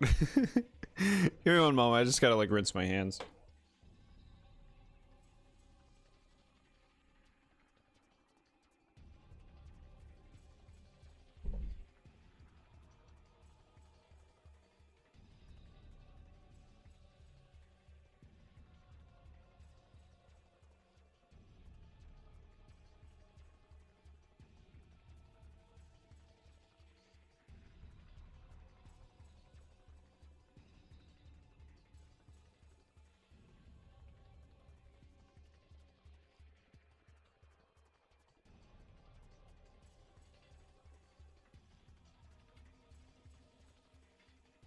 Okay.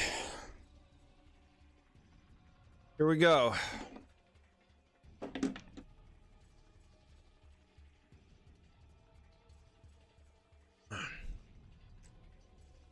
Wash them hands, no grease on those Joy-Cons, no Joy-Con drift here. Yeah. Alright, nope, can't, nope, won't do it.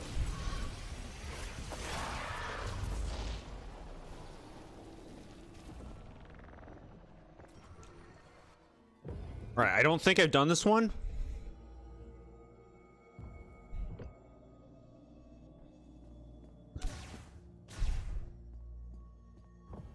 Yeah.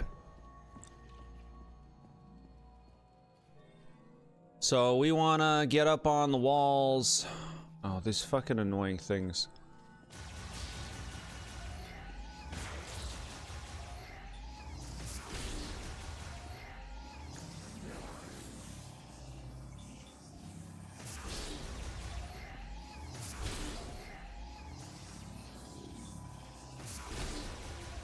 Shit, I think they're appearing endlessly.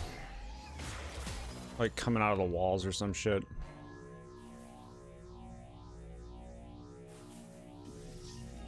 Yeah, here it comes. Get out of here. Get the fuck out of here.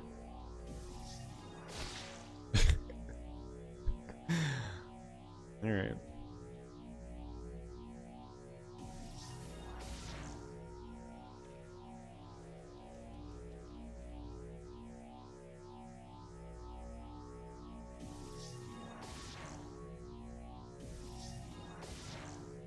Why?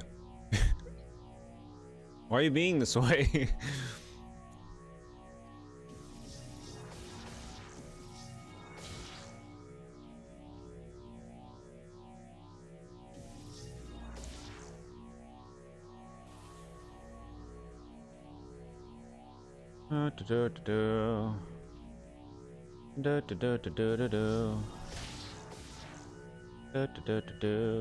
Go up. Go up. Okay. Away. You are not wanted here. Okay. Not too bad. Made it. Or game of Pac-Man. Why? Why is this here? Why did they put this here? Why'd you do it?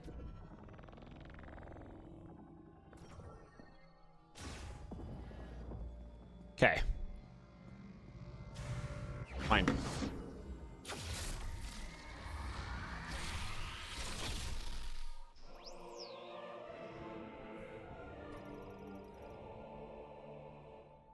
$20-shot ammo. Okay.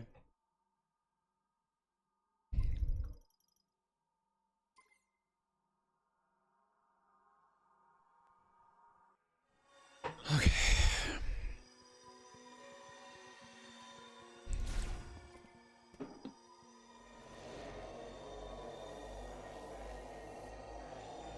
Got a nice little candle here, chat. Holly and hearth. Some pleasant smells to relax me on my weekend. Good. That beam upgrade's busted. I like hearing that.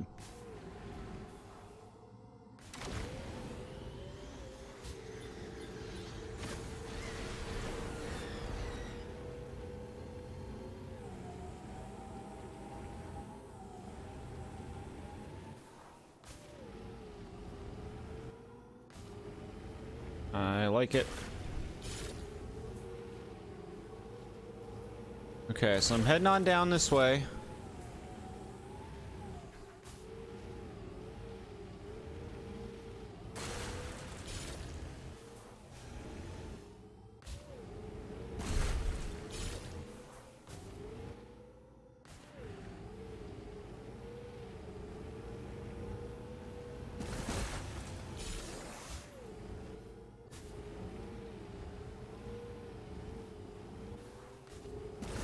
Imagine the Wave Buster's extremely angry chain lightning. Brother. Angry chain lightning. Okay. Sounds cool. We'll see if we can get some good use out of these things.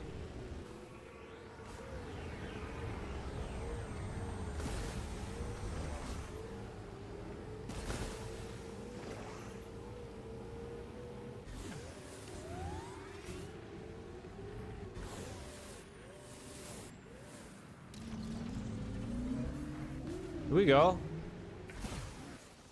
Found some good stuff. Appreciate the guidance.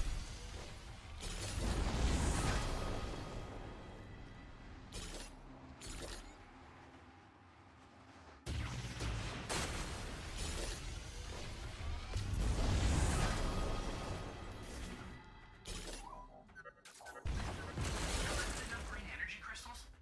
Maybe you should return to Fury Green and offer those green energy crystals to the altar. Alright, that sounds like we're good. Yeah, they're telling me to go here now. Alright, it's over. It's over, chat.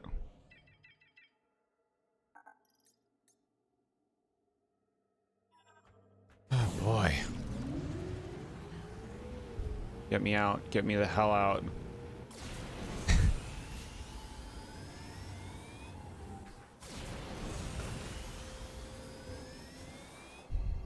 Is it? Yes. The crystal quest is done. You don't even need those. I don't need these crystals.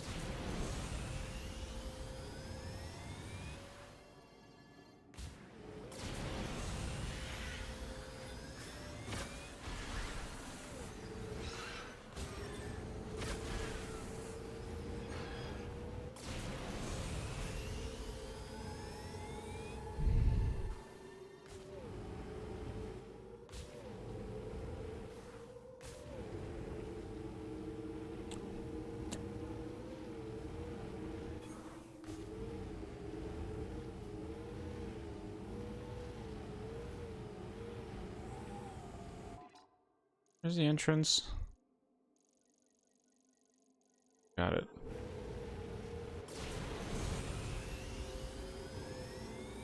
We're going. We got this. The game will be beaten in an hour, right? Within the hour.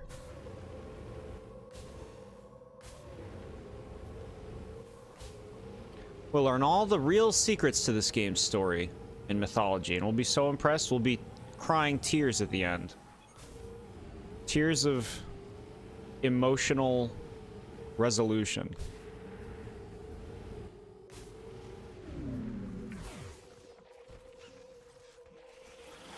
This is a weird sound. I was there seeing TheBoredJord grind those green crystals live, children. Yeah. We savor that experience.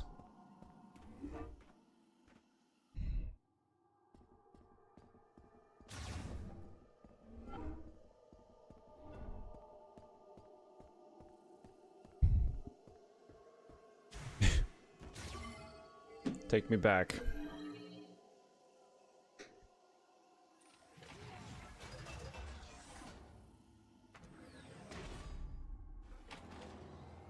Okay.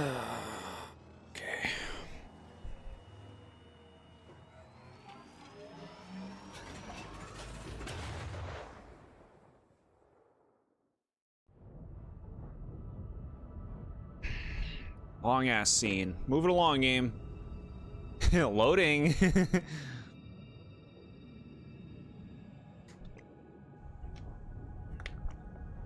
Yep, SMA, you were there. You saw it. You were here for it.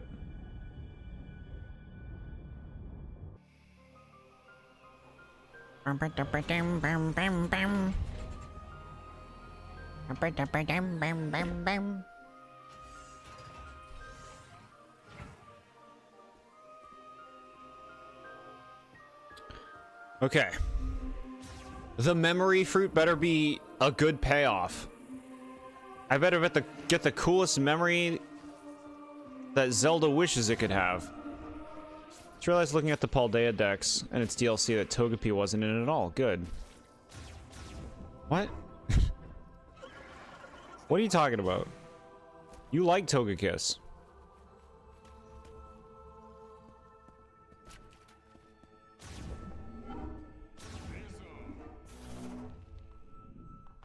Good old Togepi.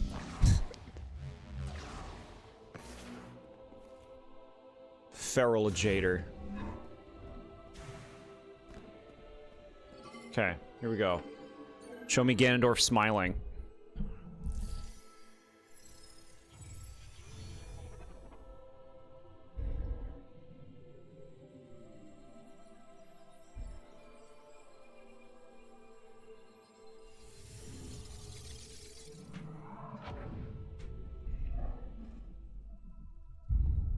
You don't like fighting against Togekiss?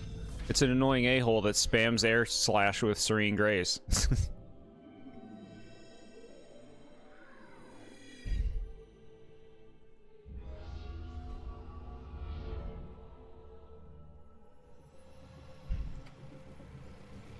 Okay. Whoa. Ooh, that looks nice. Legacy suit. What a cool name. Is it finally over? You're here in time for the legacy suit. We did our crystalathon, and now we got a really sick looking suit. Memory Fruit is the legacy of the Lemorn. It is a database containing all of their accumulated knowledge and history. The Legacy Suit is a power suit designed by the Lemorn that can generate a protective barrier. To activate, switch to the Psychic Visor, then press and hold R to generate the barrier. This consumes 35 missile ammo. Okay, so I have to... There's going to be moves where you're going to have to use this to defend against the moves, and it's going to use a bunch of ammo. The barrier's power and duration are limited. Its energy will deplete faster as it absorbs attacks. The barrier damages enemies that touch it. Cool suit, not worth the 4 hours it took to get it. I do feel very happy with this suit. 4-hour crystal grind. Now you have to find the 10 Chrono Tower keys with the legacy suit.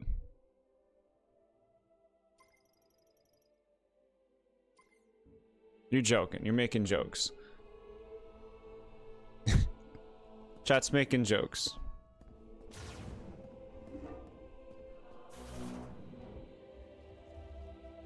Ooh, look how cool the ball looks. Very nice. Check me out, everybody. Check me out. All right, you've secured the memory fruit. We can leave for Chrono Tower as soon as you give the order, Samus. Okay. You ready? Yes. Please, God. Once we leave, there's no turning back. If there's anything you need to complete, now is the time. Never. You'd save.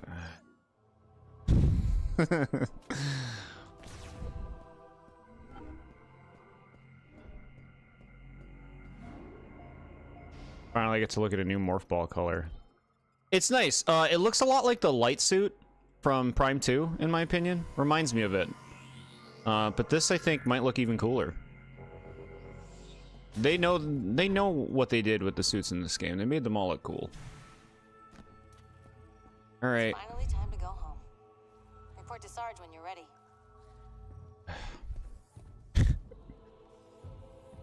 Any other things we should grab? No, I feel good. We can leave for Chrono Tower. We got all the upgrades for the beams, at least the ones I think that are in the game. We got good health. We got good upgrades in general. I feel good. Once we leave, there's no turning back. If there's anything you need to complete, now is the time. What do you mean? If I want to turn back, I can turn back. I'm Samus. Your key.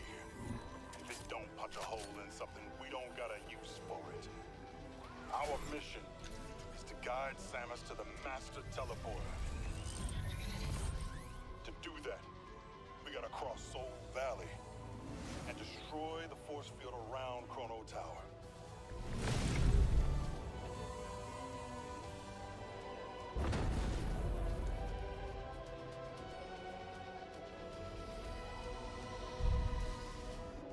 Yeah, we're gonna set up for that vision she's been having throughout the game of us getting wrecked. Open her up!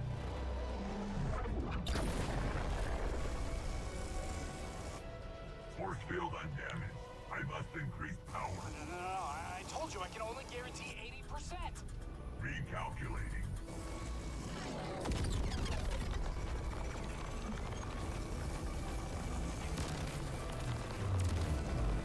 Warning. System critical. We need to abort, the weapon's gonna blow!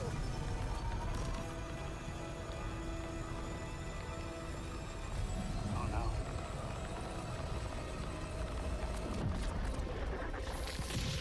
Why does it have a force field in the first place? How are we supposed to complete our mission with a force field there? What about the chosen one?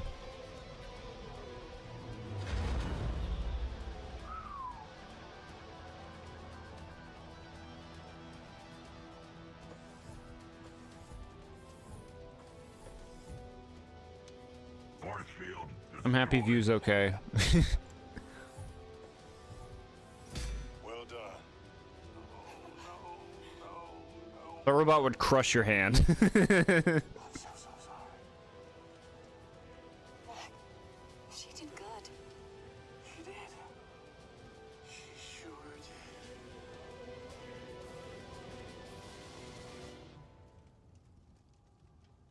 did. This is our moment. The squad. Coming, Mac? Yes, sir, Sarge. To protect it from grievers? Well, then how's the chosen one supposed to get in? What did they expect? They knew we had that robot? More impactful if anything happened to give the story greater stakes, sure, yeah.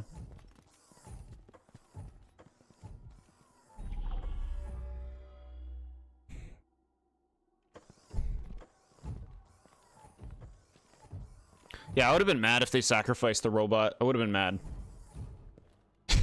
Wow, this place is so beautiful. It is beautiful, yeah. There's an explanation for why the shield is there, okay.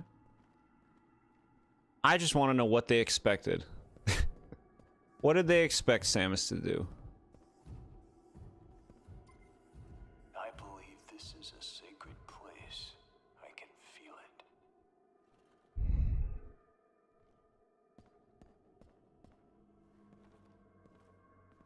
You feeling it now? I am sorry I destroyed Betsy. We don't care. We like you more than Betsy.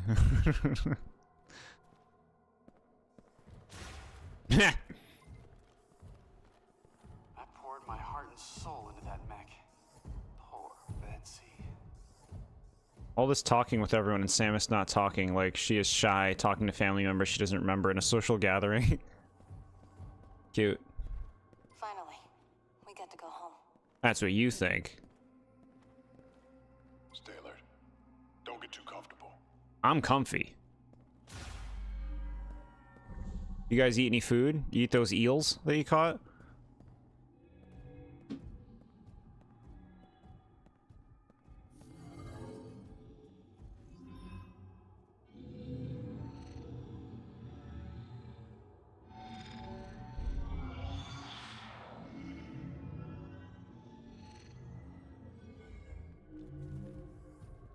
The robots are awake. Yes, the temple responds to Samus. Hello.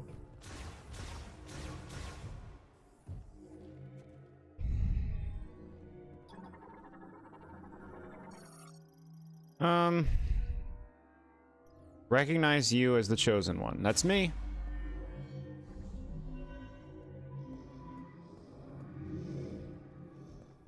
Some really nice visuals in this place. You coming, guys? All right.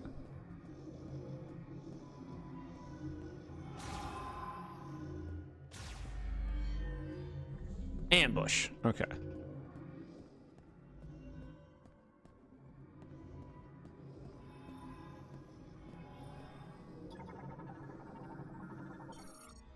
What's up? Chosen one. I fear this is the last we would speak. I have waited alone for a long time. Those 12 Lamorn who left to find you. None have returned. I know nothing of their fate. Did they find you? Are you here listening to my words? I fear not, for even in the darkness I cling to hope. I believe you will find your way to Vuros. I believe you will save us.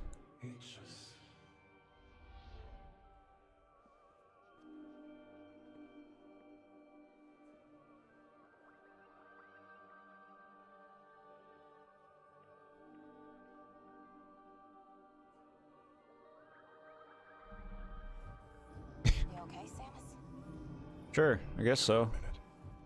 I'm getting cold. Hold on.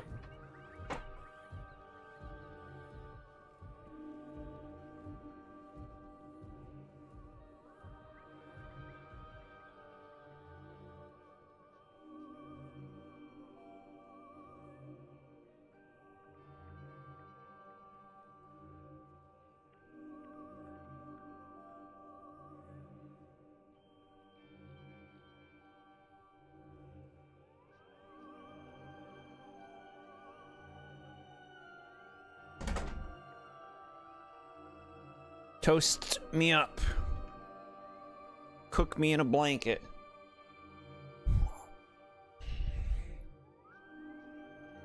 Okay.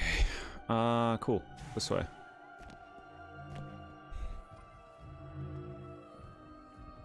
What? We need to find the master teleporter so we can get off this. No, I know. I was trying to shoot. I wasn't trying to talk to you.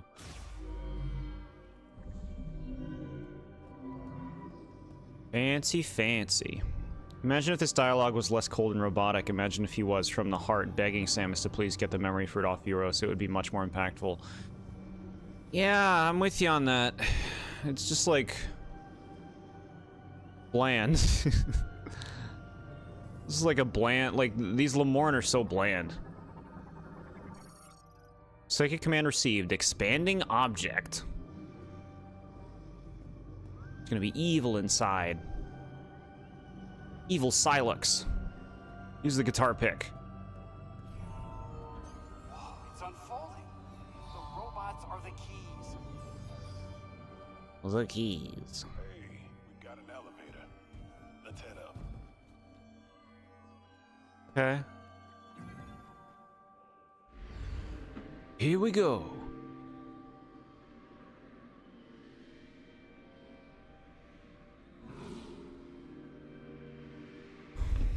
Elevator battle. Look. Isn't it gorgeous? Boy, robots.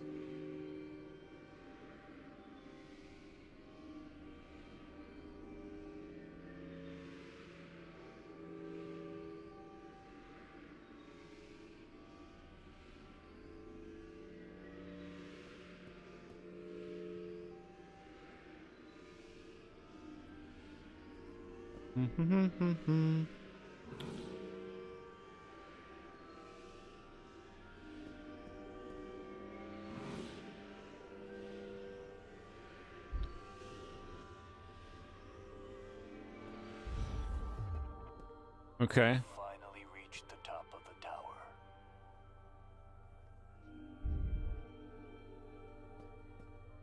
Sword and Shield, what a reference. I was thinking like the elevator fight against Dark Samus in Metroid Prime 2.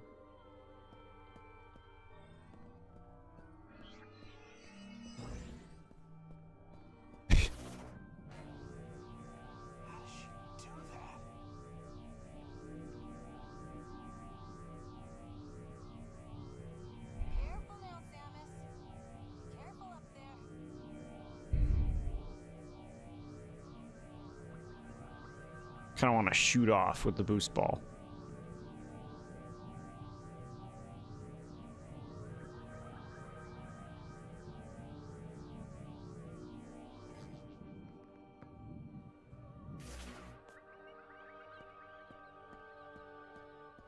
Okay.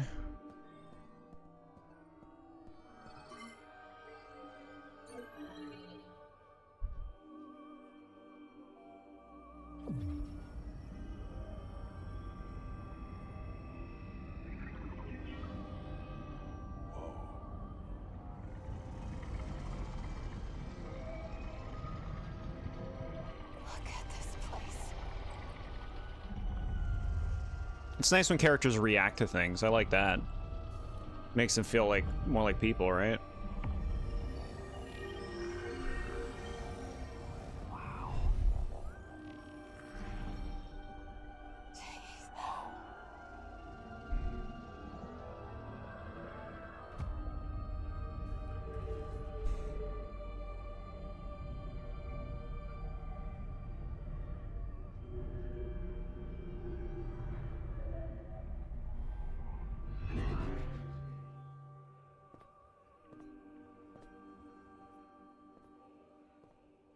Okay. Now bad stuff happens. You've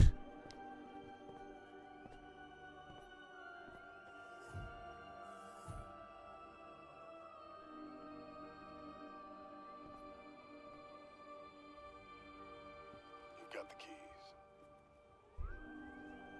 Take us home.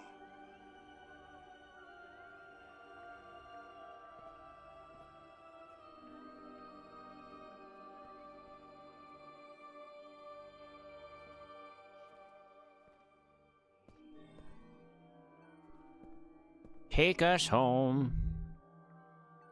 It's all over, yeah. We walk through here and that's the credits. See you next time. The final boss was the catfish. This must be the master teleporter.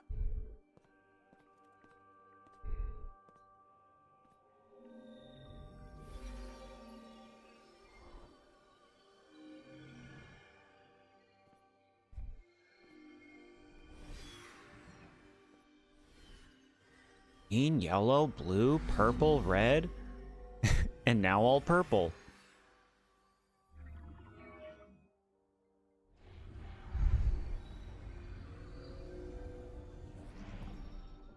Guys, I can't believe it. We're actually going home.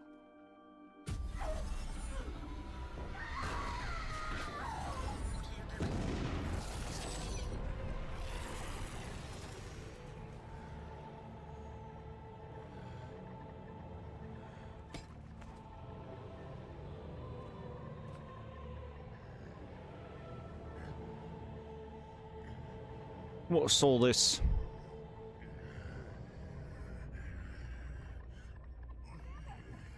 Samus. Samus?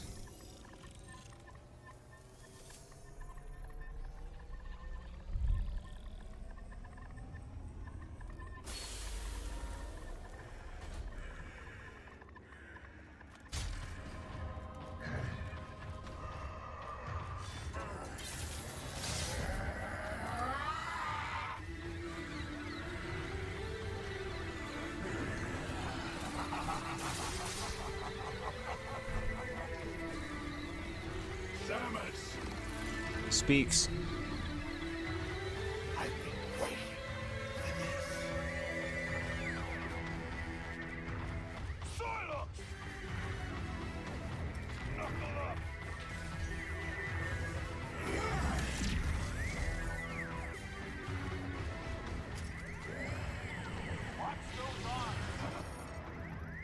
A bounty hunter using a modified version of a Galactic Federation battlesuit constructed using the latest nanotechnology.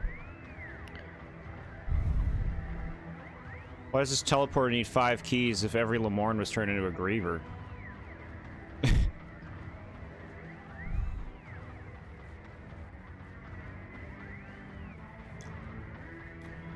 Was I supposed to, like, put something together in that scene, or is it gonna make more sense later?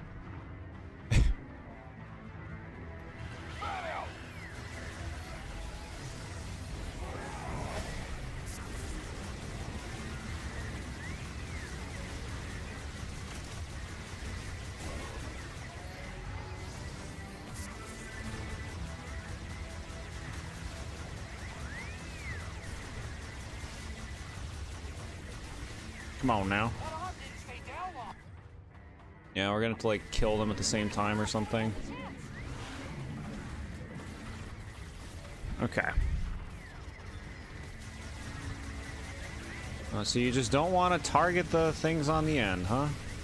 Reminds me of the first boss. I guess that's the idea here.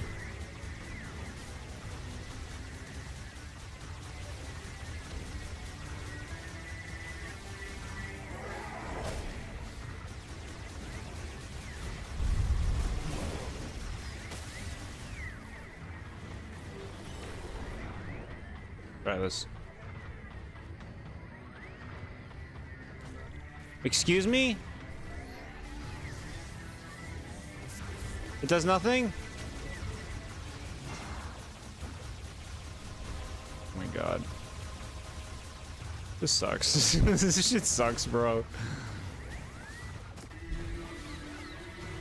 You get 100%, you get the full context, look it up. Alright.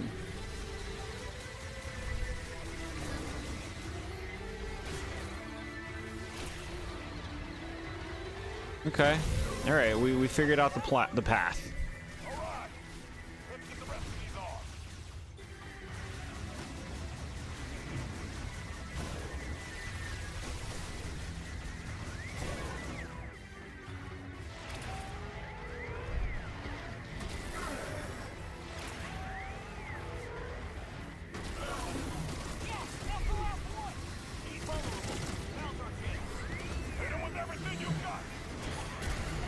Trying. Okay. Ooh. Now it's a lava dragon thing. This is silly, huh?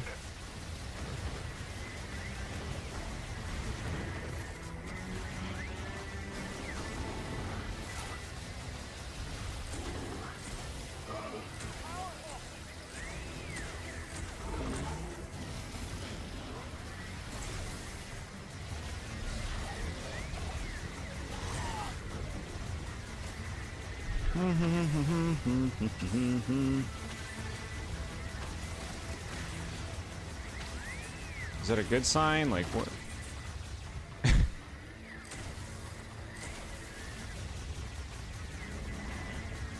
Okay, it's this thing again.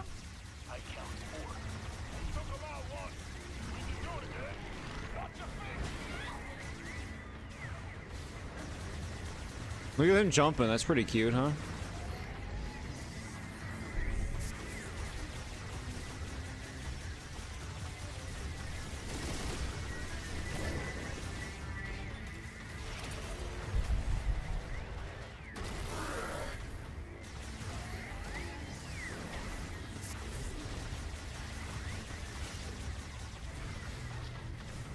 God, how long is this fight gonna be?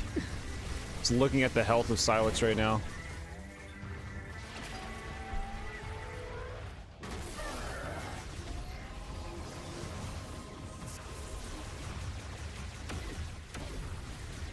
I don't know if I like long boss fights in games in general. Maybe like an RPG. Like a turn-based RPG, yeah.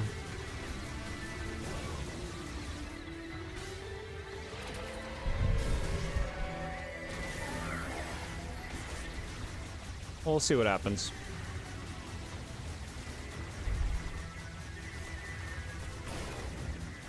Just for like 20 minutes. Yeah. It sounds shitty. Like, I don't know, longer is not better. It's just like tiring at that point.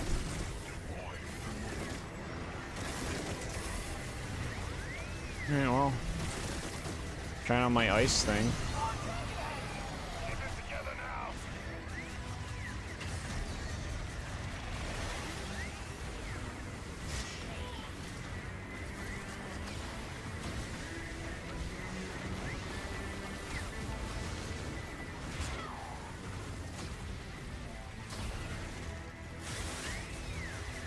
Why, how can he even do this stuff? Why can he do this?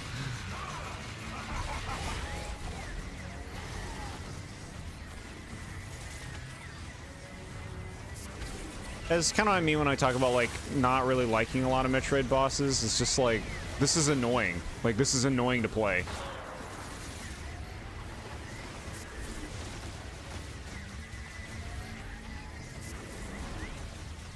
Just like constant shooting, constant dodging.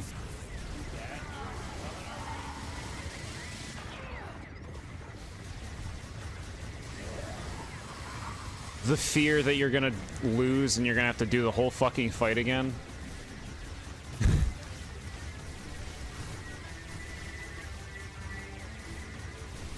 There's a fucking room in this arena. God. Claustrophobic. And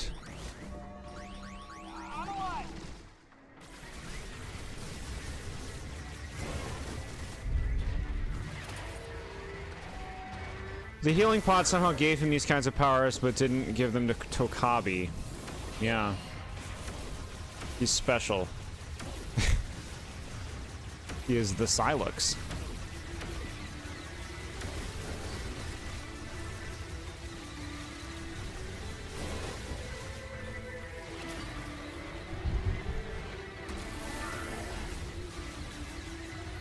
It's cool that they're here in the fight with us. I don't know if they're actually doing anything.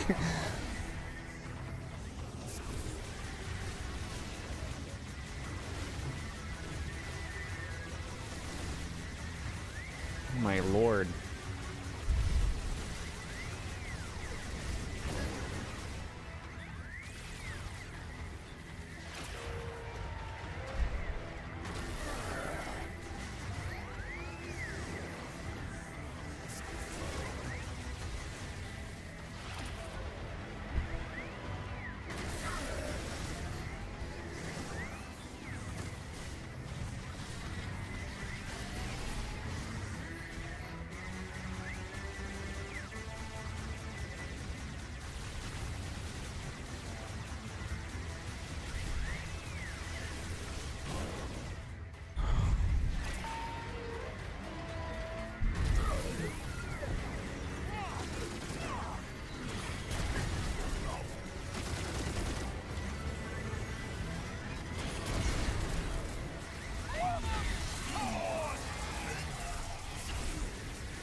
Like, do you want me to use the element he's using? I'm not even sure.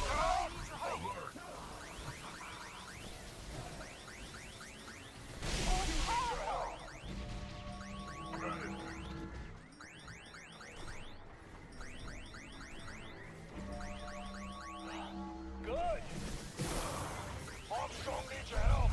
my god.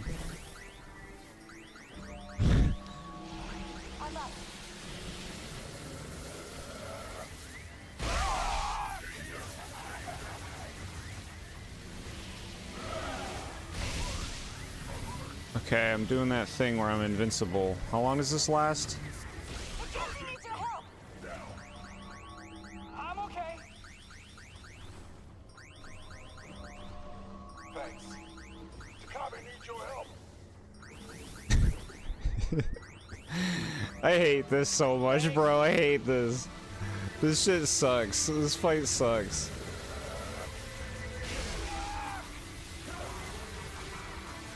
What do you want, bro? What do you want right now?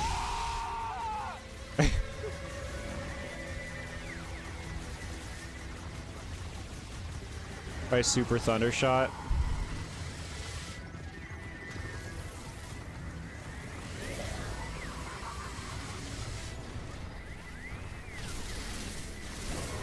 Ooh, that feels good.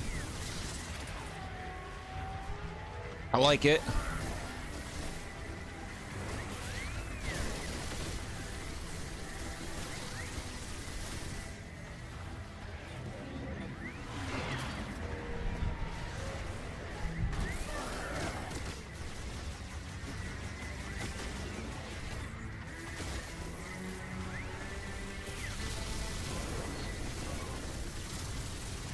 This is nice.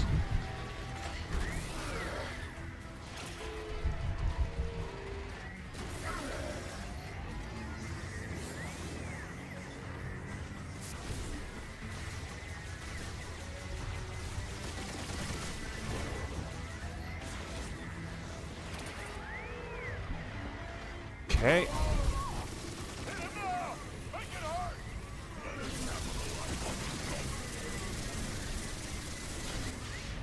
That was cool. Had enough? Oh, I'm just getting started.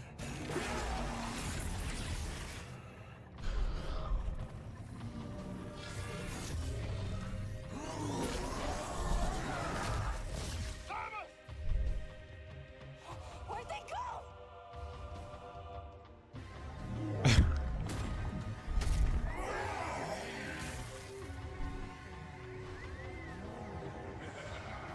Free aim mode? What?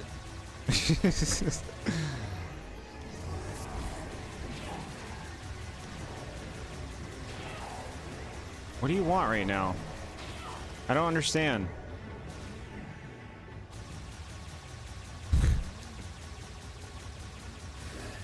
This is what the game needed.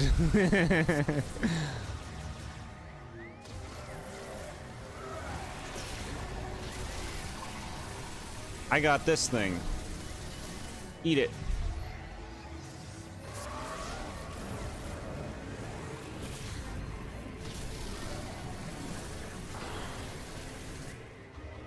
Okay. Oh my. Cool setting, right? Just you and me, Samus.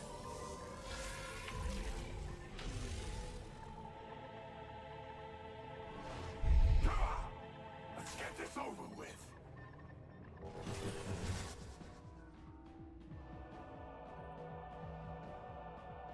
Now the bad part is over, the rest is awesome. I like hearing that. The good part of the final boss. Okay. We'll see. We'll see how we feel. This seems better already. Like, I get to just shoot this guy. This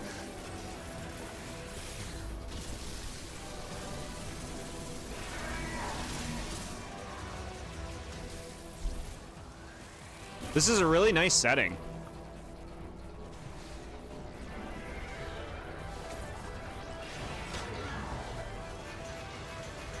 Energy tank ejected. It got rid of one of my energy tanks. Oh, you're gonna be stupid, game. Can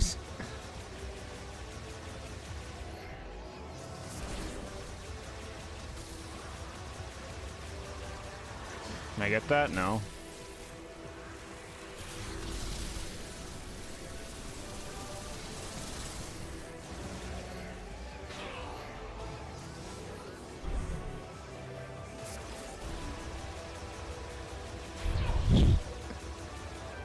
Why is he a bike right now? What happened to him?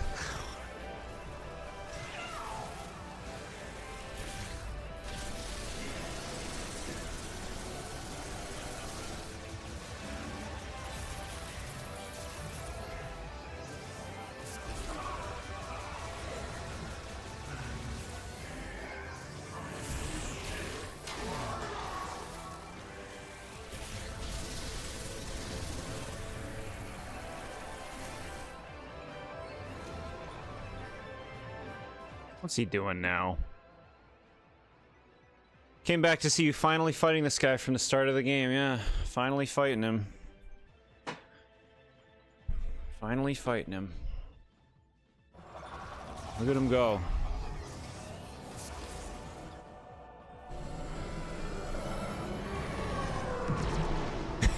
Think this was the right thing to do? Guess not.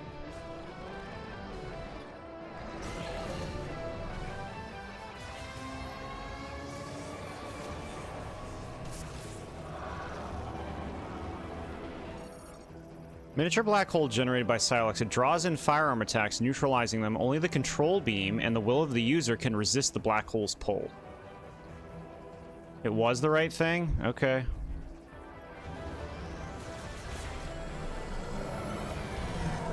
Like, am I too late? Should I be aiming for him or this thing? Great job, game. You really communicated this well.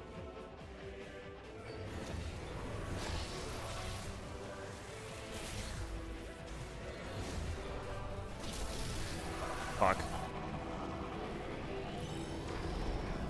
Use it to hit Silex. Got it. Yeah, they do not make that clear.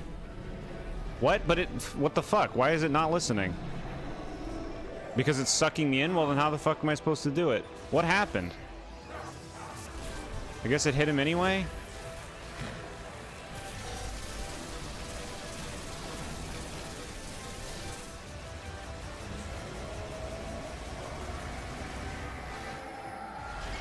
Yeah, they probably want me to use that, defending thing when this happens.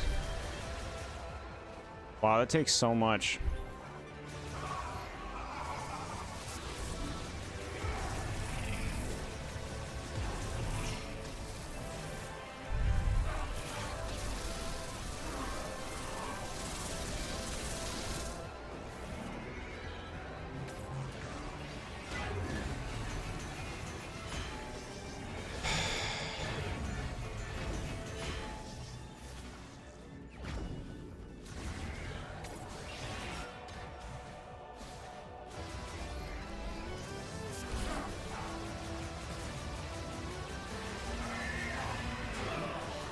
Sure, I was double jumping, but okay, hit me anyway.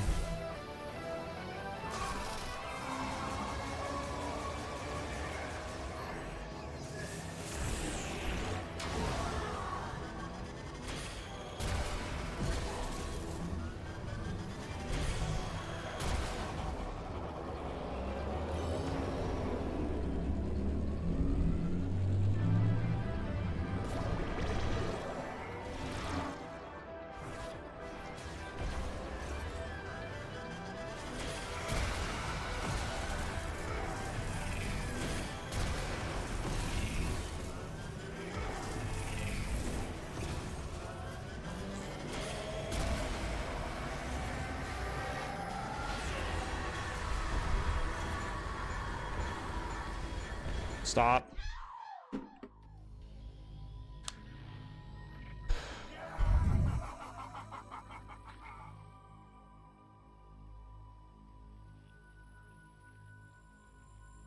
Okay, so let's see. What is the last checkpoint? The last checkpoint is going to make a big difference on my current feelings towards this game. Okay. No, you know what? I'm fine with this.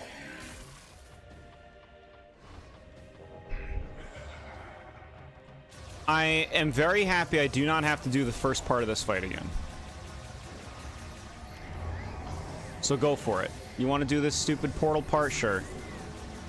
If I had to do the first part of this fight again, you don't even know. You do not know how aggravated it would be.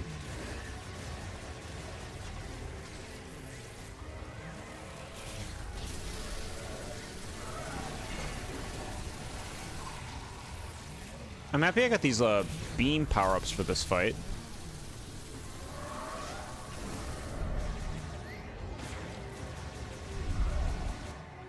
I hate losing to a long-winded fight and then having to do that fight again.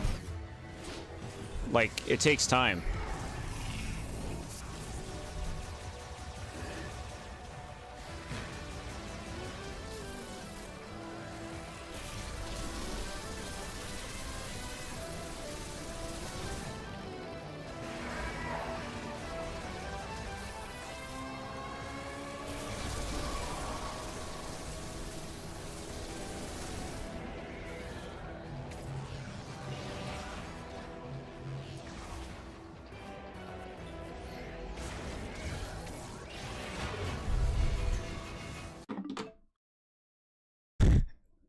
Fuck off.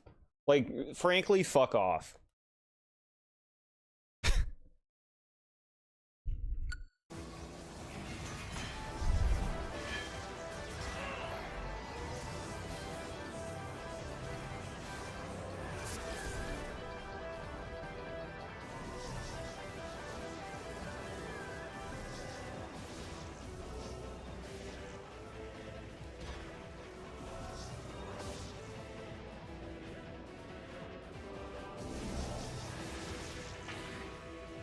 I don't understand what you want right now, game. This is very strange. You're doing a horrible job of conveying what you expect the counterplay to be to these attacks.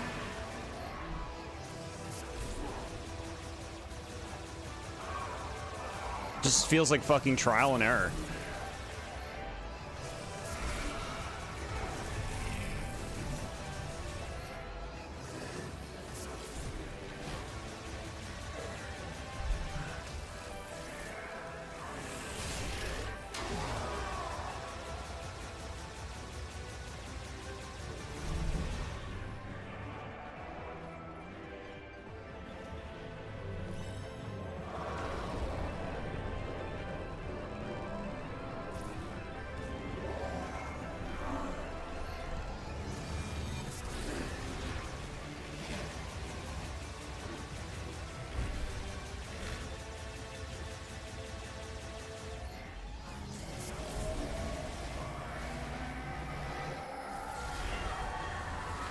Trying to use my, yeah, this.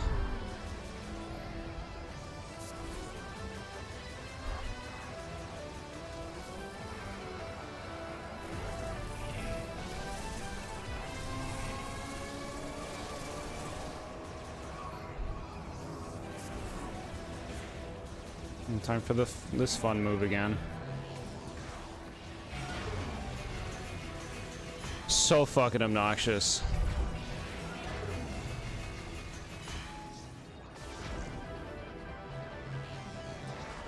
Can't see you. Yeah, that was great. Couldn't see you on the map at all, so I didn't know when to boost. But yeah, sure, take my thing anyway. That's all super fair.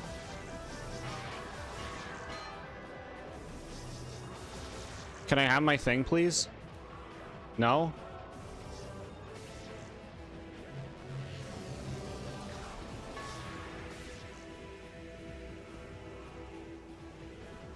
Game, I'm over your shit right now.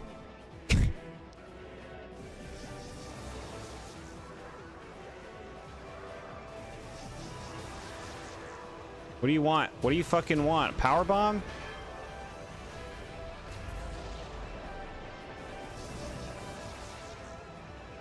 What? What do you fucking want? What the fuck is this?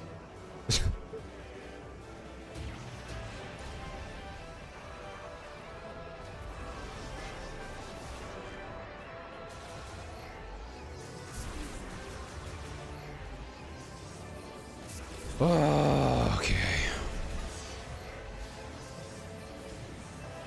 Are we done with this fucking phase? What is this shit?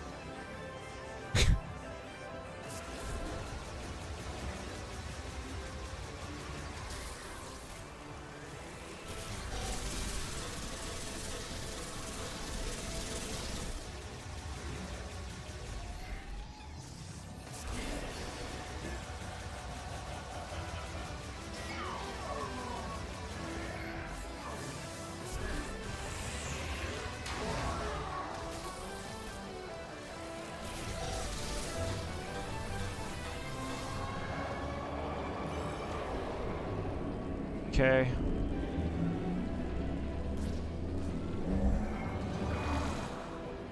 Oh, stop.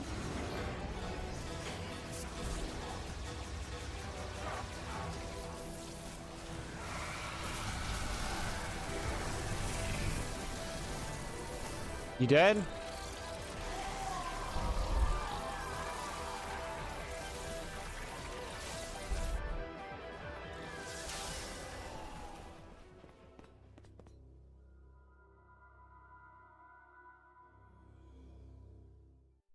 Shouldn't we go after her? Tell me how and I'm there. Alert. Spatial anomaly detected. Great. What now? Here we go. Be ready for anything.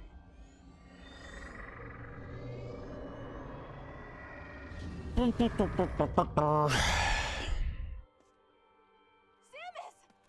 I knew you'd come back. Hugging. Never doubted you for a second, boss. Glad to have you with us. Samus, does that mean Silex is good? Ready to go home? We'll be right behind you.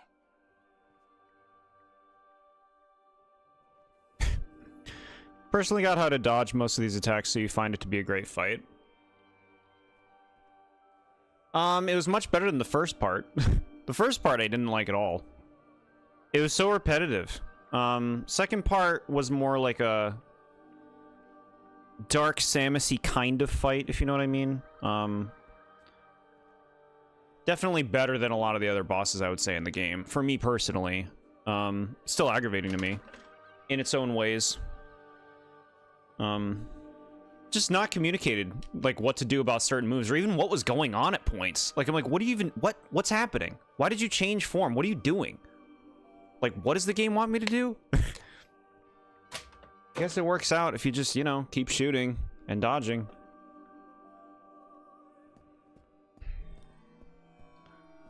This thing?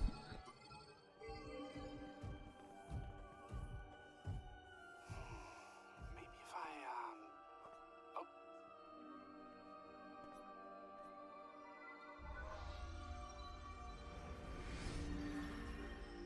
Oh, your crystal powers the teleporter. It only responds to you. Wait, is that Veros? But a game over? I died to the final form once. Then that must be Tanamar. Home sweet home. And you are sure? Well, we're gonna find out.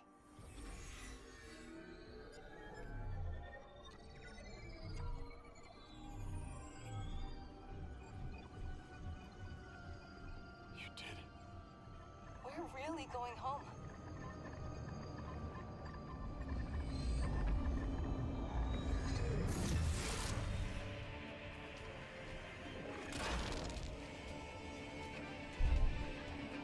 Cylops!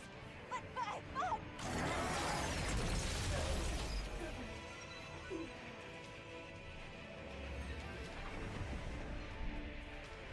Samus! No! Protect the teleporter! Samus, are you alright?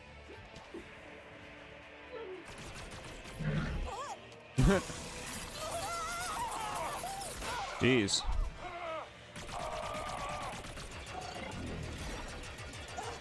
I got you. Providing cover. Yay.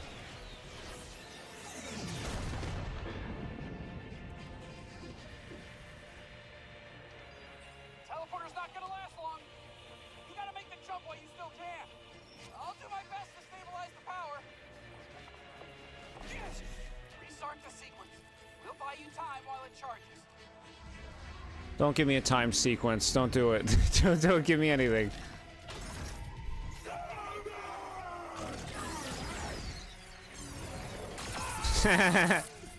Yeah. This is what we wanted.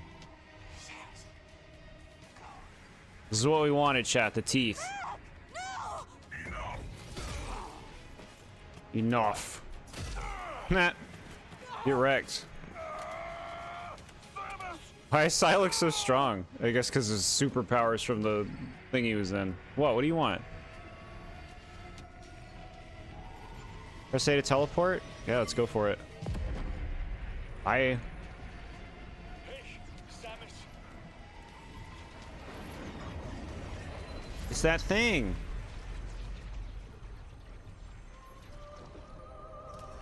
Solon be with you.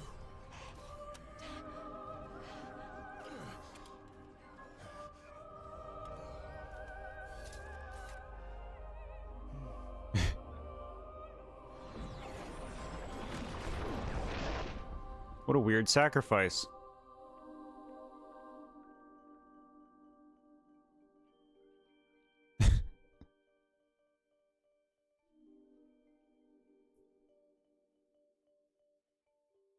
End it. End it. End it. Retro Studios.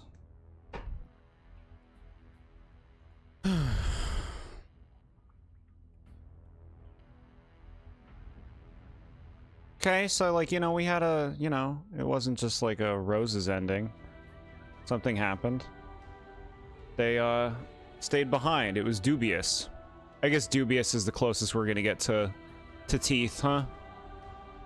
That's it? They just die? Dubious. We don't know what happened.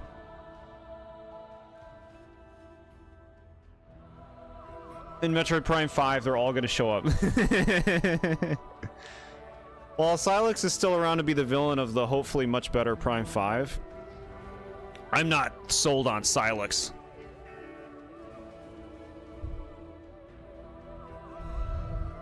Big criticism I've heard for this game is Silex. We've been waiting for him to get a payoff for years, and he's hardly in the game when he's the main villain. His backstory is awful. I don't understand his backstory. Apparently there's more if you play it 100%, which we didn't do. Can somebody give me the crib notes of what, like, the 100% ending says about him, if you know?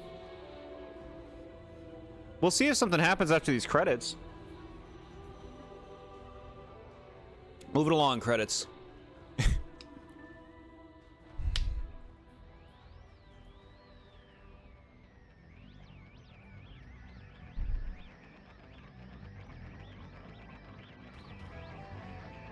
Ryan Johnson. Sure.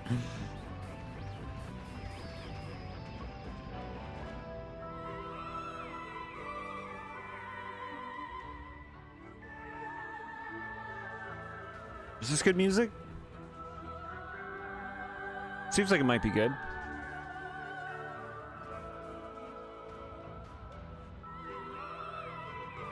I almost said it. I almost thought it said Mickey Mouse. Okay.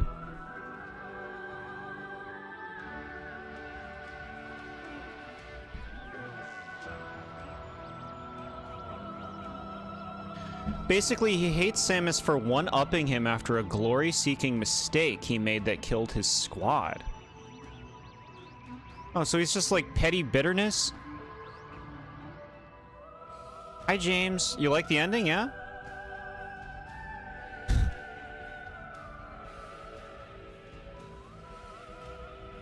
Petty bitterness villain. Why does he get to be super special? Why does he get to be a super, like, I have all these powers and I'm so cool? Why is he special?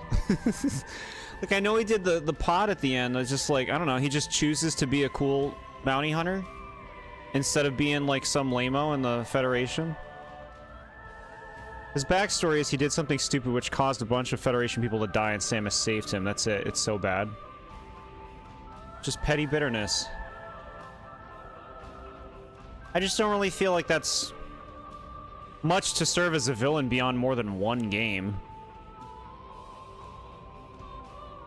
You like it? He's not another galactic conqueror, he's just a petty monster. Sure, it just kind of feels like I'm on board with that concept. I guess I feel like, why does he care so much about Samus? Why does he care so much? Do you have nothing better to do with your time, bro?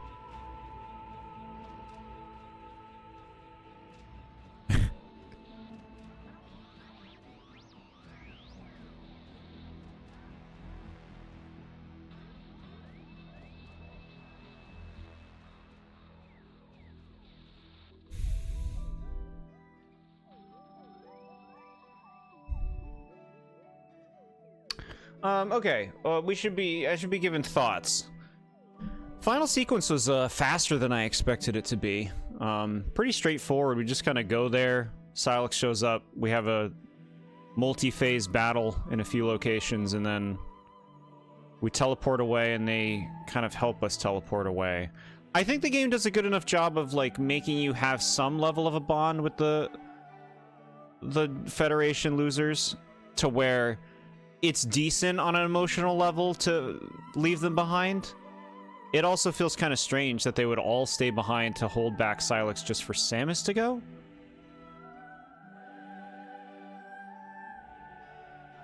It's implied he didn't like being in her shadow and wanted to be the one that saved the day instead of Samus. Alright. Okay. But he was obsessed. The ending to the game feels so lame, it doesn't really feel like an ending. To me, it feels like it just stops.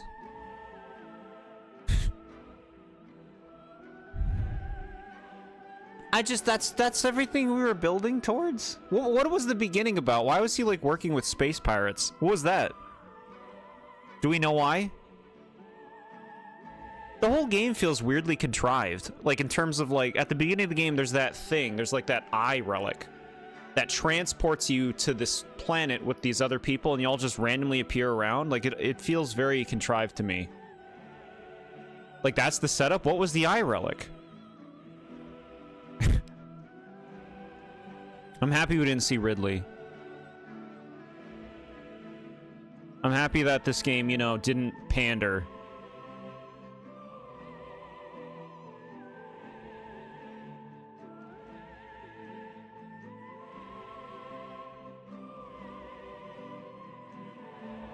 Mario Club. Now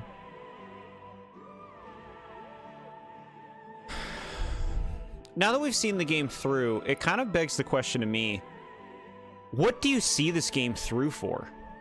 You know? Like, I think it goes on a steady downward trajectory after the ice area. I'm not really sure what the incentive is to keep going after that.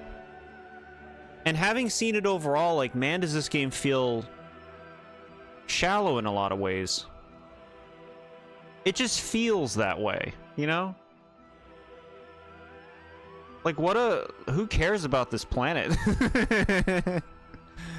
Who cares?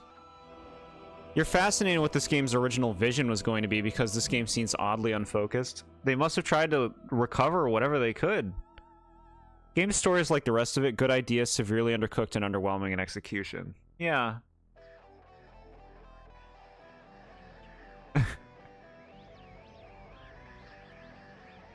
Hard mode unlocked. Oh boy, I can't wait.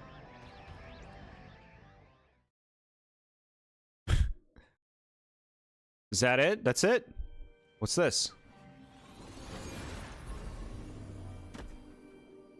I'm somewhere else. Metroid Prime 5.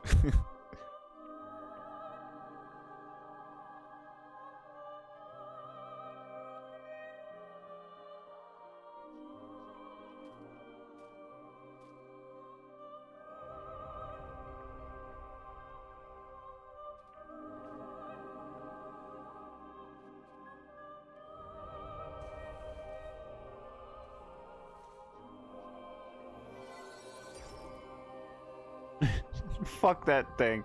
I hate that thing. No, fuck that stupid fruit. I know, I'll plant it right fucking here. Wherever the hell I am. Oh wait, it won't grow here. Never mind. I guess I wasted it. Where'd your bike suit go? That was part of the psychic powers. It will nourish the tree. Nourishing pretty fast.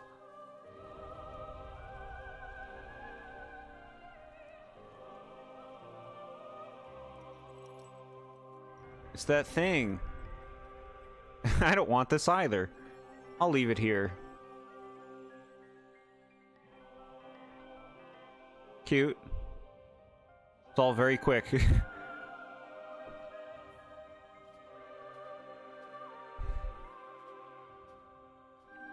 That tree. The tree's nice. It's like the one that Snoopy and Charlie Brown get.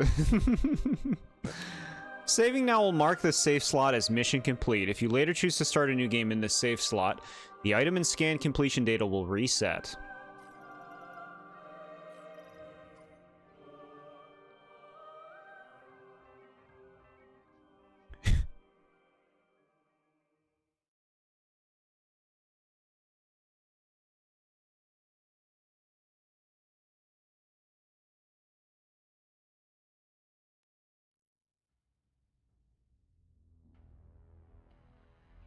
Complete.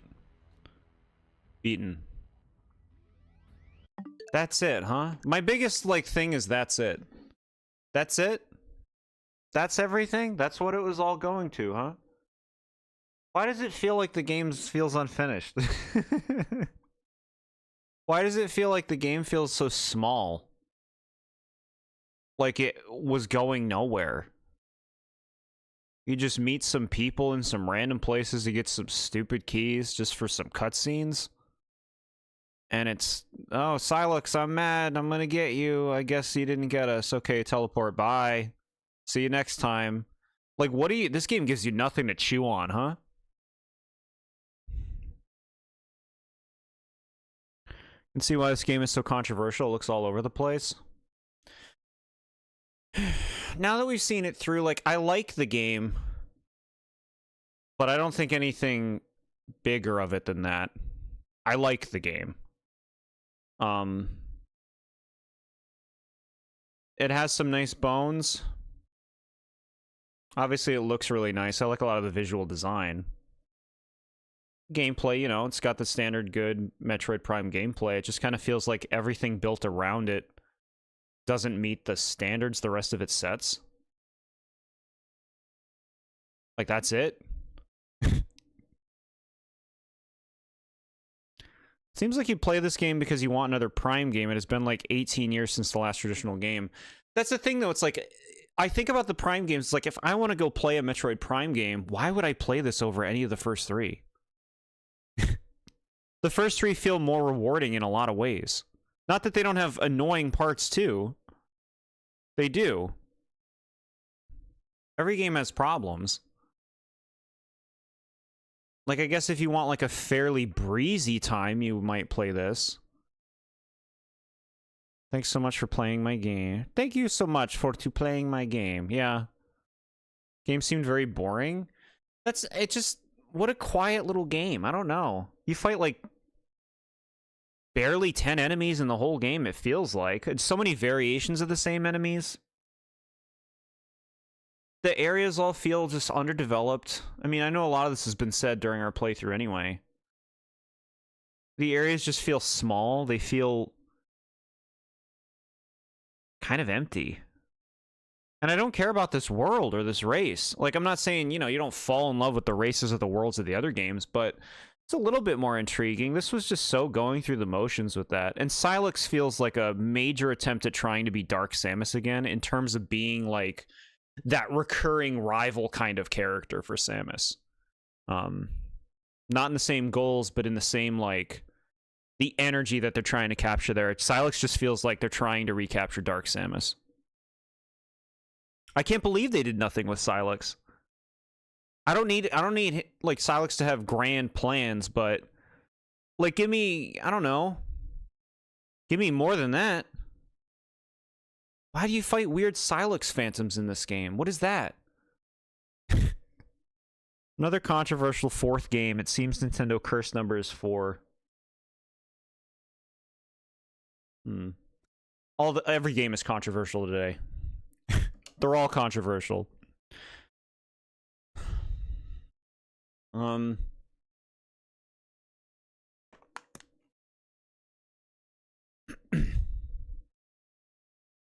guess it's just like my time with it kind of feels unrewarding for what it was. It doesn't really feel rewarding in terms of telling a satisfying story or presenting interesting, compelling places. It feels unrewarding on a gameplay perspective because everything in this game is stuff that you've basically had in previous games. Like, there's one or two new things, like the psychic ability and stuff, but for the most part, it feels like you just kind of have the base set of Samus's powers. Like, the elemental beams are just kind of gimmicky. They don't seem very different from each other. You know, you explore areas, you try to find collectibles, but like for what? Most of them are just like missile and ammo things, and it's like, yeah, cool, whatever, I don't know. It's just like, I guess the other games aren't really much different. What do you expect? There's something about the game that feels so, like, safe. To me, this game feels safe. It just feels like, yeah, here's what you do in a Metroid Prime game. Collect these things. I don't know, I guess that's good. Go to the 5 areas. I guess I just wish there was more in the game that was, when I say rewarding, it's like compelling, you know? Like, I want to get something that's interesting for my efforts. I want to find lore that's interesting, or see a character moment that's really interesting, or just, I don't know, a location that doesn't feel like a place I've been before. The locations in this game, I like the locations in this game. well enough from like a theme, an aesthetic, but Volt Forge is the only one that felt like a unique location, whereas the other ones, you know, it's like lava area, ice area. How much do you really take away from this game, I guess? What was, yeah, I guess it's just how I feel about it. It's strange feelings. I could see why people are having a hard time discussing this game, or even like why people are so all over the board with it. I could get like liking this game a lot and not having a problem with it, because I think everything here really does function. It's kind of just like what you think of the vision. What you want from the depth of the game. Feels so underbaked. I'm surprised it feels so small. It feels so small and so simplistic. But I mean, this series has been going on for a long time, like Metroid overall, not just Metroid Prime. Where it kind of brings back to what we were talking about before. It's like, how many times can I do the same thing where it starts to, you know, wane a bit? Like, if this was more intricate, would I really feel much differently in terms of this just being another Metroid Prime game? I don't think I would. Even if this game was more intricate, it would just be another Metroid Prime game to me, I think. At that point, I think it's a me thing. Of like, what do you want? What do you want from the games? Are you getting burned out? A lot of these series, you know, they've been around for a long time now, so a lot of these games are getting like later entries. And eventually it's like you only experience so many of these entries before it's like, all right, I think I get it at this point. I like the games. They can be fun, but maybe you're not meant to play all of them. Just play it when you feel like it, I guess. I liked the game. Final stance. I think it is a solid little Metroid Prime game. I do think it is disappointing in multiple ways. Just makes me feel like that's it. SMA, thank you for hanging out. You have a lovely night and rest of your weekend. This game's marketing is odd. They just announce it's back in development, then a trailer to say it comes out in 2025, then silence to announce the bike, and lastly it comes out. It seems, so it sounds like they had a hard time with this game too, as much as the fans are having a hard time. It sounds like they weren't sure how to market the game, or weren't even sure how people were going to receive this game themselves. To me, from the biggest thing the marketing showed me when they were like trying to sell this game was it looked like they weren't confident in it. It looked like they were unsure about Metroid Prime 4.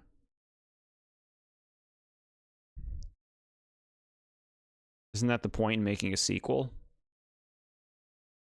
Because eventually it's like, how many games are there going to be? Of like, how many... Think of like 30 years from now. How many Metroid Prime games are there? Are they all the same thing? Are they all the same formula? Like, when do you mix up the formula, I guess? Do you just keep making sequels? Is there a Metroid Prime 8, 9 eventually? Do you just keep doing more?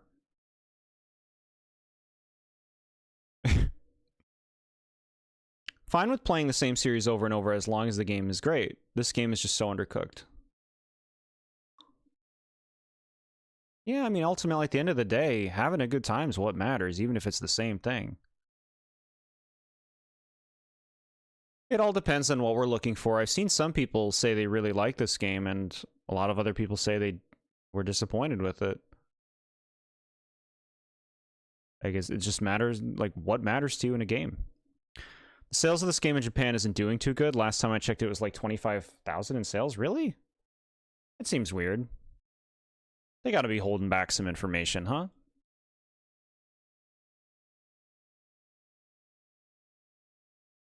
The sacrifice of all the guys at the end felt kind of unnecessary. For all of them to have to stay behind, just for Samus to get away? I guess she had the memory fruit, so like there's the value there, but Why did we leave? We could have just fought him. Because the thing was broken, it wasn't going to keep working. Yeah, I guess that's why. Metroid always does poorly in Japan, especially Prime, really. Good night, James. Thanks for coming by. I'm glad you've been playing Okami. Metroid isn't all that huge in Japan. Yeah.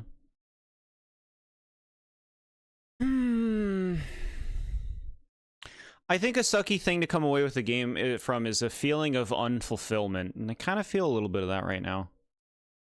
I can't believe it has that crystal quest at the end. It's like, you gotta pay it off after that. The Silex fight... Part 1 was boring. The second half of it was better, for sure. I always get salty at final bosses and anything. Fun game, thank you for the recommendation. Heck yeah. It's a big game.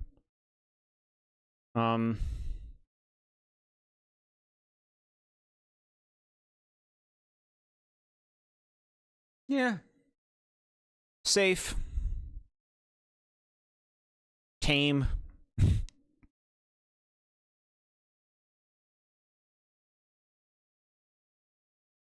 That's that, I guess. Thanks, guys. I hope you enjoyed. We'll be streaming more next week. We'll see what we're playing. Never played Okami. Is the gameplay any good? I think so. It's up to you whether or not you like the combat. I think the combat can be hit or miss for people. But I enjoy it. I like the game a lot. There's a lot of creativity there. I think there's a good chance that you would like it. Considering some of the games you've championed. I think you might like it. I like it a lot. It's, right there.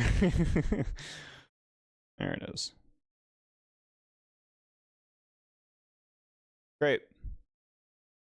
Appreciate you guys playing through this with me. It was obviously like a lot of fun with you guys being here and sharing your own thoughts about the experience. Now we know what it's about. It's nice to be caught up. So, yeah, we'll be streaming more next week. I'm not sure yet what it's going to be, but you know, I want to kind of wrap up some games that we started last month. So we'll see if we can get through those. Otherwise, you'll have a lovely night, and we'll talk soon. Bye, guys.